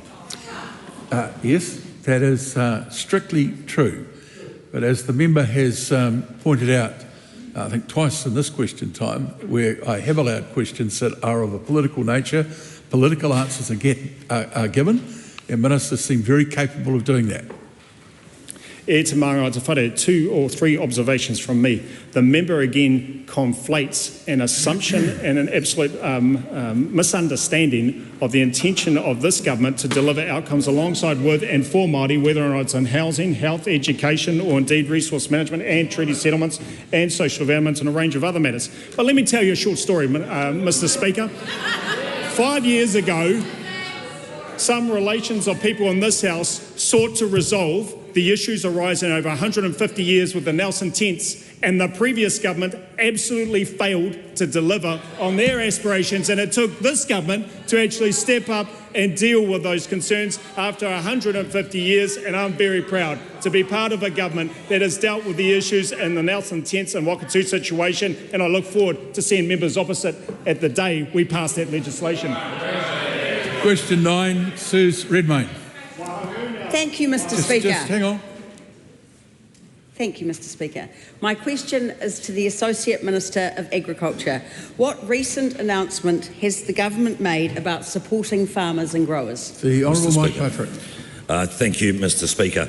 On Monday, the government signed a free trade agreement with India in New Delhi.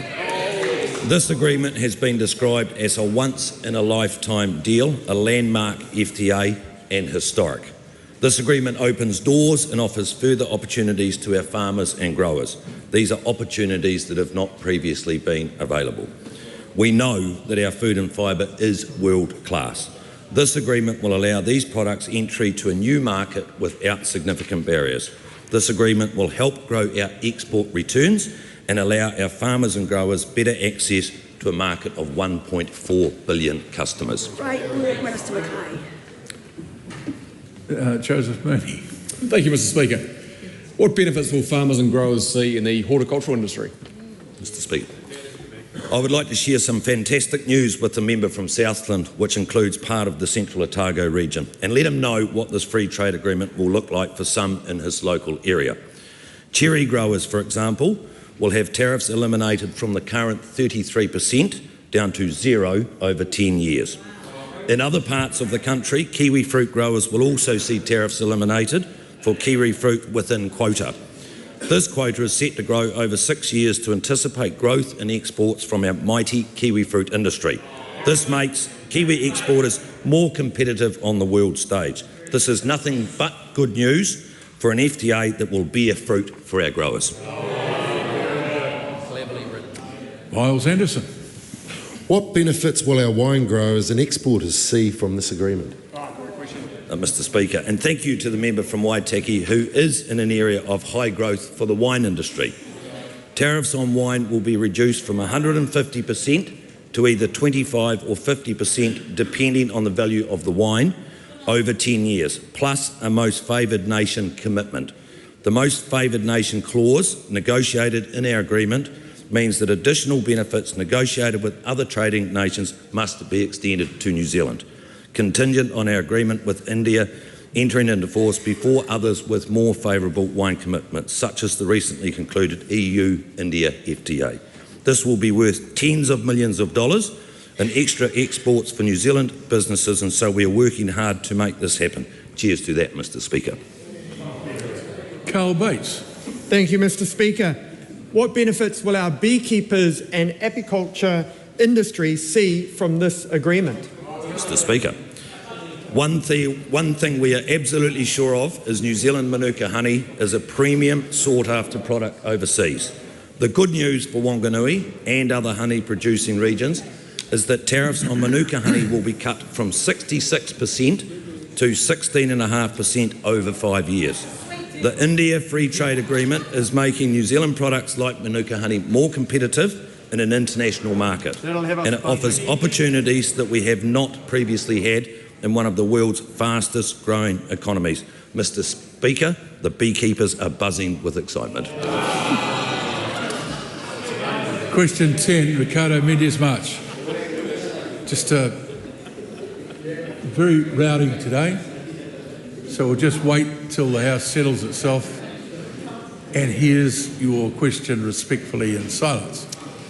Thank you, Mr. Speaker. My question is to the Minister of Immigration. Does she agree with the union network of migrants that, quote, migrants are not disposable workers? If not, why not? The Honourable Erica Stamford. Mr. Speaker, no person is disposable.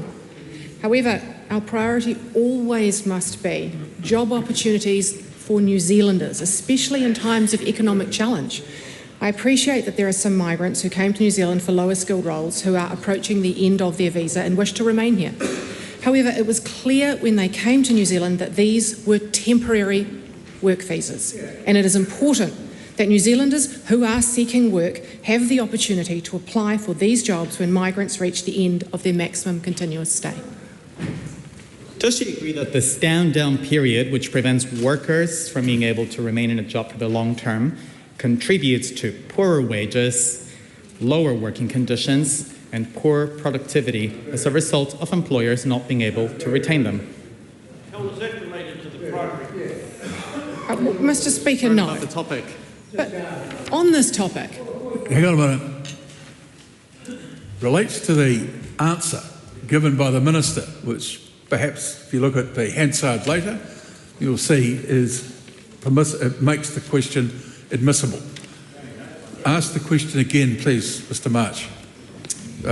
Mendes March. Thank you so much. The question was, does she agree that the stand-down period, which prevents workers from being able to remain in a job for the long term, contributes to poorer wages, lower working conditions, and poor productivity due to employers not being able to retain these workers? Point of order. Point of order, the Honourable Shane Jones. So that cannot be true. That man is reading off a prepared question which was not related to what her response was, and is certainly unrelated to the primary question. No, it's not. Well, the only person who decides whether a question is valid or not is me. Mr. March, Mendes March, please ask the question again. All right. Does she agree that the stand-down period, which prevents workers from being able to remain in a job in the long term, contributes to poorer wages, lower working conditions, and poor productivity due to employers not being able to retain these workers in the long term? Mr. Speaker, no, I don't agree with that. But what I do agree with is that it is very important for New Zealanders to be prioritised for jobs. And I'd like to acknowledge the hard work of Minister for Social Development and MSD, Louise Upson, and MSD for contacting New Zealanders who need work and job opportunities when people who are coming towards the end of their maximum continuous stay are required to leave New Zealand, giving Kiwis access to these jobs. Does she agree with Val Scott, who has been teaching English for speakers of other languages, including pre-IELTS preparation in New Zealand for 30 years, that, quote, IELTS, along with many other similar testing systems, especially requiring band 6.5, this is the case for migrant bus drivers, are completely inappropriate for establishing the ability to settle in the country? Mr. Speaker, I do not. This is a standard of English that has been in place since the early 2000s across multiple governments and does ensure that migrants are able to settle well in New Zealand. I would also make the point, Mr. Speaker, that it's only the primary applicant that has to have that level of English. Their partner and their children do not. And it is very important for that person to be able to live and integrate well into New Zealand society, and that is why we have such good levels of settlement in this country. Is it not supplementary? Ricardo Mendes-March. Is it not correct she lifted those very requirements to one that is even higher for undergraduate students trying to start at university? No. Supplementary. The Honourable Louise Olsen. Is it the government's intent that a migrant leave a role at the end of their temporary work visa? Go home. Mr. Speaker, yes. The purpose of temporary work visas is to fill skills shortages where a New Zealander is not available. As migrants reach the end of their work visa, the thousands of potential vacancies provide a critical opportunity for New Zealanders to be first in line for jobs. Immigration New Zealand and MSD are jointly undertaking a work program in this. And Mr. Speaker, last year, INZ, Immigration New Zealand, identified employers with employees coming to the end of their maximum continuous stay. They provided this information to MSD, who contacted the affected employers, and to date have filled 400 of these roles with people who are needing work. That's 400 New Zealanders who now have jobs and are able to provide for their families and their future, because this government is committed to prioritising New Zealanders for work, including taking the hard immigration decisions that we need to ensure this happens. Ricardo Mendes-March. Does she accept that she has different standards for multi-millionaire golden visa holders who get the right to vote, make larger anonymous political donations and buy multiple homes without having to sit any... This is the English language. I'm sorry, that question is... Point of order. No, there's no point of order. There's only one person speaking at the moment, it's me. That question is ruled out. Okay. Is it correct that golden visa holders are able to buy homes, make larger anonymous political donations, and get the right to vote without sitting any English tests? Those things... Yeah, hang on. There is implication in that question, but it should be answered. Mr. Speaker, there are things in that question that are not linked. Any person who becomes a resident... any person who becomes a tax resident in this country has the ability to buy a house, and any person in this country who becomes also a resident. Mr. Speaker, what the member seems to be suggesting with his questions down the English language route is that there should be the same level of English language for all resident visa holders. And if that is the case, a partner of a New Zealand, a refugee, a partner of a New Zealander should also face these higher English language requirements. And if that's what he's suggesting, then I feel free to take that to the election. Question number 11.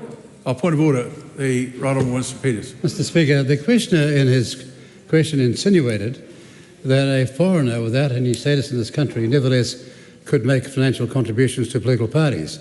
That statement is false. It's outside the law, and he's been here long enough to have learnt that rather than make that foul insinuation and get away with it. Well, I appreciate that, and I understood that, and I had was of a view that answer would be coming from the floor, and the members now provided it. Tangi Utakiri. Kia ora, Mr Speaker. My question is to the Minister of Transport. Does he stand by his statement regarding heavy vehicle weight limits that, quote, there are sensible changes we can make that will lift productivity without compromising standards, end quote? The Honourable Chris Bishop. Mr Speaker, yes, I stand by my full statement, which is we need to balance that with safety and network impacts, but there are sensible changes we can make that will lift productivity without compromising standards. The government is exploring a range of temporary, targeted and timely measures to support New Zealanders. This includes preparatory work to remove or suspend regulatory barriers and make it harder for businesses and communities to cope with global fuel shocks. Small increases in permitted loads for heavy vehicles could reduce the number of trips needed, saving time, lowering costs and reducing fuel use. Supplementary. How can he claim these changes will not compromise standards when he himself has acknowledged there is, quote, no doubt, end quote, roads will suffer from heavier trucks, and such a change will put pressure on repairs and maintenance and on former Transport Minister Simeon Brown's pothole patrol? Well, I think the answer is in the answer to the primary question, which is that we need to balance that with safety and network impacts. We're doing the work right now. No decisions have been made. Does a proposal to lift heavy vehicle weight limits have the support of all three coalition parties, given that when asked whether he would veto changes to truck weight limits, one coalition partner has said, quote, stand back and watch, end quote, and, quote, we are not going to go down that pathway, end quote? Well, the government hasn't considered any formal advice on the matters the member is referring to. Does he agree with Winston Peters that weight limits, quote, are put there for good reasons because of potholes and bridge strength, end quote? Yes, in a general sense. It is undoubtedly true that heavy vehicles have an impact on the road.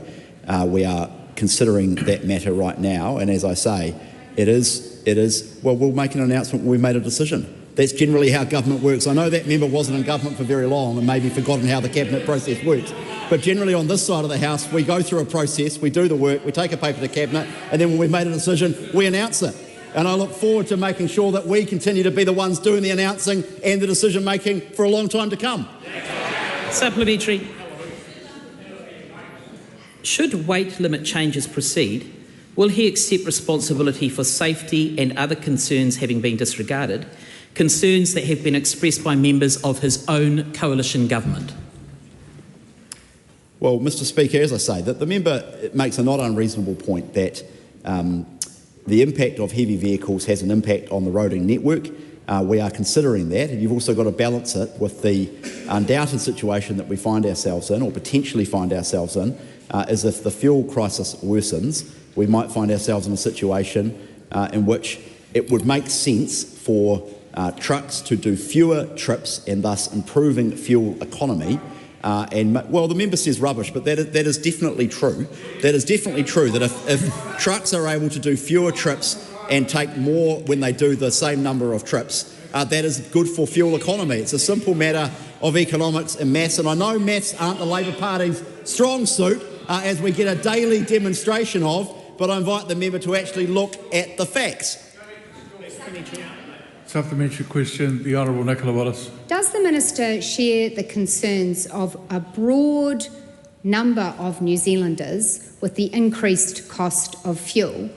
And is it therefore the government's position that it will consider a range of practical measures to reduce the cost of fuel and the use of fuel? And does that include everything from electric vehicle licensing through to more use of rail, through to reducing red tape on freight?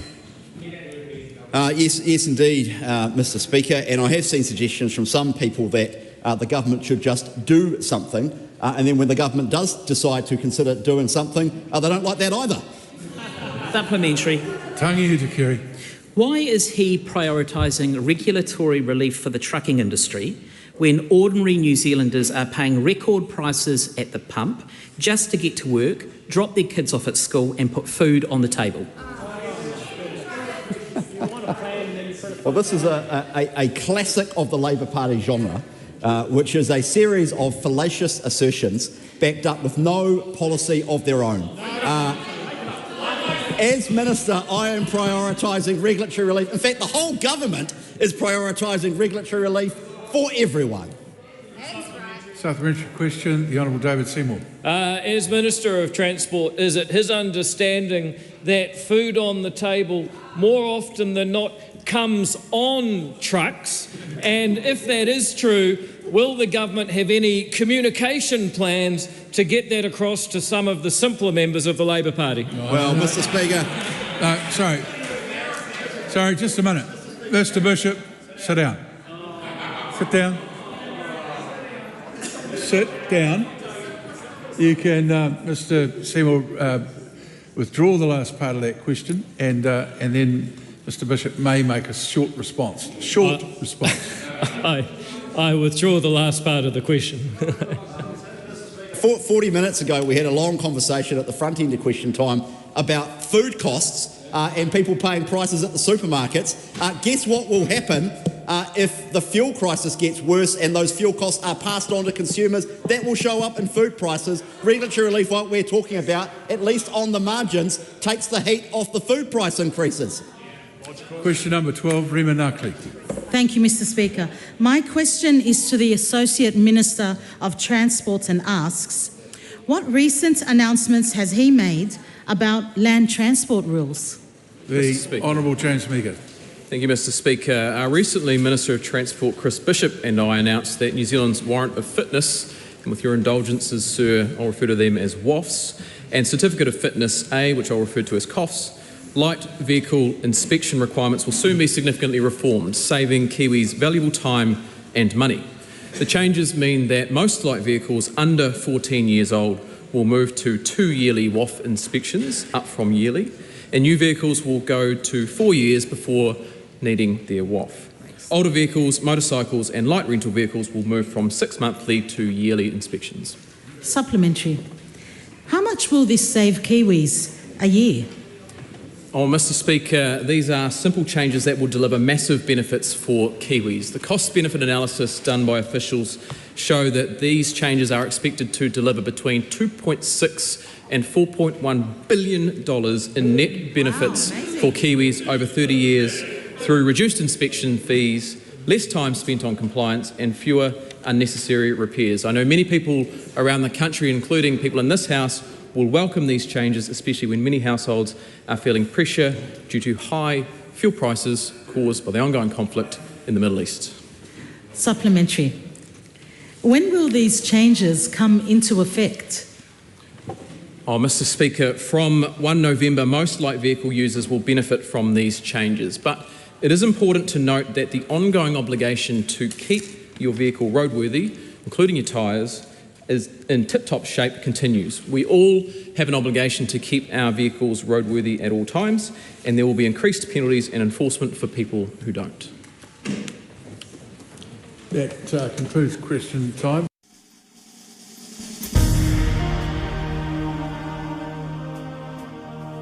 Live coverage from the House of Representatives will resume at 7:30 p.m.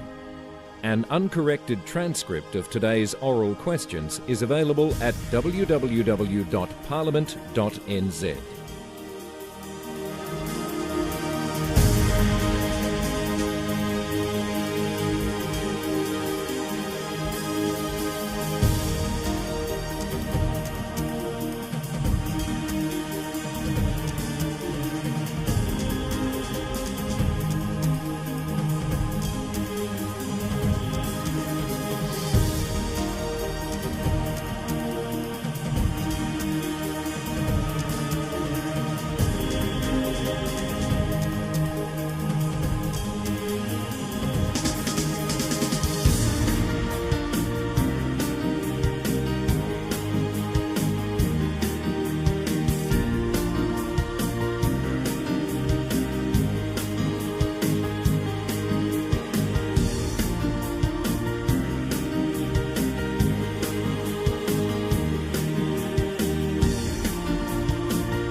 Live coverage from the House of Representatives will resume at 7:30 p.m. An uncorrected transcript of today's oral questions is available at www.parliament.nz.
The House is resumed. I call on Members' Order of the Day number 2. Interrupted debate on the first reading of the Financial Markets International Money Transfers Amendment Bill. And my information says we're up to call number 8. It's a National Party call. Nancy Lowe. Thank you, Madam Speaker. I am standing to speak on the very first reading of the Financial Markets International Money Transfers Amendment Bill. As suggested by the title, it is very specifically about the international money transfers. Now, I've had a read, obviously, of the notes and related to the bill. I have to say I am rising to oppose this bill. Now, I want to start acknowledge the intention behind the bill. The bill is to make sure people understand exactly the component of the cost of what they are paying when they send money overseas, hence the international money transfer. Now, the reason sounds, the intent sounds reasonable. Most New Zealanders would agree they would want to understand the component of the cost that they are paying, but ultimately, it is one final cost that they will be paying. And so how it made out component-wise, ratio-wise, is I don't think it necessarily adds any benefits to people who are using the service. However, the question that we have today and the reason why I oppose this bill is that it's not improving any safety measures with international money transfers. It is not improving any speed of making any international money transfers.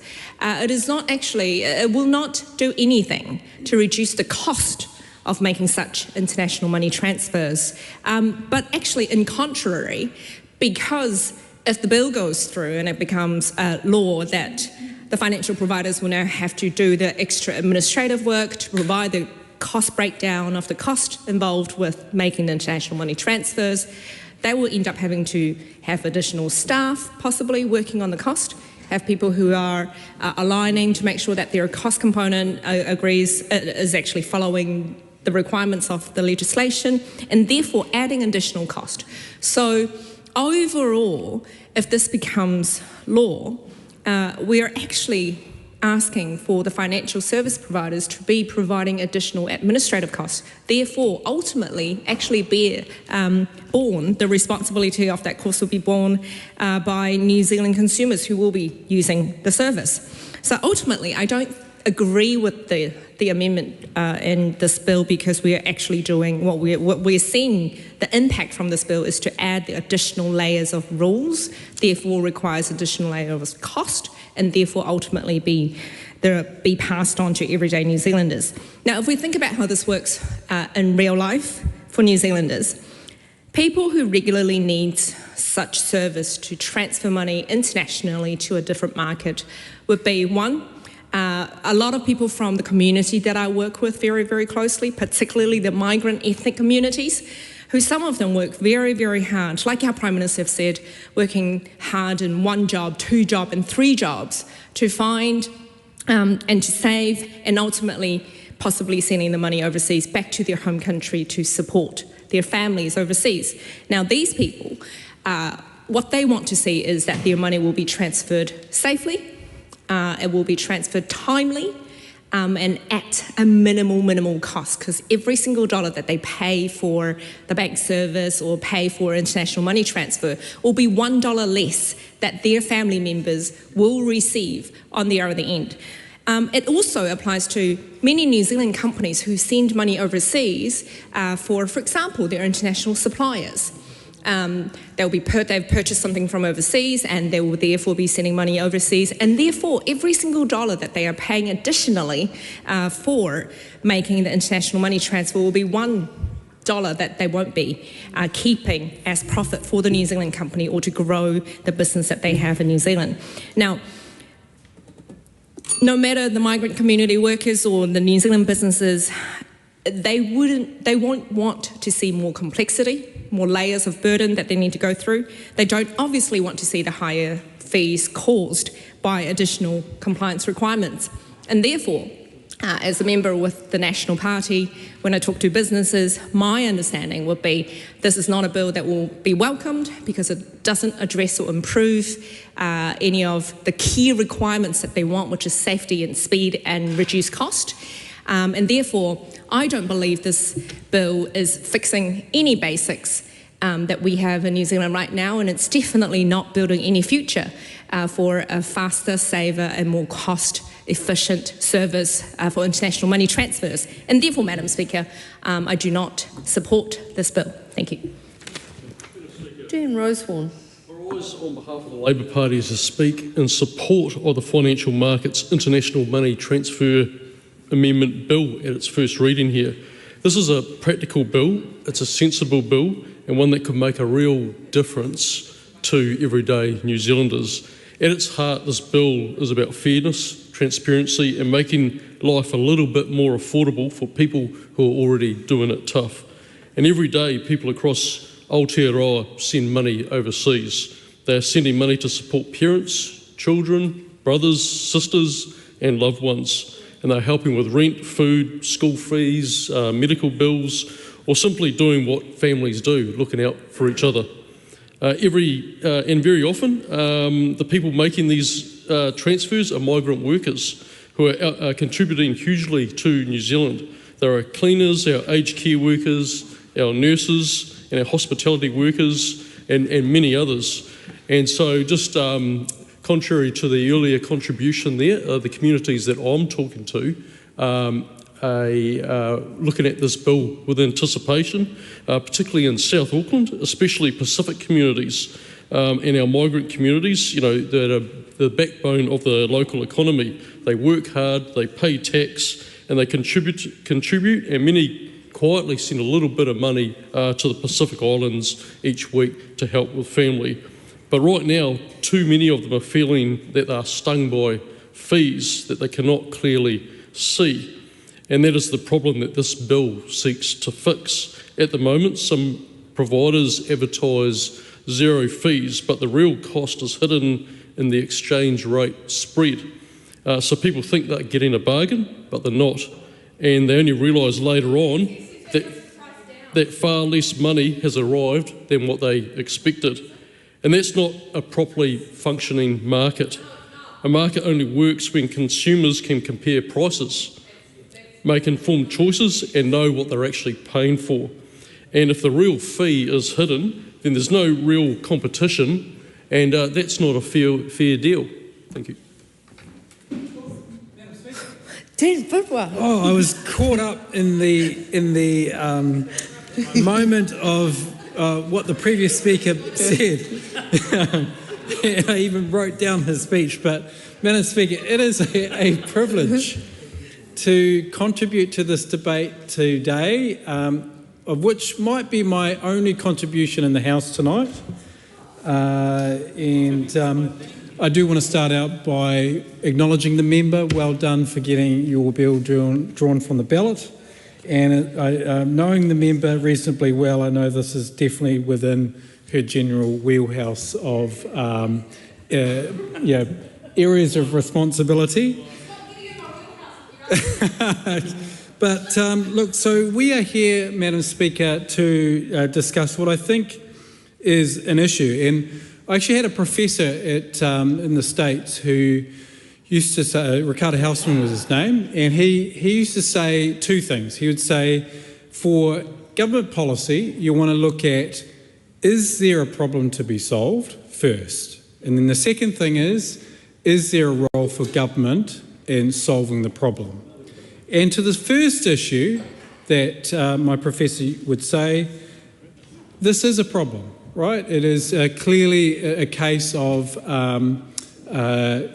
differential rates when you transfer money, particularly for remittances purposes, and we do acknowledge not just our Pacific neighbours, there's people from around the world who come work here and send money back to Ukraine, developing countries in Central Asia, right across the world, and we certainly acknowledge their contribution to our society. But Madam Speaker, it is another thing to then say, can and should the government intervene and solve this problem. And in New Zealand's context, we've answered that as a partial yes, the government should do that. And the reason why this side of the House isn't supporting this bill is because there are a range of instruments from government that are designed to help address this particular issue. And I do, for those 2 people at home, wish to outline those particular instruments. The first is the Conduct of Financial Institutions regime, which we brought into place in March 2025. That requires, of course, all financial institutions to operate fair and transparently towards consumers and their products that they offer.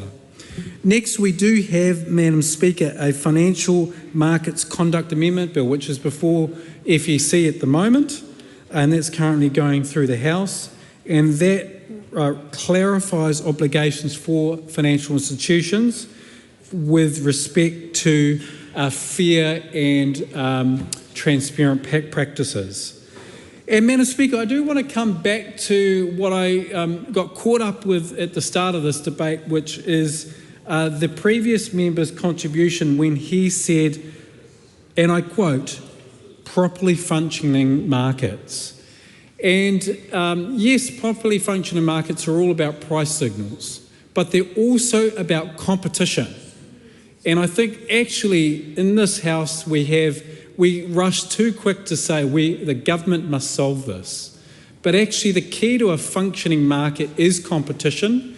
And where, Madam Speaker, is that competition coming from? Well, thankfully we've got a greater use of fintechs out there, companies that are bypassing through technology, enabling customers to transfer at next to nothing for international money transfers. And it's not just, we should be encouraging this. And we've got a huge amount of digital technology companies that are providing solutions for customers where the big companies cannot provide and where government cannot provide. So we on this side of the House, Madam Speaker, we're all about free markets. We're all about competition. We're all about price transparency. The government's doing its bit. We do not need a piece of legislation like this. We think that it's actually just overly cumbersome, and it's actually providing too much in terms of bureaucracy that is already in the works. So, Madam Speaker, on that basis, I don't commend this bill to the House. Aotearoa Williams in reply. Thank you, Madam Chair. What a delight to get to the stage in the debate where it has afforded the member in charge of a bill to offer a reply, and I want to use it to thank the Greens, Te Pāti Māori, ACT and New Zealand First for coming together to recognise the principle that every dollar that goes into unnecessary costs, into these hidden fees, into the inflated margins being charged to New Zealanders is a dollar that is not going to groceries, rent, petrol and the real economy. This is a simple bill. The effect is that it will make prices transparent, and it is an issue of fairness, because those costs are adding up. They're not always obvious to New Zealanders, and when they become obvious, often after a transaction has occurred, people feel terrible about that. People feel a degree of shame, and week after week it's adding up for people in a way that they feel powerless to change. It's also about the dignity of the people who have seen thousands of dollars being wasted on these fees because they are being ripped off in New Zealand right now because we don't have the rules that other countries do. Those parties who are voting for this are voting for standing up for those people who are being ripped off and are saying we can change it in this House and we should. This is why I'm going to write to every national MP in this House, alongside their constituents and the people who want it most. The organisations like our Filipino Nurses Association in Manuriwa and Takanini, people like the Supreme Sikh Society in Takanini, people like the Waitakere Indian Central Association, those organisations that are already calling for change and that want this to progress, because I know that at a local level, national MPs can see what the cost of living is doing to their constituents, and it's hitting everyone. And this is one simple measure where a small regulatory change can impact on everybody's costs that are adding up and do something real for those people who are least able to avoid those costs. These are people who speak English as a second language. These are the workers who are working 2 or 3 jobs. These are the people who need our help most. And this is something simple where banks are the ones ripping them off, where institutions that are charging their fees are getting these the actual services and providing them at a low cost, and we can do something about it, so we should. The people most affected by opaque remittances fees are those who most often are the least able to absorb them. They're low-income workers, they're migrant communities, they're people sending small amounts regularly, where even a few extra dollars each time makes a big difference. And we talk a lot about inclusion and opportunity in this house too. This is what it looks like in practice, making sure people are not quietly overcharged simply because the system is too hard to navigate. Now, in response to those national MPs who have given contributions tonight, this change means that prices will be known. The problem at the moment is when you walk down the street, there's an interchange service just on the way down to Where's Charlie, the Vietnamese restaurant where I saw some colleagues tonight. Between us and there is an interchange service that is advertising 0 fees. What they mean by 0 fees is that when you transfer the money overseas to your mum you're looking after in Samoa, to your family in the Philippines, to someone you are transacting with to buy a holiday experience when your family visits in November, you will be charged a fee, but you won't know it up front. In fact, you might not know it until the money arrives in that person's account. That is not fair. That advertising shouldn't be allowed. That is happening in front of our eyes. But we can navigate it because, as Dan Bidwell set out, we have the right kind of information in the market to be able to use the alternatives. But lots of people don't. Lots of people see that sign and think 0 fees, sounds good to me. Why wouldn't you? That's what's being advertised. There are services out there that are charging up to 10% in fees by the time you add on the extra costs on top of it. That should be disclosed up front, and it's not. For most products in our market, it will be, but this is a special case where it is not regulated in that way. Of course, New Zealanders deserve a government that believes in the principle that they should pay a fair price and the one that's advertised to them. The price you see at the shelf should be the one that you pay at the till. That applies to international money transfers too. I want to thank the ACT Party. I want to thank New Zealand First. They're coming from this for different politics than I do. But there is a principle here that we can do something about New Zealanders' cost of living, and we will. I want every national MP to vote for this. I hope that we can arrive at a position we can all agree on, which is this is a simple thing we can do with a simple and targeted regulatory measure that will make a difference to thousands of New Zealanders' lives. The question is that the motion be agreed to. Those of that opinion will say aye. To the contrary, no. The ayes have it. Party vote has been called for, please, Clerk. New Zealand National. 49 votes opposed. New Zealand Labour. 34 votes in favour. Green Party of Aotearoa, New Zealand. 15 votes in favour. ACT New Zealand. 11 votes in favour. New Zealand First. 8 votes in favour. Te Pāti Māori. 5 votes in favour. Takuta Ferry. 1 vote in favour.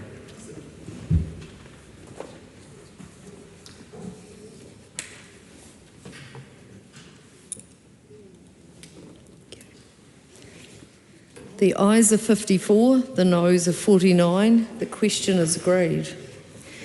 The question is Financial Markets International Money Transfer Amendment Bill, first reading. The question is that the Financial Markets International Money Transfers Amendment Bill be considered by the Governance and Administration Committee. Those of that opinion will say aye. To the contrary, no. The ayes have it. I call on members' order of the day number 3. Residential Tenancies Registration of Boarding House Landlords Amendment Bill, first reading. Honourable Jenny Salisa. Madam Speaker, I move that the Residential Tenancies Registration of Boarding House Landlords Amendment Bill be now read for a first time. I nominate the Social Services and Community Committee to consider the bill. Yes, you can carry on. Madam Speaker, I rise in strong support of the Residential Tenancies Registration and Boarding House Landlords Amendment Bill. This bill proposes something that is humane and quite simple, that no boarding house in New Zealand should be able to operate while hiding in the shadows, that we do our part as parliamentarians to legislate and to shine a light on boarding houses and to make sure all boarding house landlords are registered. Madam Speaker, the problem that is before us in the House of Parliament tonight is not a new one. For many years, boarding houses have accommodated some of our most vulnerable in society, people with complex health needs, people on low incomes, people leaving institutions and people without family support, and those with nowhere else to go. And yet, too often, we have not had a reliable way of answering these very basic questions. Where are these boarding houses located across Aotearoa, New Zealand? Who is running them? And are these boarding houses complying with the law? Madam Speaker, I must say that this is not an abstract legal or policy debate, not from me tonight. We have seen the human cost, of unsafe boarding houses. We will all remember what happened here in Pōneke, Wellington on the 16th of May 2023, the tragedy that catalysed the urgent national attention about boarding house safety, the fatal fire at that 92-bed Loafers Lodge, which unfortunately killed 5 people and injured 20 others. It was one of the most devastating fires of its kind, Madam Speaker, across New Zealand, and I understand in over 50 years. The 4-storey building was originally an office and a warehouse constructed in 1971, I'm informed, but it had no sprinkler system. And despite this, this building was given a building warrant of fitness just 2 months before the fatal fire. This boarding house, which was home to some of New Zealand's most vulnerable, were referred by some government organisations, the people that were living in them were referred from government agencies. So I, in my opinion, in seeing this boarding house, it is one that fell through the regulatory gap. Loafers Lodge had flown under the radar, operated in the shadows until lives were lost. Madam Speaker, the Social Services Select Committee, way back in 2011, recognised that boarding house was a problem here in Aotearoa, New Zealand. In fact, at that time, they had an inquiry, and that inquiry took them about 3 years. Their report was finalised and tabled here in Parliament in 2014, and 2 of the key recommendations that they made, and 2 of the findings that they made, I'd like to speak of tonight. The first, that many of the boarding houses they looked into fell far short of the most basic of standards. And second, that there is no register of boarding houses in New Zealand and no statutory regime for oversight. And in fact, one of the main recommendations from this inquiry was that we should have a national register of boarding houses.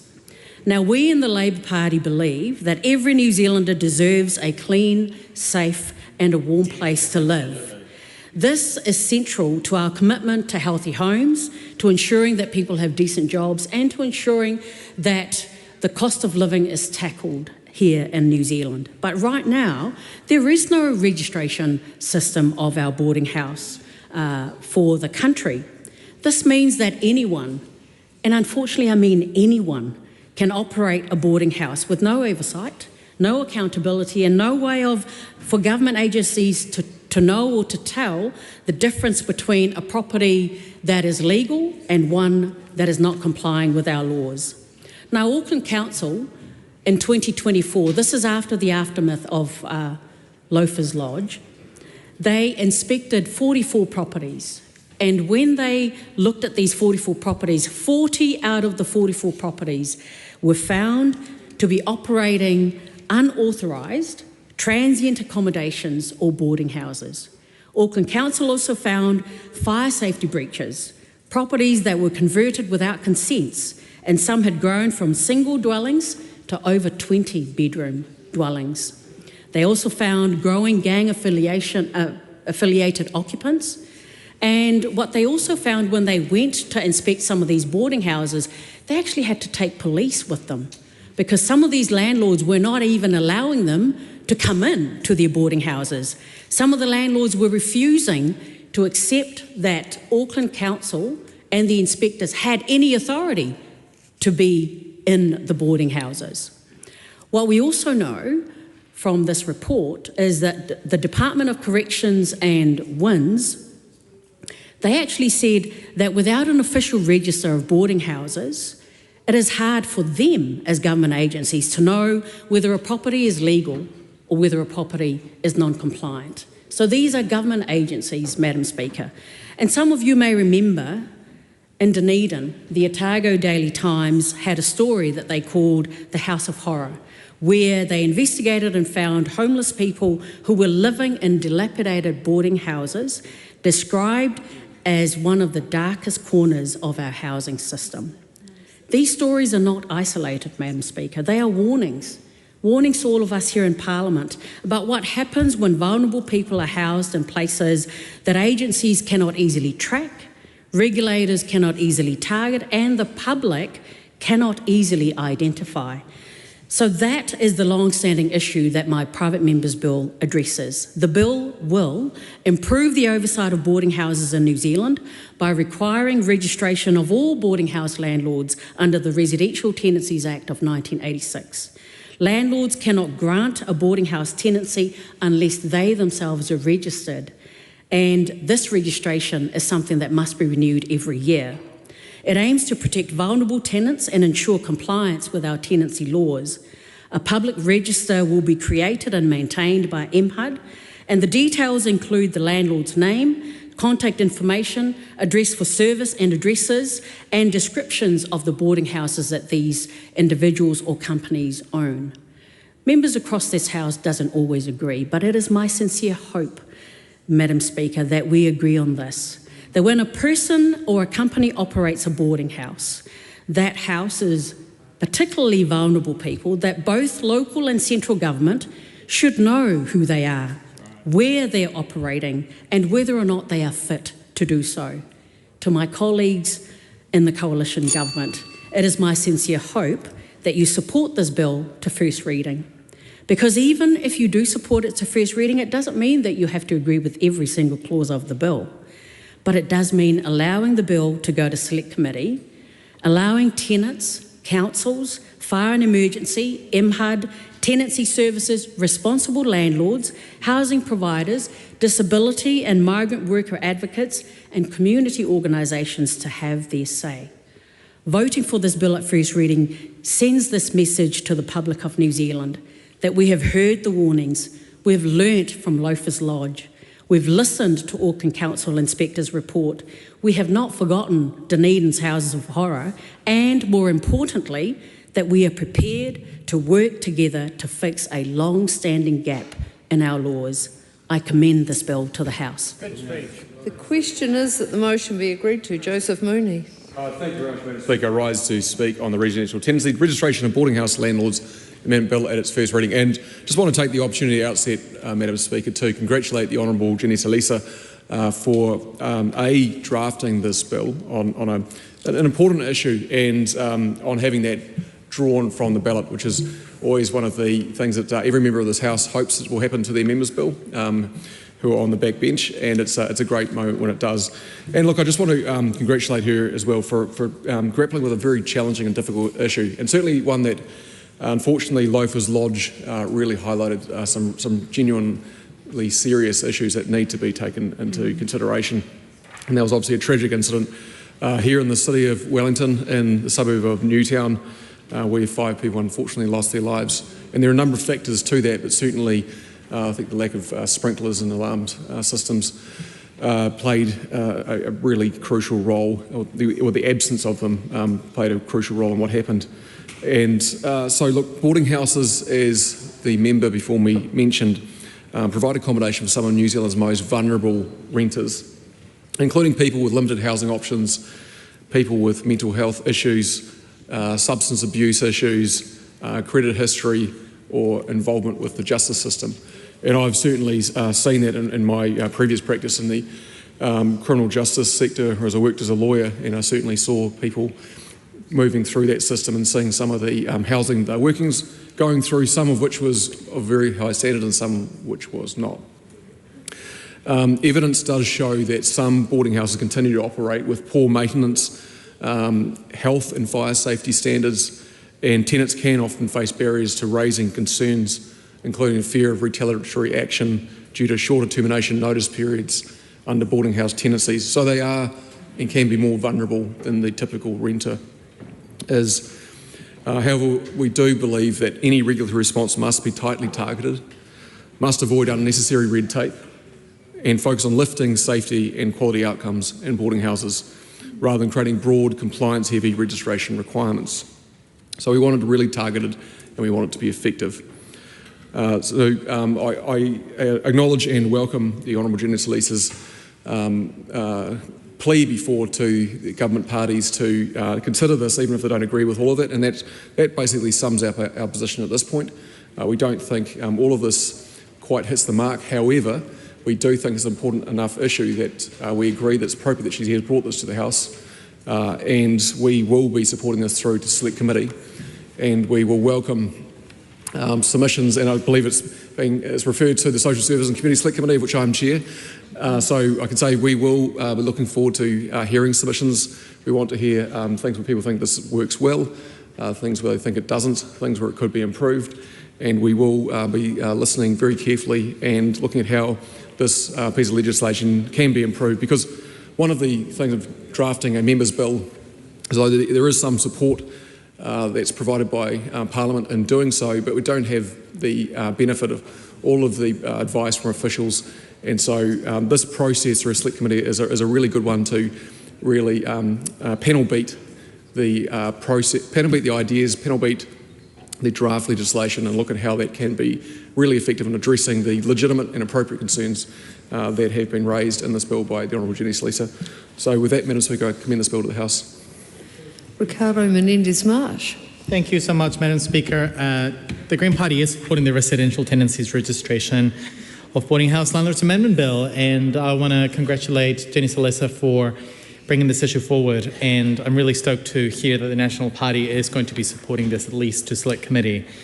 I've spoken a bit about my life before being an MP, but when I worked at Auckland Action Against Poverty, one of the things that I often did was trying to advocate for people to be given access to things like emergency housing when they were homeless.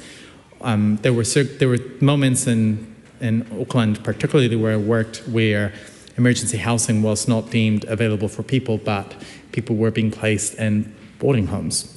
And there were several instances in which, whether elderly, disabled,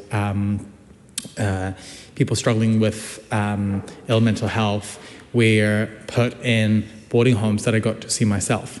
Many of them were in terrible conditions, and clearly were not safe places for people who were just struggling to make ends meet. And we've heard other speakers mention some harrowing incidents like Loafers Lodge, which tragically costed people's lives. But the overall situation we've got in this country is a genuine lack of adequate information over who is running these boarding houses, and that there seems to be very little safeguards to actually put the landlords who run these on notice that if they do not provide adequate conditions, or if they've got a poor track record of running them, that they should not be able to make a profit out of often providing unsafe, expensive, poor quality housing. So we are supporting this bill, and I want to encourage, now that we've had confirmation from the National Party that this will be passing, that, at least past the first reading, that we hear from people who have experience living in boarding homes, because ultimately those voices are the most critical to ensuring that the provisions in this legislation to have a register, but also to establish a criteria by which a boarding house landlord could potentially be disqualified are genuinely fit for purpose. So the Green Party looks forward to engaging with this bill at the Select Committee stage. We commend the member for bringing this important issue, and we hope that the government, in supporting this, acknowledges the need for a comprehensive register of landlords and property managers as well. Thank you. Cameron Luxon. Thank you, Madam Speaker. I rise to speak on the Residential Tenancies Registration of Boarding House Landlords Amendment Bill. And can I first thank Jenny Salesa for the time that she took earlier in this process with me to talk about this bill and explain her reasoning in a one-on-one conversation, which was very helpful, including that the stated aim is to improve the visibility, compliance and accountability within the sector, particularly for the protection of vulnerable tenants who use and call boarding houses home, even if for a short while. So, Madam Speaker, I am rising and speaking in cautious support of this bill, but ACT believes that a conversation is worth having at Select Committee to make sure that the bill does what it says on the tin. Over the summer, I had a bit of a read through a book by Ezra Klein and Derek Thompson called Abundance, and they used the case study of boarding houses in certain Californian cities, and some of the rules and the prescriptions and registrations and minimum lot sizes and a lot of the things that went on in the name of protection and registering actually made vulnerable tenants more vulnerable. We recognise that there is an impact on the community of having boarding houses and having them poorly run, but also I think a lot of the arguments that have been made about compliance and risk and the fact that current regulations were looked over, like what you currently must do by law, code of compliance, resource consents if it's a large building, every year get a building warrant of fitness, the amount of burden that puts on a lot of people who are doing the right thing, like every month, every day, every year checks, getting those checked by the councils, keeping them registered as a building warrant of fitness. Those are quite a large burden, and when those are overlooked, that's when stuff happens, bad stuff, death and pain. But that doesn't mean that more regulation is always the solution. So we are supporting this to Select Committee because vulnerable tenants deserve better protection, but protection that prices them out of housing altogether is not protection at all. And I hope the Select Committee discussion, we hear from all those parties in a robust way about the effects they've had living in boarding houses and the effects they've had providing them. I think we can do well in this country to lift the standards, but we must make sure we're doing that in a correct way. Thank you, Madam Speaker. Andy Foster. Speaker, I rise on behalf of New Zealand First to also speak in cautious support of this bill. And I just want to say congratulations and thank you to the Honourable Jenny Salesa, as other speakers have done, for saying thank you for the conversations we've had about this. I think we probably need to have a few more of them. So where are we at with this? So we are cautiously supporting this legislation. I note that it's really about frustration about the lack of data about boarding houses. And the question is, I mean, at the moment, if you look at the requirements under the Residential Tenancies Act, broadly the definition of a boarding house, at least six tenants, each tenant must be intended to stay for at least 28 days or more, but the requirements on them are pretty much the same as the requirements in many cases on other renting arrangements. And that includes having written agreements. It includes lodging, that landlords can request a bond, although sometimes I suspect they may not do. But if you've got a bond there, you've certainly got to register that with the tenancy tribunal. So that information should be available, and that's one of the questions which I would like to see teased out as we go through this. What information actually is already required in law? What are the outs in that law, if you like, so that... and are we in the situation where we actually have a large number of boarding houses, as seems to be the case, who are not actually complying with the law as it is at the moment? And I think that's one of the questions is, does the law need to be changed, or is it the fact that some of them are not, or many of them are not actually complying with the law at the moment?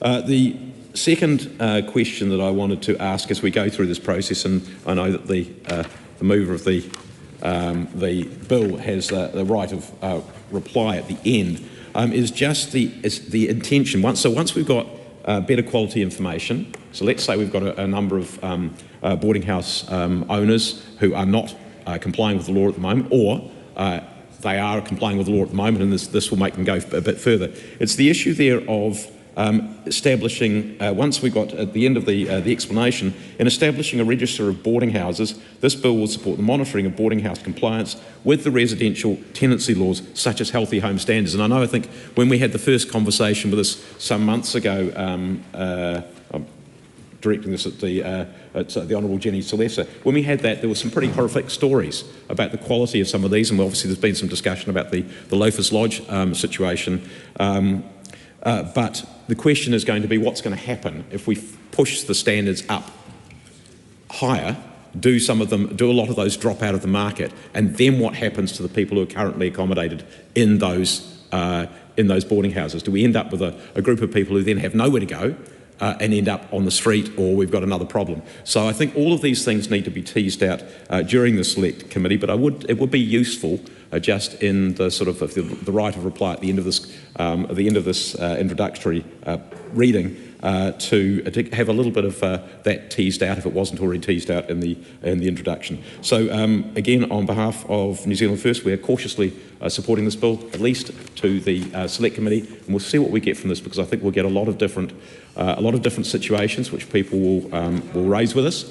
And I think that will be most useful. The other point I'd like to make is just in terms of people who actually end up on the street, and we talk a lot about homeless people, having had some conversations with some of those folks who are on the street when I was the Mayor of Wellington, going around the streets of the city, many of them actually did have a place to go.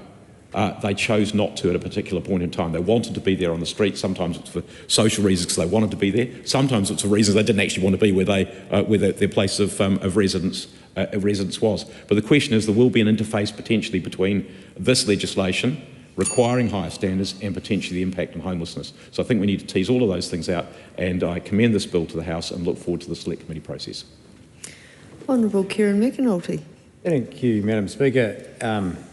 It's really encouraging, yet again, to see an issue that has been brought forward via the Members' Bill process where it appears the whole of Parliament agrees.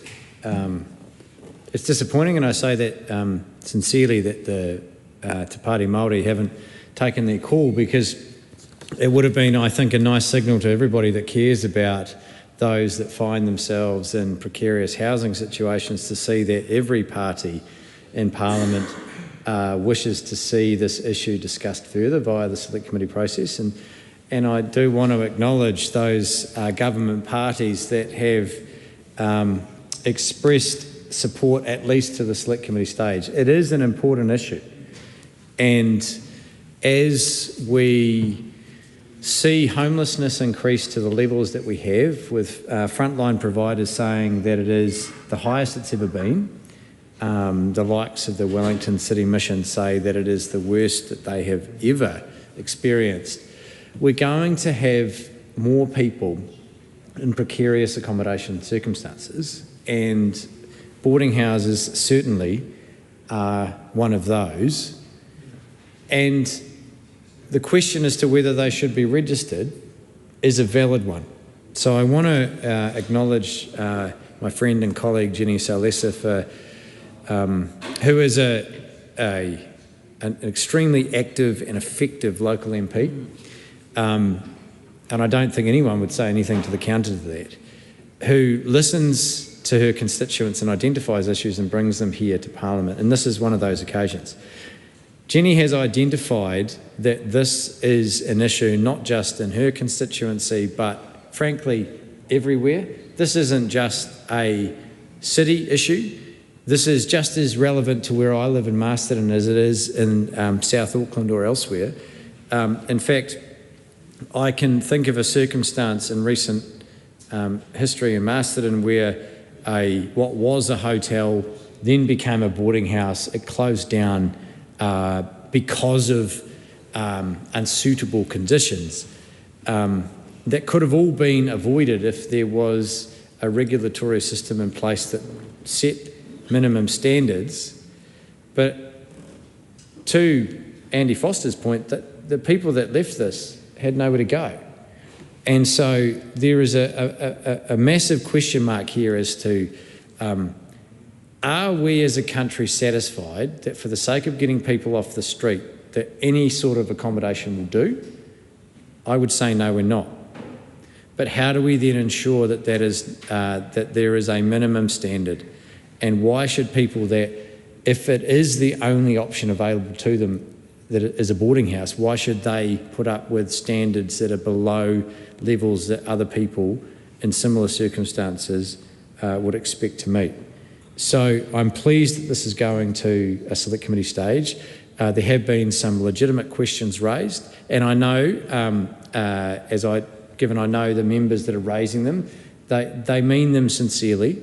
We want to make sure that we get this right, but we're not going to be able to do this on the floor of the House at this stage, at the first reading. We're going to do that at Select Committee, and we're going to do that at the Committee of the Whole House. So I'm really encouraged to see that this will have the level of support to get to that stage.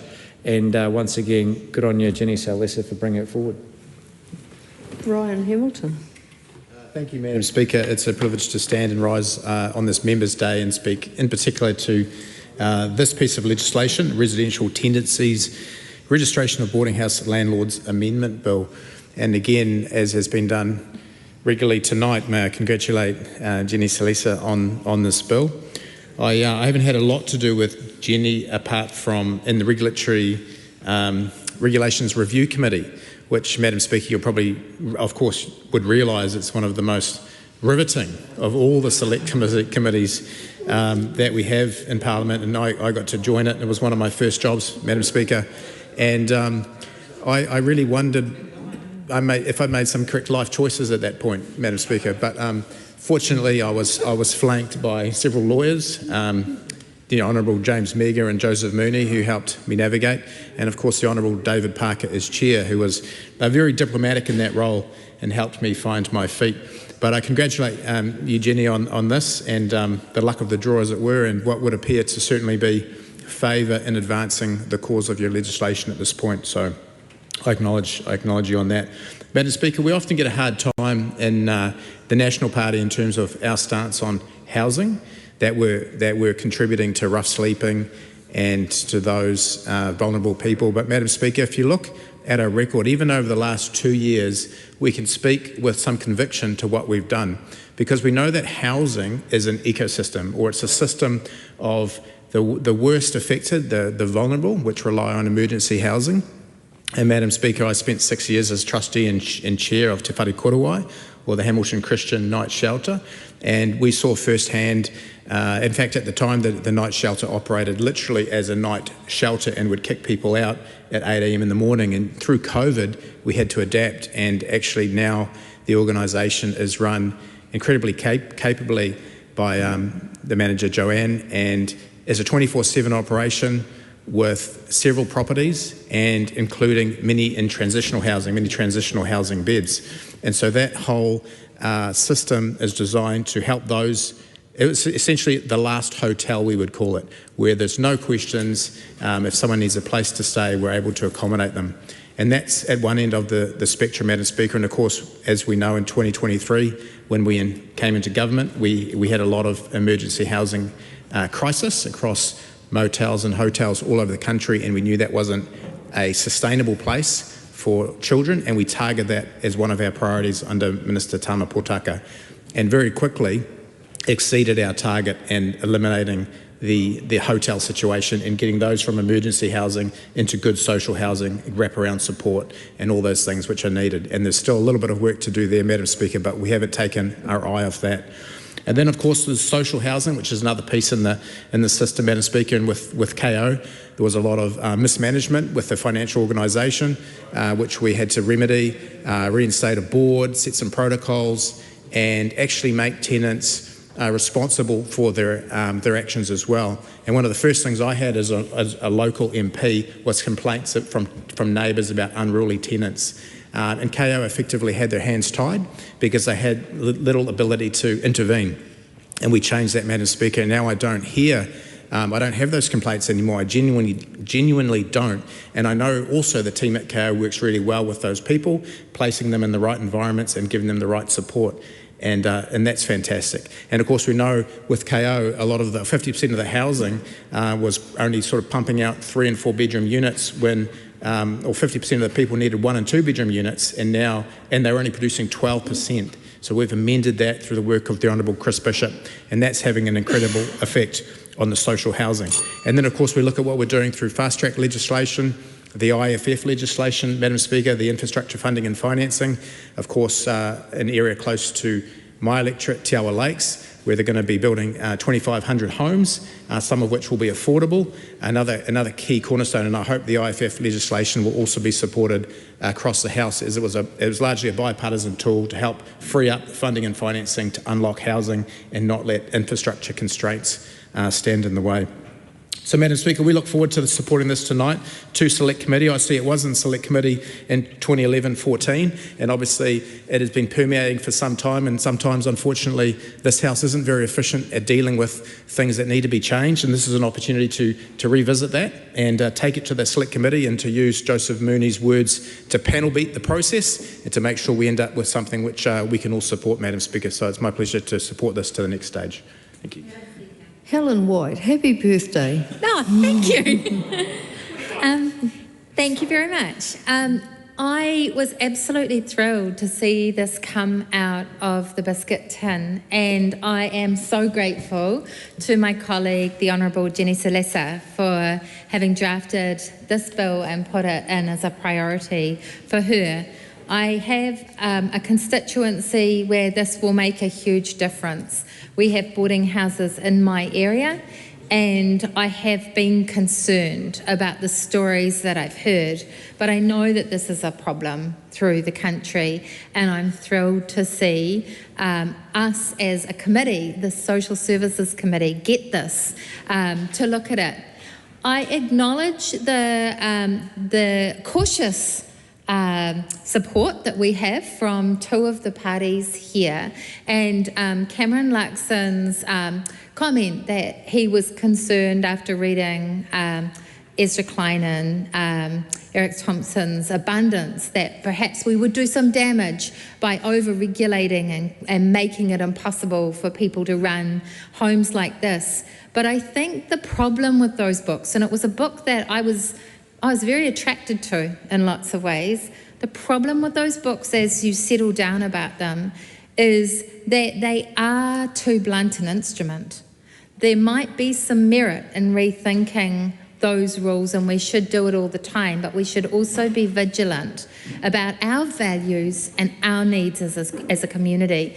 And so I want to talk in a way about my portfolio in sexual and family violence prevention that perhaps shines a light on that.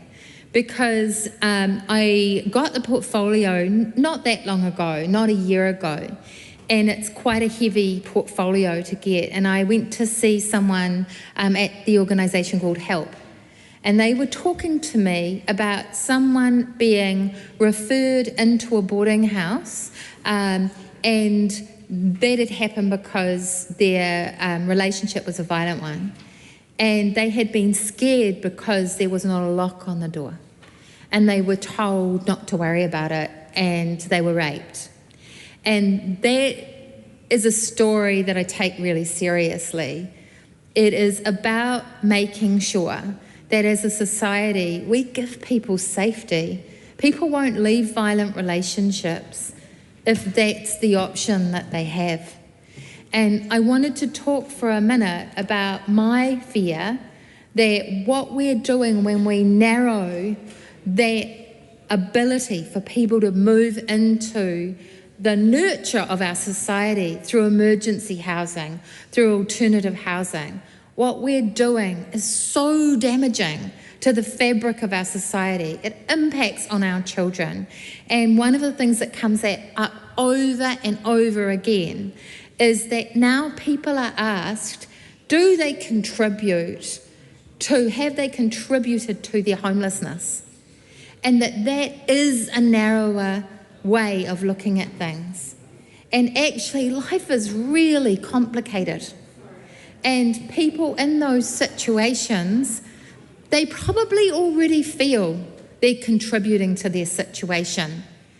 That's probably the reality of a lot of people's view of themselves in that situation. Their esteem is low, and they don't need to be asked that question. And if, in fact, there is a narrower criteria, they end up in their cars or on our streets. And if the boarding houses are not safe, if we don't take adequate care, then we end up with a situation which is completely damaging. And it's not just the person in that situation, it's their kids. It means they don't leave. Now, there's an absolutely stunning piece of information I'd like to put before you because it shocked me and I'm still thinking about it. And it was out of Canadian research, and it said, if somebody rings a women's refuge and they get turned down, 80% of those people never come back. They never ask again. They internalise that situation and they think it's their problem. So we have to provide a range of solutions. There will likely always be boarding houses, but we need to make sure they're safe places for people as a bare minimum. Thank you. Tom Rutherford. Thank you very much, Madam Speaker. I'm not sure who I'm going to congratulate first, whether it's Helen White for her birthday or Jenny Salisa for having her bill drawn. Yeah, 21 for Helen, actually, and for Jenny having her bill drawn, and then actually, beyond being drawn, actually getting what seems to be a universal support across the House at this first reading. Obviously noting we haven't heard a contribution from Te Pāti Māori, but I suspect the Green Party will be voting proxy on their behalf, and we'll see how their support lines up on this legislation. Madam Speaker, as speakers before me have outlined, both Joseph Mooney and Ryan Hamilton, we are cautiously supporting this at first reading through to the Select Committee stage for a couple of reasons. One, to have the opportunity to hear from submitters on the legislation to tell us how they think it will work in practice, whether they think it is necessary from the general public and from those who operate in the sector. And number two, as rightly said by Joseph Mooney, to panel beat the legislation, to work it into a sort of tip-top shape that we think it can actually work in today's society. We know that boarding houses across New Zealand provide accommodation for some of the most vulnerable people in our community. People who have really, in some cases, extremely limited options to where they can choose to call home. And that may well be due to circumstances often beyond their control, whether it's mental health issues or disability issues. Often it relates to substance abuse and addictions. Can even be things like poor credit history or involvement with the justice system one way or another, and often they find themselves living in boarding houses. So we have some of the most vulnerable Kiwis in those circumstances and living there, and ensuring they get the support they need when they're there, and that the system has their back in a way.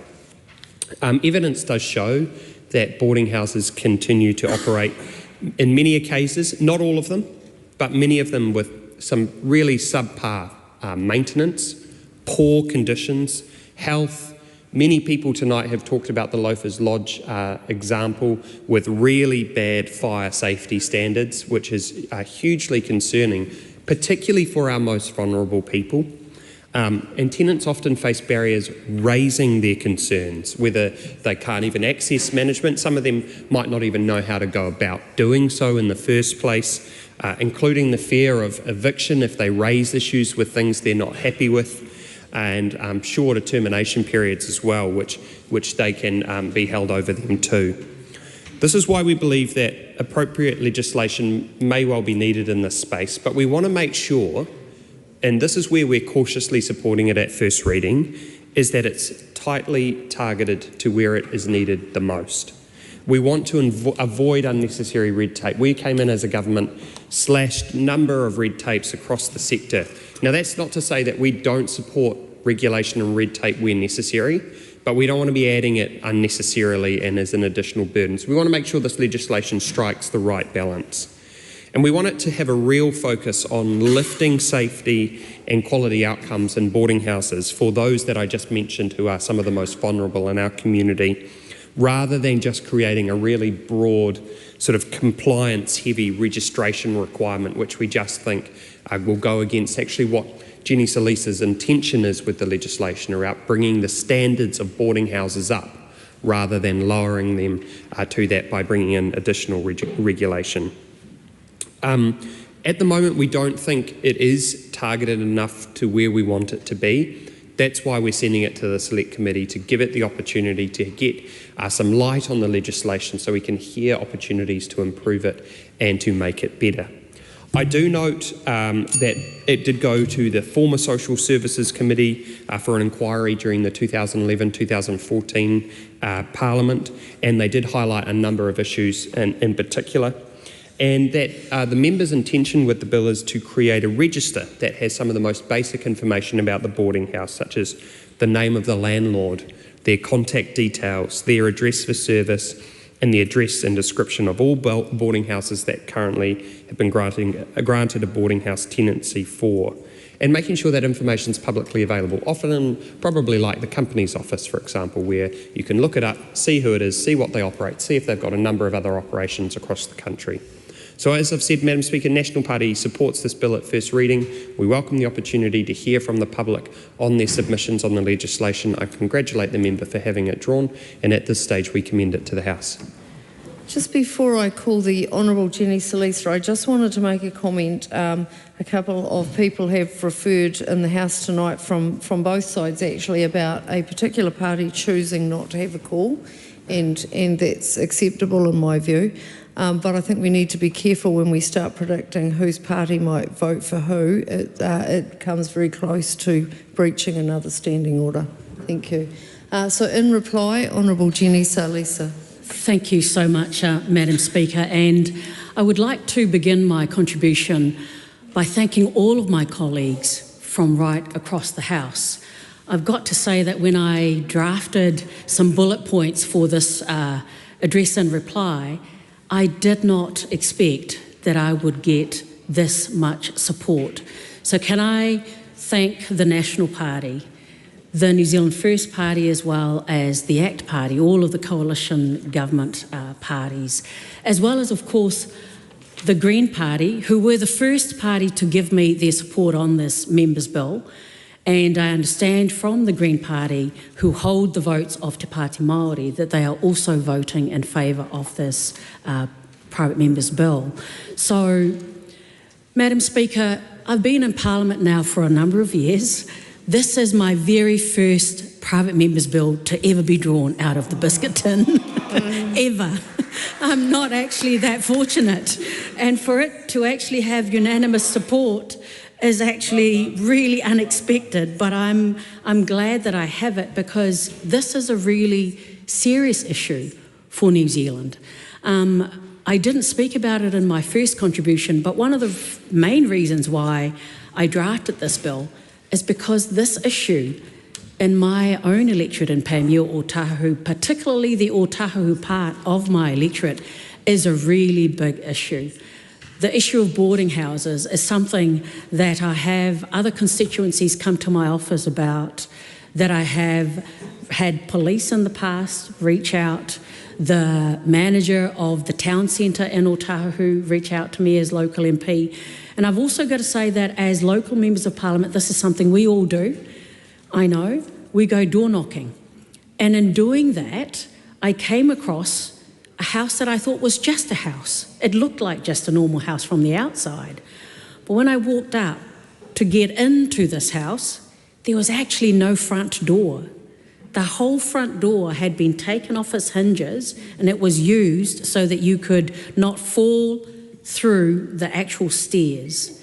When I walked in to introduce myself as local MP and to offer my services, I noticed in the sitting room, which was a shared space with the kitchen, there was no running water. There was no taps, all the taps were taken off. And on my way out to go back out onto the street, the place where there should have been a bathroom and a toilet facility, there was nothing. So this was actually a boarding house that had no running water, no bathrooms, and it was not fit for human beings to live in. And I know that this is not the only boarding house like that in my electorate. And Madam Speaker, this is one of the main reasons why this is a bill that's needed, because there is no register of boarding houses. We don't know how many there are across New Zealand. We don't know who is compliant and who is non-compliant. And this bill will, as they say, sunlight is the best disinfectant. A public register that brings transparency would ensure that landlords who profit from housing our most vulnerable citizens will be held to a certain standard. Madam Speaker, I will end with where I began by thanking each and every one of the members of Parliament from all the different parties in the House of Parliament in New Zealand. Thank you so much for your support. I look forward to having this private members bill discussed at the Select Committee, and I also look forward to making sure that the bill is fit for purpose for all of us, and especially for all of the tenants that live in boarding houses right across Aotearoa, New Zealand. Nō reira, tēnā koutou, tēnā koutou, tēnā tātou katoa. The question is that the motion be agreed to. Those of that opinion will say aye. To the contrary, no. The ayes have it. Residential Tenancies Registration of Boarding House Landlords Amendment Bill, first reading. The question is that the Residential Tenancies Registration of Boarding House Landlords Amendment Bill will be considered by the Social Services and Community Committee. Those of that opinion will say aye. To the contrary, no. The ayes have it. I call on Members' Order of the Day number 4. Drug Overdose Assistance Protection Legislation Bill, first reading. Kaharangi Carter. Thank you, Madam Speaker. I move that the Drug Overdose Assistance Protection Amendment Bill be now read. Assistance Protection Legislation Bill. Thank you. Thank you. Thank you, Madam Speaker. I move that the Drug Overdose Assistance Protection Legislation Bill now be read for the first time. I nominate the Health Select Committee to consider the bill. No one should die from a drug overdose. No one should be scared to call for help when they or someone they are with needs medical care. Around 3 New Zealanders die each week from a treatable, accidental overdose. Fear of being arrested can delay or stop people from seeking urgent, life-preserving medical care. Normally, when someone calls an ambulance to save a life, they're considered a hero. When someone is trying to help their friend experiencing an overdose, that should remain the case. This simple law will mean that young people won't feel scared to call for help when someone's life is at risk. Thank you to all of the families and the people with lived experience for sharing your stories. To the care support workers, to the first responders, to the drug checking services at music festivals, to the needle exchanges, to the care support workers and organisations working to keep our communities safe from drug harm.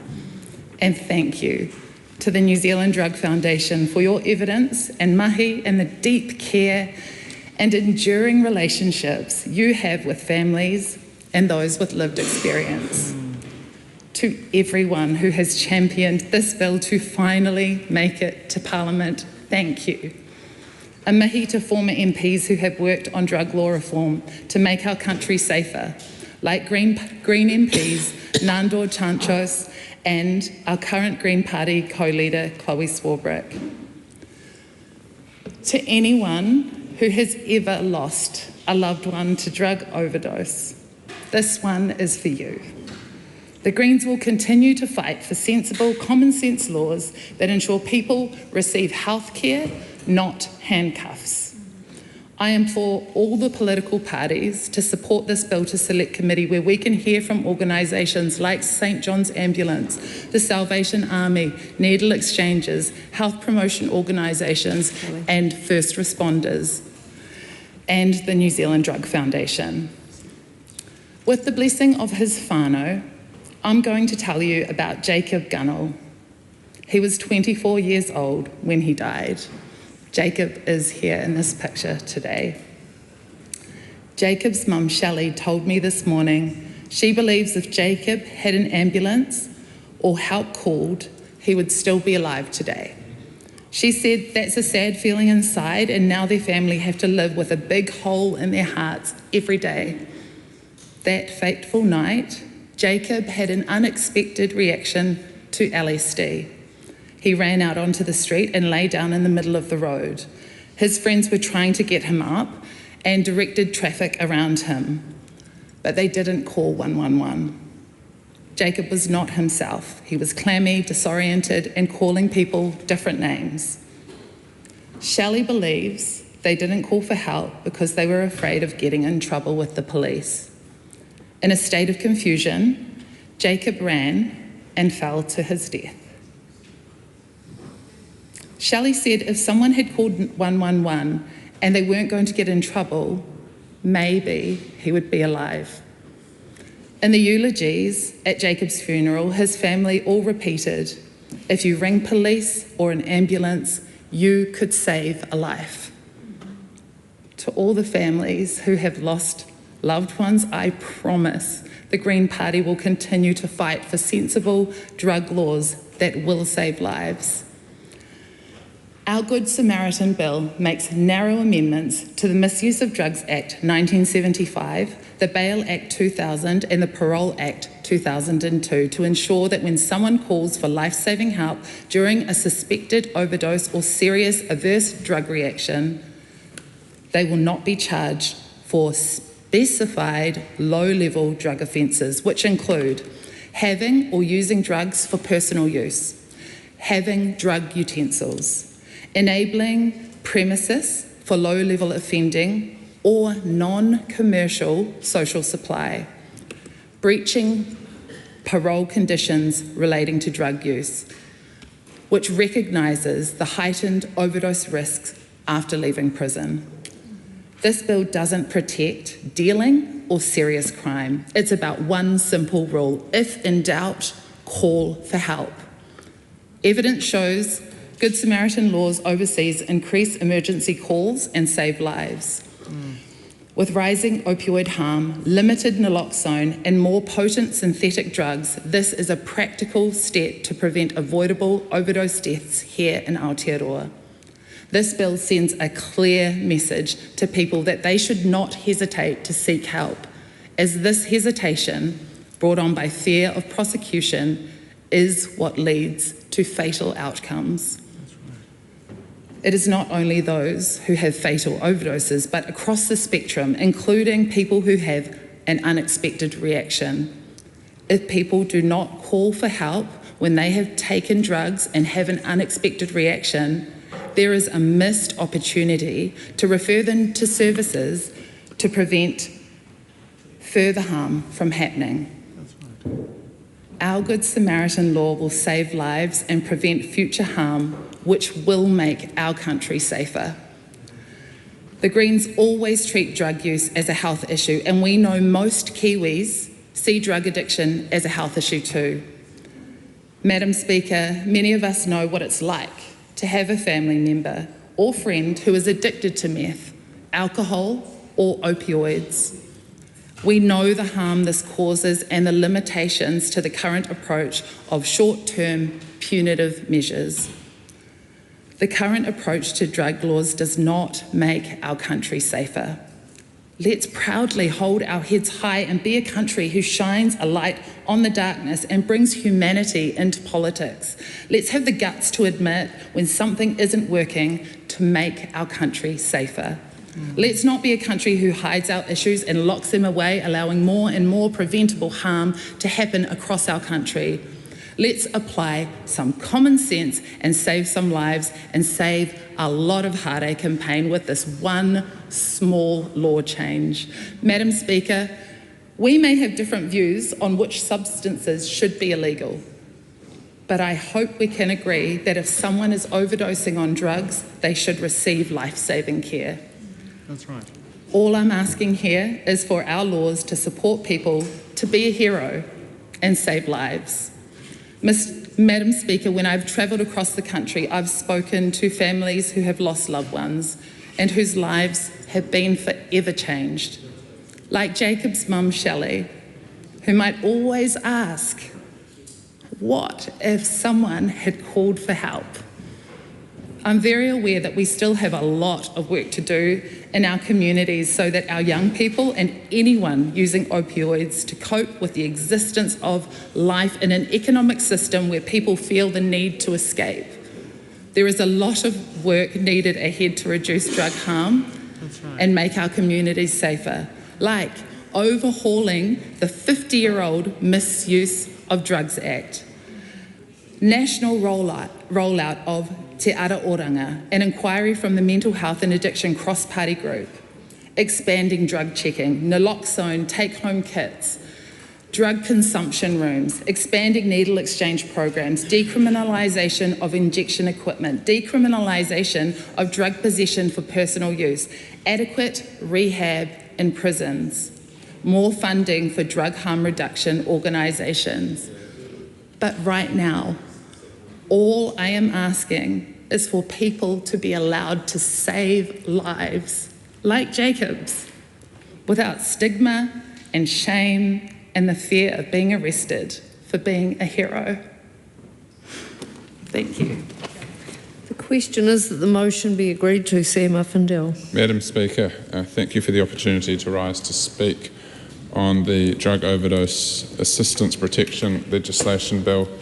And I want to acknowledge the member, Kahurangi Carter, who has brought this into the House. Well done on having your member's bill drawn, and well done on a very impassioned speech as well.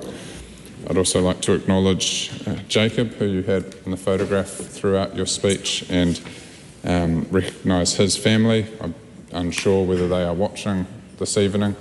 Quite possibly they are, but if they are, my thoughts and prayers are with you.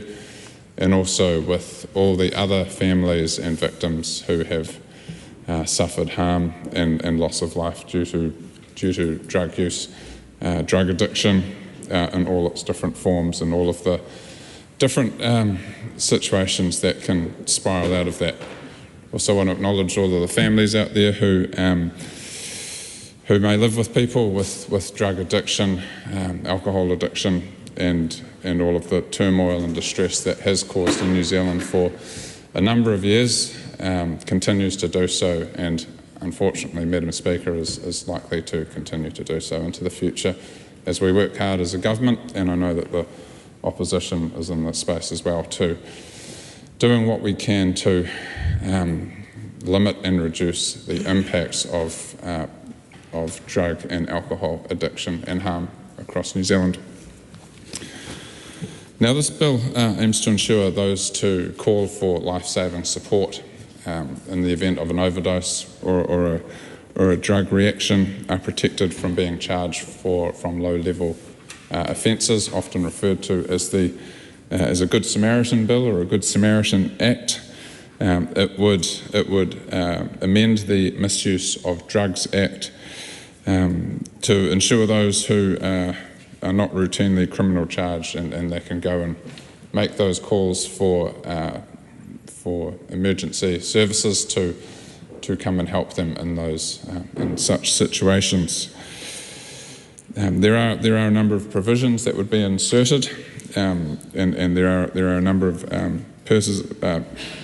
information detailing what a specified person would be, and I won't bore you by going through that. Members will have had the opportunity to see that, depending on where this bill goes. I also will note that the member, Kahurangi Carter, has nominated the Health Committee to hear this bill, so depending on how it progresses this evening, Ms Carter, we will see. I may be learning a lot more about it in the time to come. And if that is the case, then we will give it full consideration, and we look forward to seeing you in front of the Health Committee in due course, if that is the way this evening eventuates. There are a couple of comments I'll make around how the police respond where there is a health crisis, and It is noted that they do routinely use discretion on minor possession in instances where life-saving help is sought. Health services treat anyone in a crisis without refusing them or without billing. We have a wonderful system in New Zealand where it is largely universal, and it will get out there and render those services of support to people when they need them most. International Good Samaritan models, there are a number of them around the world. They largely arose in jurisdictions that faced significant fentanyl-driven opioid crises. That is not necessarily the situation here in New Zealand, and while it may be growing, my wish, Madam Speaker, is that we never reach the proportions or the epidemic situations that some of us will have seen on Instagram clips and the likes from what is happening in some cities around the world. Truly horrific, despicable situations. Look, drug harm is an extremely difficult issue to deal with, and we are working hard on this as a government. Last year we announced $30 million as part of a meth action plan to increase the services available to those communities hit hardest by meth. We want to be picking people up in the system as early as possible, right? I mean, the sooner we can identify people with addiction and get them the services they need, the better. Workforce is a big part of this. I note that the mental health and addiction workforce has grown by more than 11% over the past couple of years. This is a good achievement from this government. I will commend the Minister for Mental Health, the Honourable Matt Ducey, for all of his hard work in this space. Vacancy rates among drug and alcohol counsellors have dropped from more than 14% in September 23 to 5.5% as of September 2025. Now, that's not to say there isn't more work to do in that space. I mean, that would just be a foolish comment. Obviously, there is a lot more work to do. And there also are need for more addiction services around New Zealand. And I think anyone here from outside of the main centres, I see my colleague Jan Tinetti over there from Tauranga, will be acutely aware of the lack of or the inadequate supply of mental health and addiction services that we have in our region, and something that I know we both will be, once again in a bipartisan manner, doing what we can to try and promote and influence some or more of those services coming to our region. And I know there will be a lot of other people from other parts of New Zealand who will be doing the same thing. When you look at where we are relative to other countries such as Australia and their number of beds per population in the space, we don't have enough. We are inadequately represented, and there is more work to do there. And there is a lot more to do to ensure that that we reduce the harm of meth and alcohol. In March, we announced the first ever action plan focused on supporting the addiction sector, which brings together initiatives like FASD and the meth plan, about $20 million, Madam Speaker, of new investment under this government each year into addiction services so that people can receive the support when they need it. Ultimately, in this first reading, the National Party is not going to be supporting this bill. I know that the member was already aware of that, so that it won't come as a surprise to her. In saying that though, we will see where it goes, and you were quite confident when we were outside of the House before. So if it is that it comes to the Health Committee, then I give you my surest intent that we will consider it to the best of our ability and make sure that we give it due consideration, listen to all of the submissions that come through. But at this time, Madam Speaker, the National Party opposes this bill, and we will not be supporting it, but we will give it due consideration if it progresses further. Thank you. Camilla Ballard. Thank you, Madam Speaker, and I want to start by congratulating Kahurangi Carter for bringing this bill to the House. It is an achievement to get a member's bill through, but not every member's bill makes the significant and meaningful change that this bill proposes. So that's an extra special achievement. So congratulations to Kahurangi Carter for that, and also just wanting to acknowledge the heartfelt story that she told the House about Jacob Gunnell and his whānau, and the circumstances of his passing. It's also really meaningful, I think, when we can look at legislation that speaks to the experience that the community that we serve has come to us with issues on, and that clearly is the case with this particular bill. So thank you very much for bringing this bill to our attention. We will be supporting this bill through to the Select Committee. From what previous members have said, hopefully that will be a good opportunity to look through some of the changes that it will implement. So other members have already gone through exactly what this bill will do, the member herself more eloquently than I can, but just in short, it is a bill that does have evidence around the need for it, and one of the pieces of evidence that we looked at when we were considering our position on this bill was the Drug Foundation's evidence, and the evidence around several coronial inquiries in recent years that have highlighted witnesses' hesitancy to call for help as a contributing factor in drug deaths. So that was important evidence for us to see that there does appear to be a hesitation for some people when calling health services. And essentially this is what this is about. It's about making sure that people do get the health care that they need at the appropriate time, and wanting to take away that hesitation. But also just note for those people who might not be supportive of this type of bill that it does apply to minor offences. And so my understanding is if there was health services and police came to a scene and saw a significant crime, a very serious crime being committed, that wouldn't be included under this bill. So that's, I think, another important consideration too. This is not about providing avenues for people to avoid arrest in cases of serious crime. So that is another factor that was that we considered in our support for this bill. Another piece of evidence that we looked at was that a report from Radio New Zealand that said that in 2005 there were 3 New Zealanders who died every week, which seems quite extraordinary, from accidental drug overdoses. So that seems to be a very, very significantly high number of people which are affected by accidental drug overdoses, and therefore showing that we do need to, as a parliament, consider what steps we can take to make access to healthcare more accessible for those people too. So I won't use all of my call. I'm sure that the member is keen to hear other speeches and get progress through the House, but just once again wanted to commend Kahurangi Carter for bringing this bill to the House, acknowledge those who've shared their stories with her, and provide the Labour Party's support for her in this process. Madam Speaker. Todd Stevenson. Thank you, Madam Speaker.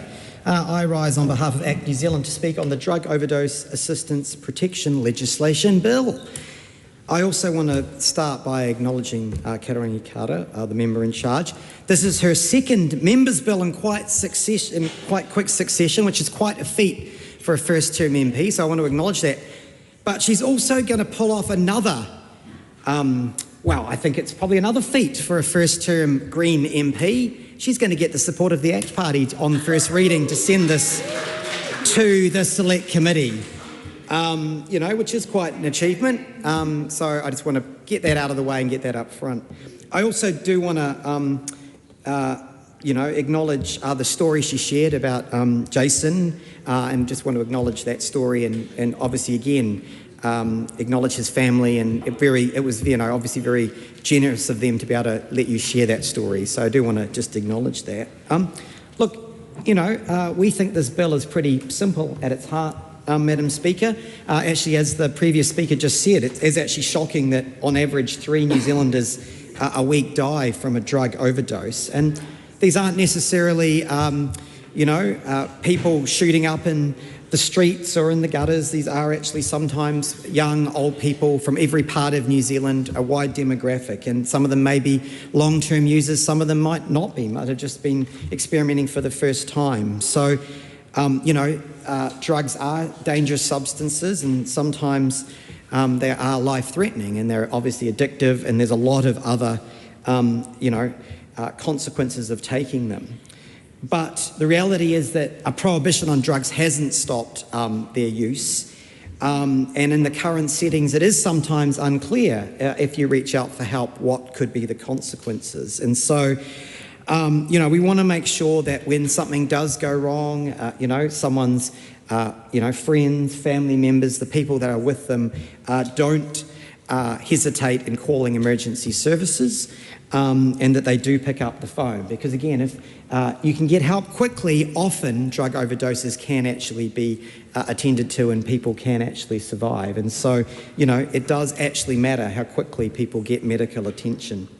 Actually, between 2015 and 2024, over 6,000 people were actually hospitalised for drug poisoning. That's quite a large number.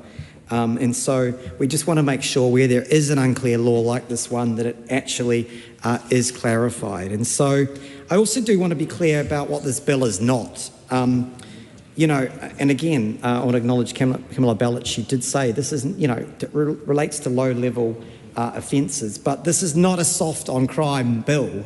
If it was, ACT certainly wouldn't be supporting it. And so obviously we are totally against people who peddle drugs. And we're very proud of the work that this coalition government, which ACT is a part of, has done around law and order and crime. And so, Minister McKee has done as much as any minister to ensure that gangs are cracked down on, that, victims are put first, etc. So, this is a modest bill. It does some important changes, but we just want to make sure that the law is clear when people reach out for help, that they are going to be protected. And so it's not about excusing or promoting drug use. It's certainly, we don't condone illegal drug use, but it is making sure that the law is clear. And, ACT is very much about ensuring where there is bad law or uncertainty that clarity is, obtained. I was also very pleased, selfishly, that it's going to the House Select Committee. I thought for a minute it might be going to the Justice Select Committee, but again, my good colleague Cameron Luxon is on the House Select Committee, and he will again give this bill the attention it deserves, and we commend it to the House. Thank you. The Honourable Casey Costello. Madam Speaker, I rise on behalf of New Zealand First to speak on the Drug Overdose Assistance Protection Legislation Bill. Firstly, Madam Speaker, I'd really like to acknowledge Kaharangi Carter for her empathy, for her kindness, for her consideration and her clarity in the message that she is sending in this space. It is important that we communicate the need to always seek help, and I think it is a very sad indictment on our society that we have a message that is taken up by anyone that they would defer or refuse to call help on the risk of a low-level drug offence. And I hope that we are a better society than that. But in my instances of experience in this space, Madam Speaker, it is not fear of prosecution that prevents people from seeking help. It is a lack of knowledge, it is a lack of awareness, it is a lack of appreciation in the seriousness and severity of people's conditions. I have unfortunately attended deaths where it has been alcohol overdose, where people have thought, I'll just put them in the car and they'll sleep it off, and they have died, tragically, young people. And that is a lack of awareness, that is a lack of appreciation, that is not taking the situation seriously, that is not appreciating what harm these chemicals and substances cause to young and old bodies. It is really tragic. And I think there is a lot we can do in this space to build awareness, to appreciate what a simple call for help can do for anyone. And I challenge the idea of legislating out discretion for police officers. For anyone who is involved in these situations, I have more faith in our police officers than I think is demonstrated here. This is not a law of clarity. This is a law of complexity. Where would this discretion apply? Who would it apply to? Everyone in the house? Just the person making the call? There are so many complexities in this bill that I don't think this is about good, clear law. I think it is about trying to resolve a social issue, and I absolutely endorse wholeheartedly the intention of this legislation, that we need to make people less afraid of asking for help. We need a system that has more empathy. We need a system that has the passion that Kaharangi Kata has demonstrated here today. We need to know that this is harmful, and we need to know that there is help out there. And yes, there is a lot more education we can do in this space. I would hate to think that we are a society where anyone who is suffering under the influence of a substance that is affecting their bodies, their respiration, their clarity of thought, that we wouldn't pick up the phone and ask for help. That is the message we want to share. That is the message we want to reiterate. I don't think this is about a legislation. This is about an awareness. This is, yes, we can do better, absolutely. But it's not just drugs that our young people lose their lives from. It is the person who's prepared to take the car keys off them. It's the person who's prepared to stop them, take them in, get them to hospital, do all the things that will make sure that we don't lose young people because of ignorance and unawareness of the harm that is caused by these substances. And therefore, Madam Speaker, I absolutely applaud the effort and intention of this bill, but New Zealand First will not be commending it to the House. Oreni Kaipara. E te pika, I rise on behalf of Te Pāti Māori to speak to a bill that at its heart is about saving lives. It's about ensuring that when someone is in danger, when a whānau member, a friend, or even a stranger is overdosing, the people around them can call for help without fear. For too long, our laws have created silence where there should have been action. They've created hesitation where there should have been urgency. Research cited in the 2025 Drug Overdoses in Aotearoa report shows that criminalisation does not reduce harm. Instead, it stops people from seeking help when every second counts. This bill changes that, and I applaud Green MP Kahurangi Kata for her mahi. Tēnā rawa atu koe. Madam Speaker, what this bill does is it makes it very clear that those who call for help, those experiencing an overdose, and those who simply are present will not be punished. Possession, use, utensils, social supply, these will not be barriers to saving a life. Even those on parole with drug-related conditions will be protected because we know the risk of overdose is highest after forced sobriety. For Māori, this isn't an abstract issue. Māori are almost 3 times more likely to die from an accidental overdose than non-Māori. Our people are over-policed, overcharged, and overrepresented in convictions for low-level drug offences. These are not just statistics. These are our cousins, these are our aunties, these are our uncles and our tamariki. Te Pāti Māori supports this bill because it aligns strongly with our kaupapa of mana motuhake. This bill directly addresses inequity. It reduces the disproportionate harm Māori face both from overdose and from policing. It recognises that fairness is not just a principle, it must be lived in our laws. Mana mokopuna, because more than 1,295 people have died from accidental overdose since 2016. Every one of those deaths, Madam Speaker, ripples across generations. This bill will prevent some of those losses. It will keep more whānau whole. It will give our mokopuna a future with fewer empty seats at the table. And mana orite, because this bill directly addresses the inequity, as I said before. Stakeholders such as Te Puna Whakaiti Pāma Mai Kai Whakapiri, the New Zealand Drug Foundation, have been clear. Their 2025 report recommends that our legislation must enable action. This bill does exactly that. It removes the threat of criminal liability so that people can do the right thing without fear. But let us also be honest, Madam Speaker, this bill is only one step. The report calls for a comprehensive overdose prevention program, a national surveillance system, and major drug law reform. Many in our communities have been calling for the same. Some have asked why our government continues to rely on punishment when the evidence shows that addiction is a health issue, not a criminal one. Why prison is still treated as the answer when it has never solved the problem. These are questions that deserve real answers. Supporting this bill is the bare minimum. The bigger work ahead is transforming our approach to drug use so that it is grounded in compassion, evidence, and tino rangatiratanga. To the people of Tāmaki Makaurau, who I represent, your voices, your lived experiences, and your losses, your hopes are carried into this House right now. This bill reflects what many of you have been saying for years, that no one should die because someone was too afraid to call for help.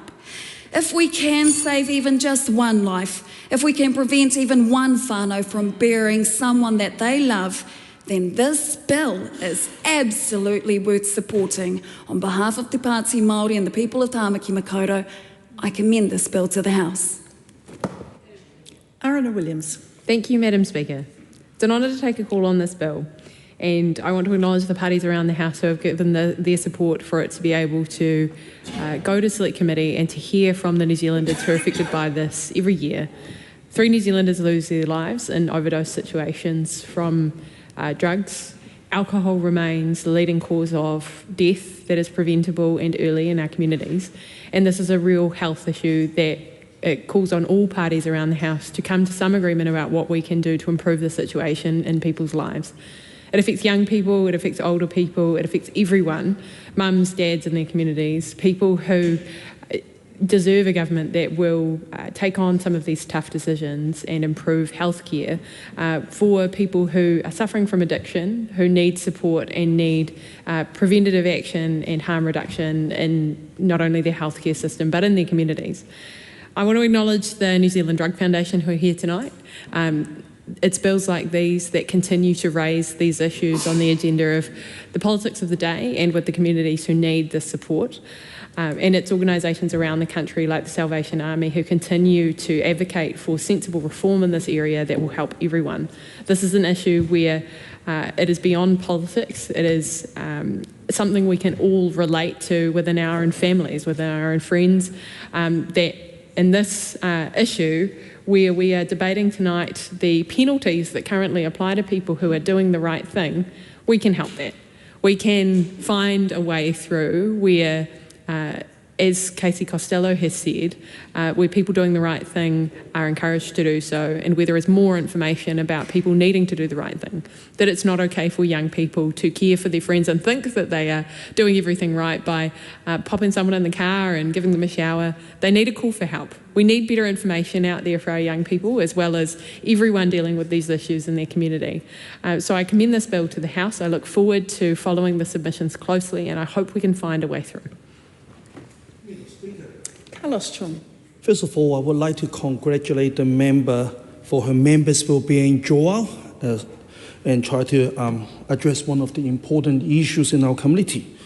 But I also want to begin by acknowledging the very real and tragic harm caused by drug overdose in our communities.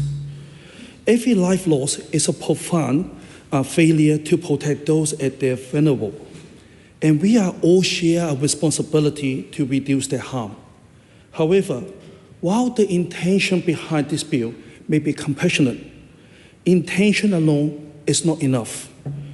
We must carefully consider whether the approach it takes will truly achieve its stated goal. I do not believe this bill will effectively reduce drug overdose death. In fact, I'm concerned it may do the opposite. Consider by removing and softening the legal consequence associated with drug use in overdose situation, this legislation risks sending the wrong message that drugs use carries fewer risks. While the aim may be to encourage people to seek help in emergency, we cannot ignore the broader signal dissent. Laws do not just punish, they also shape behavior. If we weaken them in this context, we risk normalizing dangerous activities rather than discouraging it. Consider this risk. By softening legal consequence in overdose situation, this bill creates space for exploitation. A drug dealer present could calm protection while calling for help, avoiding immediate accountability and continuing to supply harmful drugs to people. This does not reduce harm. This risk causes even greater harm to our communities. It is also important to recognize this. In practice, our frontline response is already grounded in compassion and common sense. Police prioritize saving life and routinely exercise discretion when minor possession is involved in an overdose situation. Health services, for their part, they treat anyone in crisis without hesitation, without judgment, without fear of cause or refusal. The system, as it stands, already support a health-first response. So we must ask, what gap this bill truly filled? If individuals can already seek urgent help without practical barriers, then legislating it further protection risks go beyond enabling emergency care and instead begin to enrope the broader deterrence framework. The balance we currently have, compassion in Christ, accountability in conduct, is not perfect, but is deliberate. This bill shifts this balance in a way that may have unintended consequence. Prevention must remain at the center of our efforts. Reducing drugs overdose death is not just about what happens in the moment of crisis. It is about stopping people from reaching that point in the first place. That means stronger education, early intervention, and clear, consistent signal that drug use is harmful and carry consequence. We should be strengthening our system to prevent health, not introducing changes that risk normalizing the very behavior we are trying to reduce. I always say, in order to have a normal life, stay away from alcohol, smoking, gambling, and drugs, and your life will be just fine. In closing, while I respect the intent behind this legislation, I remain unconvinced that it will deliver the outcomes it promised. Instead, it risks weakening the deterrence that helps protect our communities and shifting the focus away from the prevention strategies that we know are essential. For this reason, I stand opposed to the bill at its first reading, but I'm happy to listen to some of the feedback from the public during the Select Committee. Georgie Dancy. Thank you. I rise on behalf of the Labour Party in support of this bill at its first reading. Congratulations to Kahurangi Kata in bringing your bill to the House. This is the second time I've spoken to one of your bills in the last couple of weeks. Looking at this bill, it's a humane and pragmatic piece of legislation. It recognises a simple but deeply important truth that when someone is experiencing a drug overdose, the priority must be to save their life. We know that often the fear of prosecution acts as a barrier to calling for help, and this bill seeks to remove that barrier by providing protection from low-level drug offences for those who seek emergency assistance. No one should ever hesitate to call 111 when a life is at risk, and this bill helps to break down barriers to contacting emergency services. It has potential to prevent many unnecessary deaths in New Zealand from drug overdose, as other speakers have spoken to already. Other speakers have also spoken about how widespread overdose is in Aotearoa, New Zealand. It continues to occur across all our communities, affecting people at different ages, backgrounds and regions. It does not discriminate. The statistics are pretty stark, and without this bill, there is risk that a delay in asking for help for risk of repercussion could cost a life. This bill takes a harm reduction approach. It acknowledges that criminalisation, particularly at the low-level end, can have unintended consequences. And by protecting people at the scene, whether they are using drugs themselves or simply present, from prosecution for minor offences, it gives clarity and reassurance in moments of crisis. I think it's important to emphasise that this bill is not about serious crime. It is protection from minor offences, and Labor supports that intent. I do have some questions and comments to make, and I know that these will be worked through at Select Committee. The first one is that we must ensure that the scope of protections, we're careful around that. The bill proposes protections across a range of offences, including possession, use, and even social supply in certain contexts.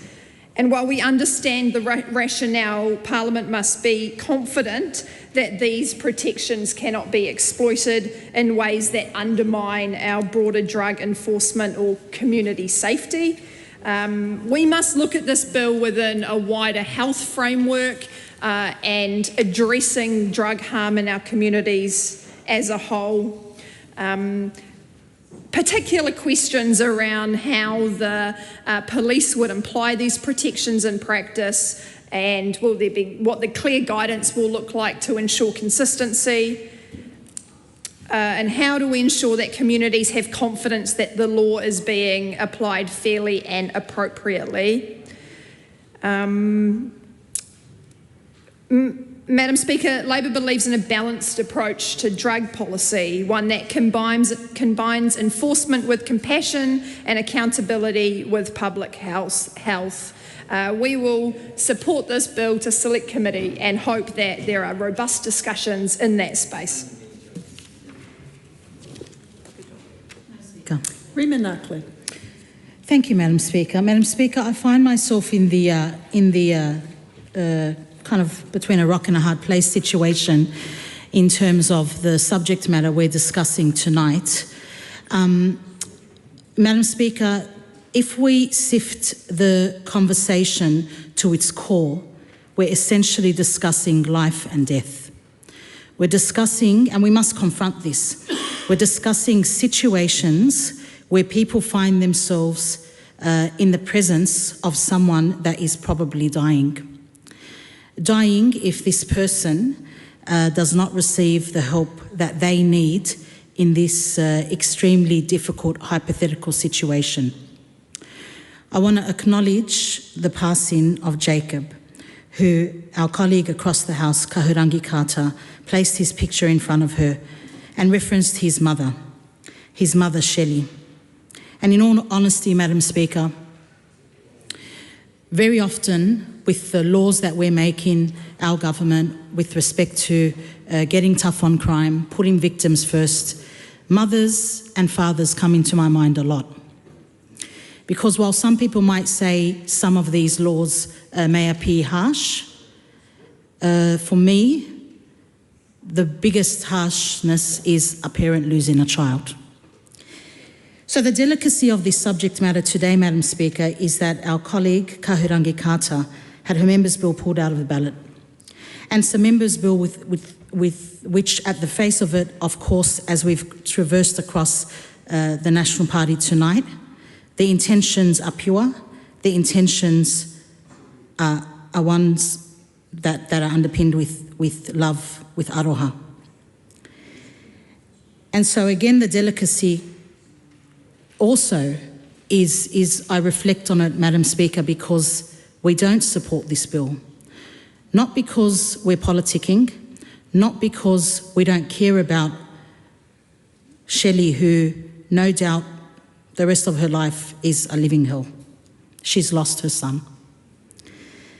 But there's other reasons, Madam Speaker. And if I may say, perceptions do matter. It does matter if we're seen to essentially say, you know what? Someone can escape criminal prosecution because they thought about themselves more than thinking about that person that was overdosing and could die. And that's not part of the debate notes, Madam Speaker. That's me personally saying the anger in me comes from a place of sadness. That if I was in the situation where someone could be dying in front of me, I wouldn't think twice about calling help based on the fact that I may be criminally prosecuted. I wouldn't think twice about it, Madam Speaker. I'd think about the person's life. I'd think about the person's mother. That's what I'd think about, Madam Speaker. What this bill aims to do is to amend the Misuse of Drugs Act so that if someone calls for help from emergency services to assist a person who is overdosing, they will essentially escape criminal prosecution. Yes, that person is suffering from an addiction. Most probably is suffering from an addiction themselves. Our government and our party has put in place the first Minister for Mental Health ever. And we do take mental health seriously. My older sister is a mental health nurse specialist. And she has spoken to me over 20 years that there's no drug that's a soft drug. The anger I feel is not towards the people that have passed away because of an overdose. It's towards those that have sold them the drugs and those that stood by them while they were overdosing and thought about their selfish needs other than that of the person that was on their deathbed. I don't support this bill. It seems like eventually it will go through, and be that as it may. And you can say your disgusting remarks, Ricardo, but this is how I do feel about it, that you're protecting those that thought about themselves instead of protecting the lives of others. I don't commend this bill to the House today. I'll just remind members that when you're referring to another member in the House, you use their full name. The question is that the motion be agreed to. She didn't stand court. I'm sorry, I had put the question. You didn't stand for a call. I wasn't sure you were taking it, so I've already started the question. That the motion be agreed to. For Karin Carter to take a final call on this bill. Leave is sought for that purpose. Is there any objection? Appears to be none. Thank you, Madam Speaker, and thank you to my colleague. I call Kaharangi Kata. Thank you, Madam Speaker, and thank you to the Honourable Dr. Duncan Webb and to everybody who has supported this bill tonight. I will say it again, no one should die from a drug overdose. No one should be scared to call for help when they or someone they are with needs medical care. I do thank everybody here for acknowledging Jacob Gunnell and his family. And I want everyone to remember that Jacob is not alone. Almost 3 people die in New Zealand every week of a completely treatable and accidental overdose. I ask the members to judge this bill not on my intentions, not on my speech, but on the impact of this bill and what this bill will achieve. You don't need to believe me. You can listen to the submissions that will happen at Select Committee. You can read the many reports. You can look at international evidence where Good Samaritan provisions are provided and in place. I do want to mention that when I've talked to people around the country who have experienced a drug overdose or been with someone who have, that many times the reason that they are not calling is because they are not scared for themselves. They are happy to be to get in trouble. Who they are worried about is the person who is overdosing. They are worried that they will lose their jobs. They are worried about the stigma and the shame that it will cause them and their families. So I really just want to lay that out there, that this is a practical law. This is a common sense law. This law will save lives. And so New Zealand First talked about health promotion, and we are all for health promotion and education, but it is not one or the other. This is an yes and situation. We can have education and promotion and a law that is proven to save lives and can make a real difference to make sure that when someone needs life-preserving medical attention, people call for help. And that is the message that this bill sends. And like I said, you don't have to believe me. You can read the evidence. You can look at the latest 2026 study by Dr. Rose Crossan around how New Zealanders now think of drug addiction as a health issue, not a justice one. You can look at the recent Victoria University study that shows that 41% of students know somebody who has overdosed. We're talking about our brightest minds here. So, as I said, I implore everyone to listen to those select committee submissions from first responders, from people with lived experience, from families of people who have lost people. And when we're talking about discretion from the police, that argument doesn't stand here because people are not calling for help. People are dying. There isn't discretion being used because they are literally not being called for help. So please go away, learn about this. This is a chance for us all to come together as a whole government and as a whole parliament to show New Zealand that we care about sensible, safe laws that make a difference to everybody's lives. And kia ora. Thank you, Madam Speaker. The question is that the motion be agreed to. Those of that opinion, please say aye. Aye. To the contrary, no. No. The ayes have it. No, a party vote is called for, Mr. Clark. New Zealand National. 49 votes against. New Zealand Labour. 34 votes in favour.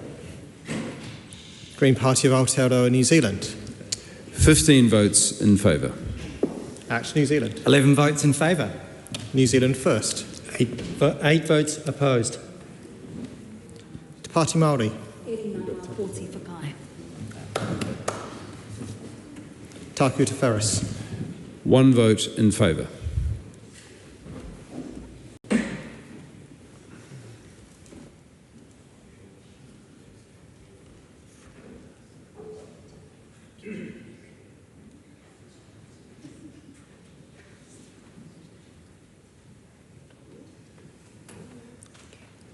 Members, the ayes are 66, the noes are 57. The question is agreed to.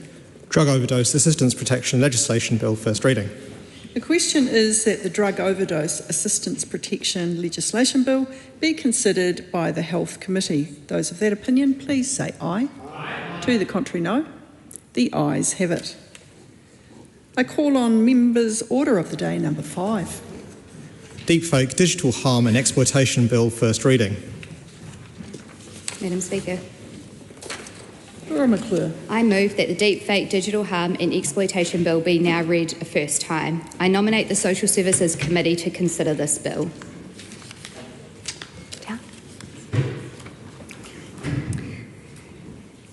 Imagine as a parent, and I know that's not hard for a lot of us in this house because quite a few of us are a parent, but just imagine for a second that your year 9, 13-year-old child is off for a day at school and you get the dreaded phone call that that young girl has attempted suicide.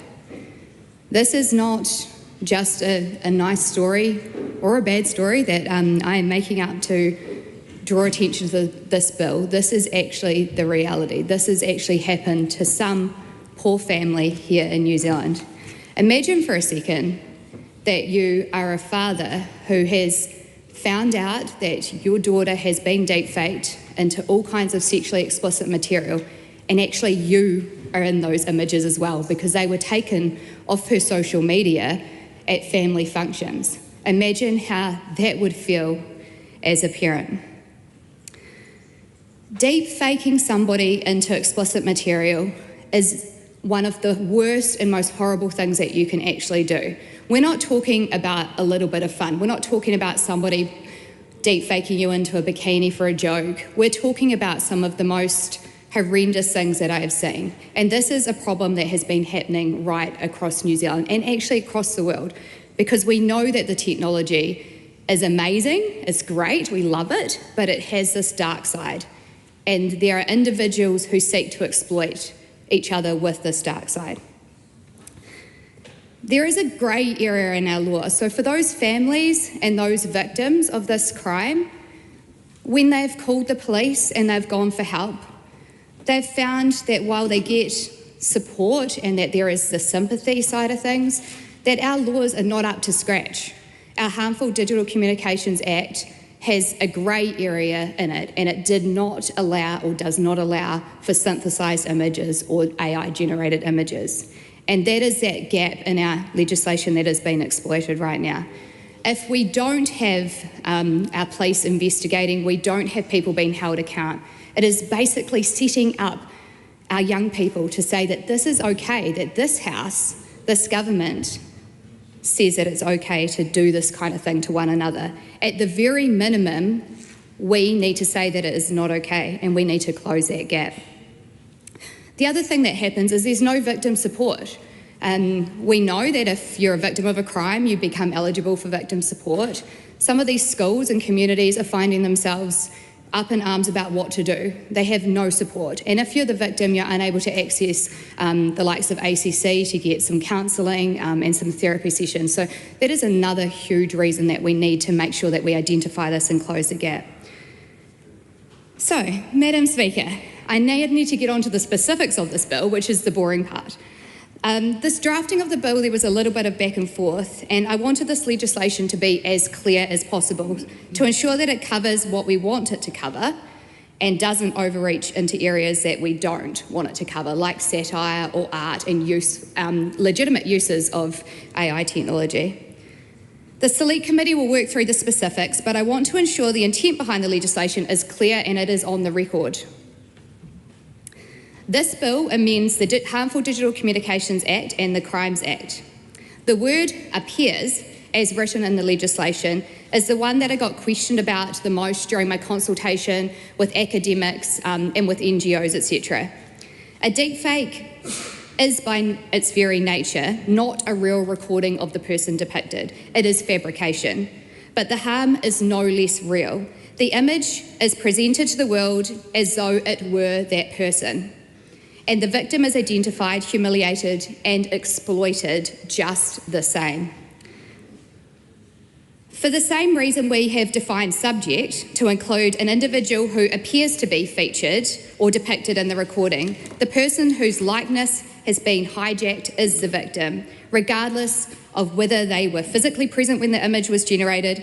That is the whole point of this legislation, to recognise that synthetic, intimate imagery of a real identifiable person is a violation of that person, full stop. The test for what appears to be is not intended to be a technical one. I trust that the courts will interpret this fairly. The intent is that the test is whether a reasonable person would identify the individual subject depicted. If so, then that subject has been violated. Now to the three terms: created, synthesised or altered. These are intended to cover actions that make an image appear to depict the person naked, partially clothed, engage in sexual activity, or in other circumstances listed. They are not intended to capture trivial edits such as cropping, colour corrections, or the filters that everybody's out there using.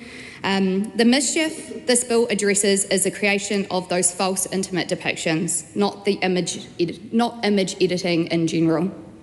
Madam Speaker, I want to be clear about what consent means in the context of synthetic created material. Consent means in this bill that being depicted in the manner shown, naked or in sexual activity or in any other intimate circumstances set out, unless you have given your explicit consent to be told to have this made of you, then that is not consent. The bill is not intended to cover instances where the subject has consented to both the creation, synthesis and alteration of the image, because let's be real, the technology is out there and there might be people that do consent to this. I also want to be clear about what this bill is not intended to capture. It's not intended to capture clear parody or satire. This bill targets the material that purports to depict a real identifiable person in genuine, intimate circumstances, as set out in the provisions without their consent. Legitimate political satire and comedic commentary, where it's clear on the face of the work that it's not a true depiction of the person, fall outside of this scope. And that is partially why I have said that this bill should go to the Social Services and Community Select Committee, because the previous member, Kahurangi Carter, has a bill before that committee around satire and parody, and I think that it's actually quite fitting that both bills get looked at together so that we do make sure that we do cover our protections around our freedom of speech, freedom of expression and freedom to have some fun. I also want to address some of the wider ramifications and the intent regarding to them. I've heard some suggestions from members about a wider regime, ownership of image, banning of nudify acts, etc., things that we are seeing around the rest of the world. I don't intend to state a position on those other than to say that this is something that we can do right now that would actually have meaningful action. It's something that we could do right now that says, you know what, we don't actually condone this behaviour. And that message alone can be enough of a deterrence to get people to realise the harm that they are causing. In relation to all of these aspects of the bill, I would really like to thank a few people. In particular, I want to thank the Helen Clark Foundation for the many conversations that I've had with them. I'd also like to thank the many legal professionals from Victoria University, Canterbury University, Auckland University for all their insights. Thank you for hosting me with some of your students. It's been a great pleasure to discuss this particular bill and actually AI in general. I also want to thank the NGOs that are working in this space, whether it's around the internet, whether it's about our kids keeping safe on the internet. I want to thank Hana Rafiri Mapai Clark, who's here in the building. It's not often that you see ACT and Te Pari Māori working together on a bill. And Hana, I want to acknowledge you and thank you for the support that you gave me straight off the bat for this bill. I also want to thank Kahurangi Carter from the Greens, who's also been an avid supporter of my bill and helping lobby everybody around the House for this bill, which has been great. I want to thank Helen White from Labor. She's been a great person to talk to about this bill. I know she's extremely passionate about this area and would like to see some change as well. I also want to thank all of the other parties for your engagement and your support. I know that this bill is getting the support of the House and that means an awful lot to me. But let's be real, this means an awful lot to all of our kids and future kids that this will protect. Last but not least, I want to thank actually my team for the help that they gave me in constructing this bill, and a special mention to Dre, who's actually up in the gallery tonight. He'll be awfully embarrassed that I've mentioned him. But as a young researcher, this is one of his first bills that he worked on and drafted for me. So thank you, Dre, for all your support. Commend this bill to the House. The question is that the motion be agreed to. Joseph Mooney. Thank you very much, Madam Speaker. I rise to speak on the Deepfake Digital Harm and Exploitation Bill, and I just want to take the opportunity to first congratulate Laura McClure for bringing this bill before the House and working on a very difficult issue, but the one that is a function of the new technology that's now available, and a very fast-moving technology around artificial intelligence that enables anyone to generate a very realistic image of someone, but one that is fake, but that people either cannot distinguish or don't distinguish between that and the actual person, but it can cause real harm because these images that circulate do percolate through our digital ecosystem, which now increasingly is how people perceive the reality that they exist in, and perceive the reality, the perception of other people within that digital ecosystem that is increasingly such an important part of our physical world.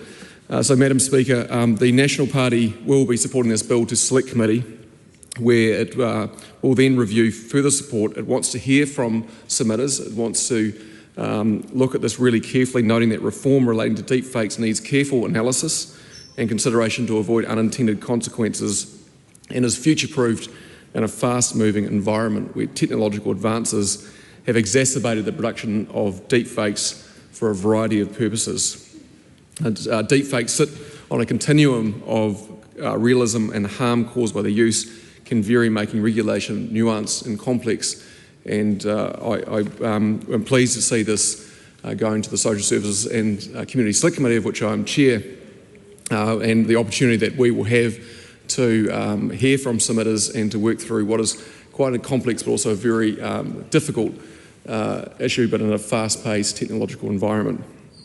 Madam Speaker, I note that this bill intends to amend the Crimes Act 1961 and the Harmful Digital Communications Act 2015 to expand the definition of intimate visual recording to include images or videos that are created, synthesised or altered to depict a person's likeness in intimate contexts without their consent. Expanding the intimate visual recording definition would add those deepfakes to the existing offences in those acts relating to creating, publishing or posting visual recordings. As I mentioned earlier, technological advances mean that almost anyone, and pretty much is anyone these days, can create highly realistic deepfakes in minutes or less. It's becoming easier and easier, and this technology is accelerating.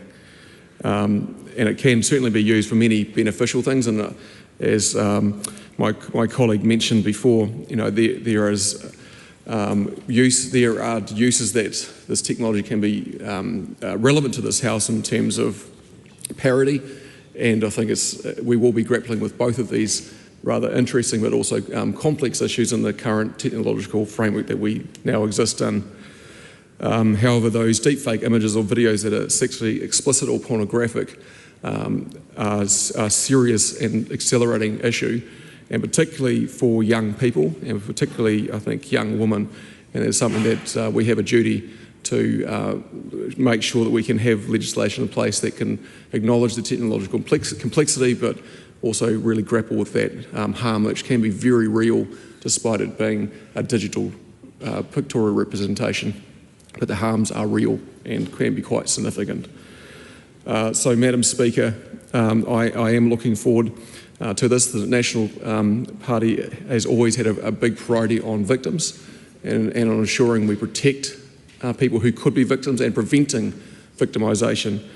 And we've done a lot around this, for example, Stalking and Harassment Amendment Act, which has created a new stalking and harassment offence.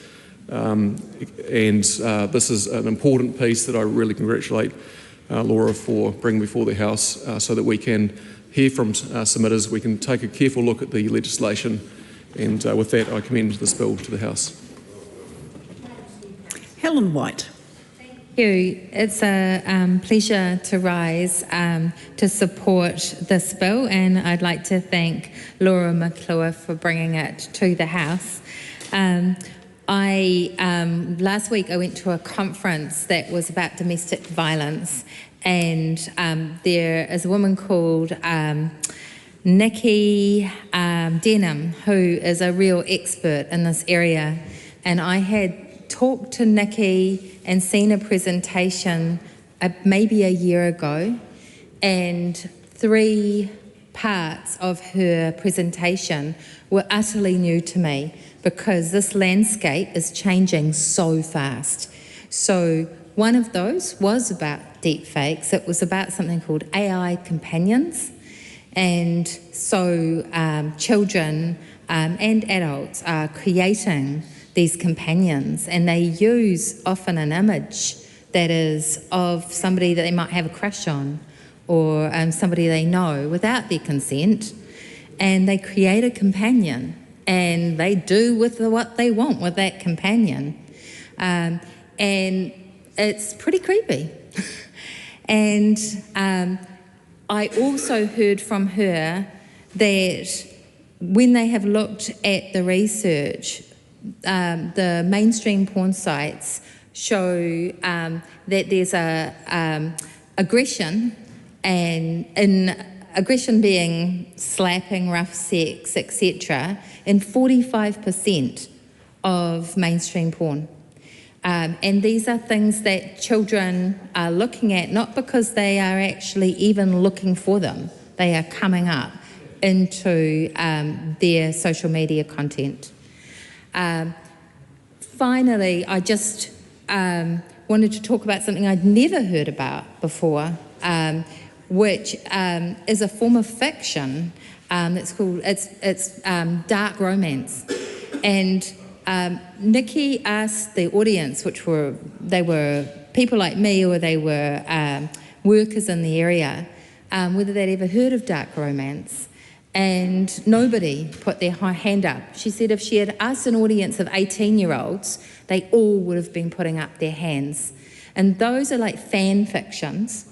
And what people are doing is they're contributing to a story which is basically one of abduction, rape, and then turning the rapist into your lover. And that is what is going on in the stories that people are telling. Now, I'm telling those stories because I think it's important that we face the changing landscape head on, or we're going to have real trouble.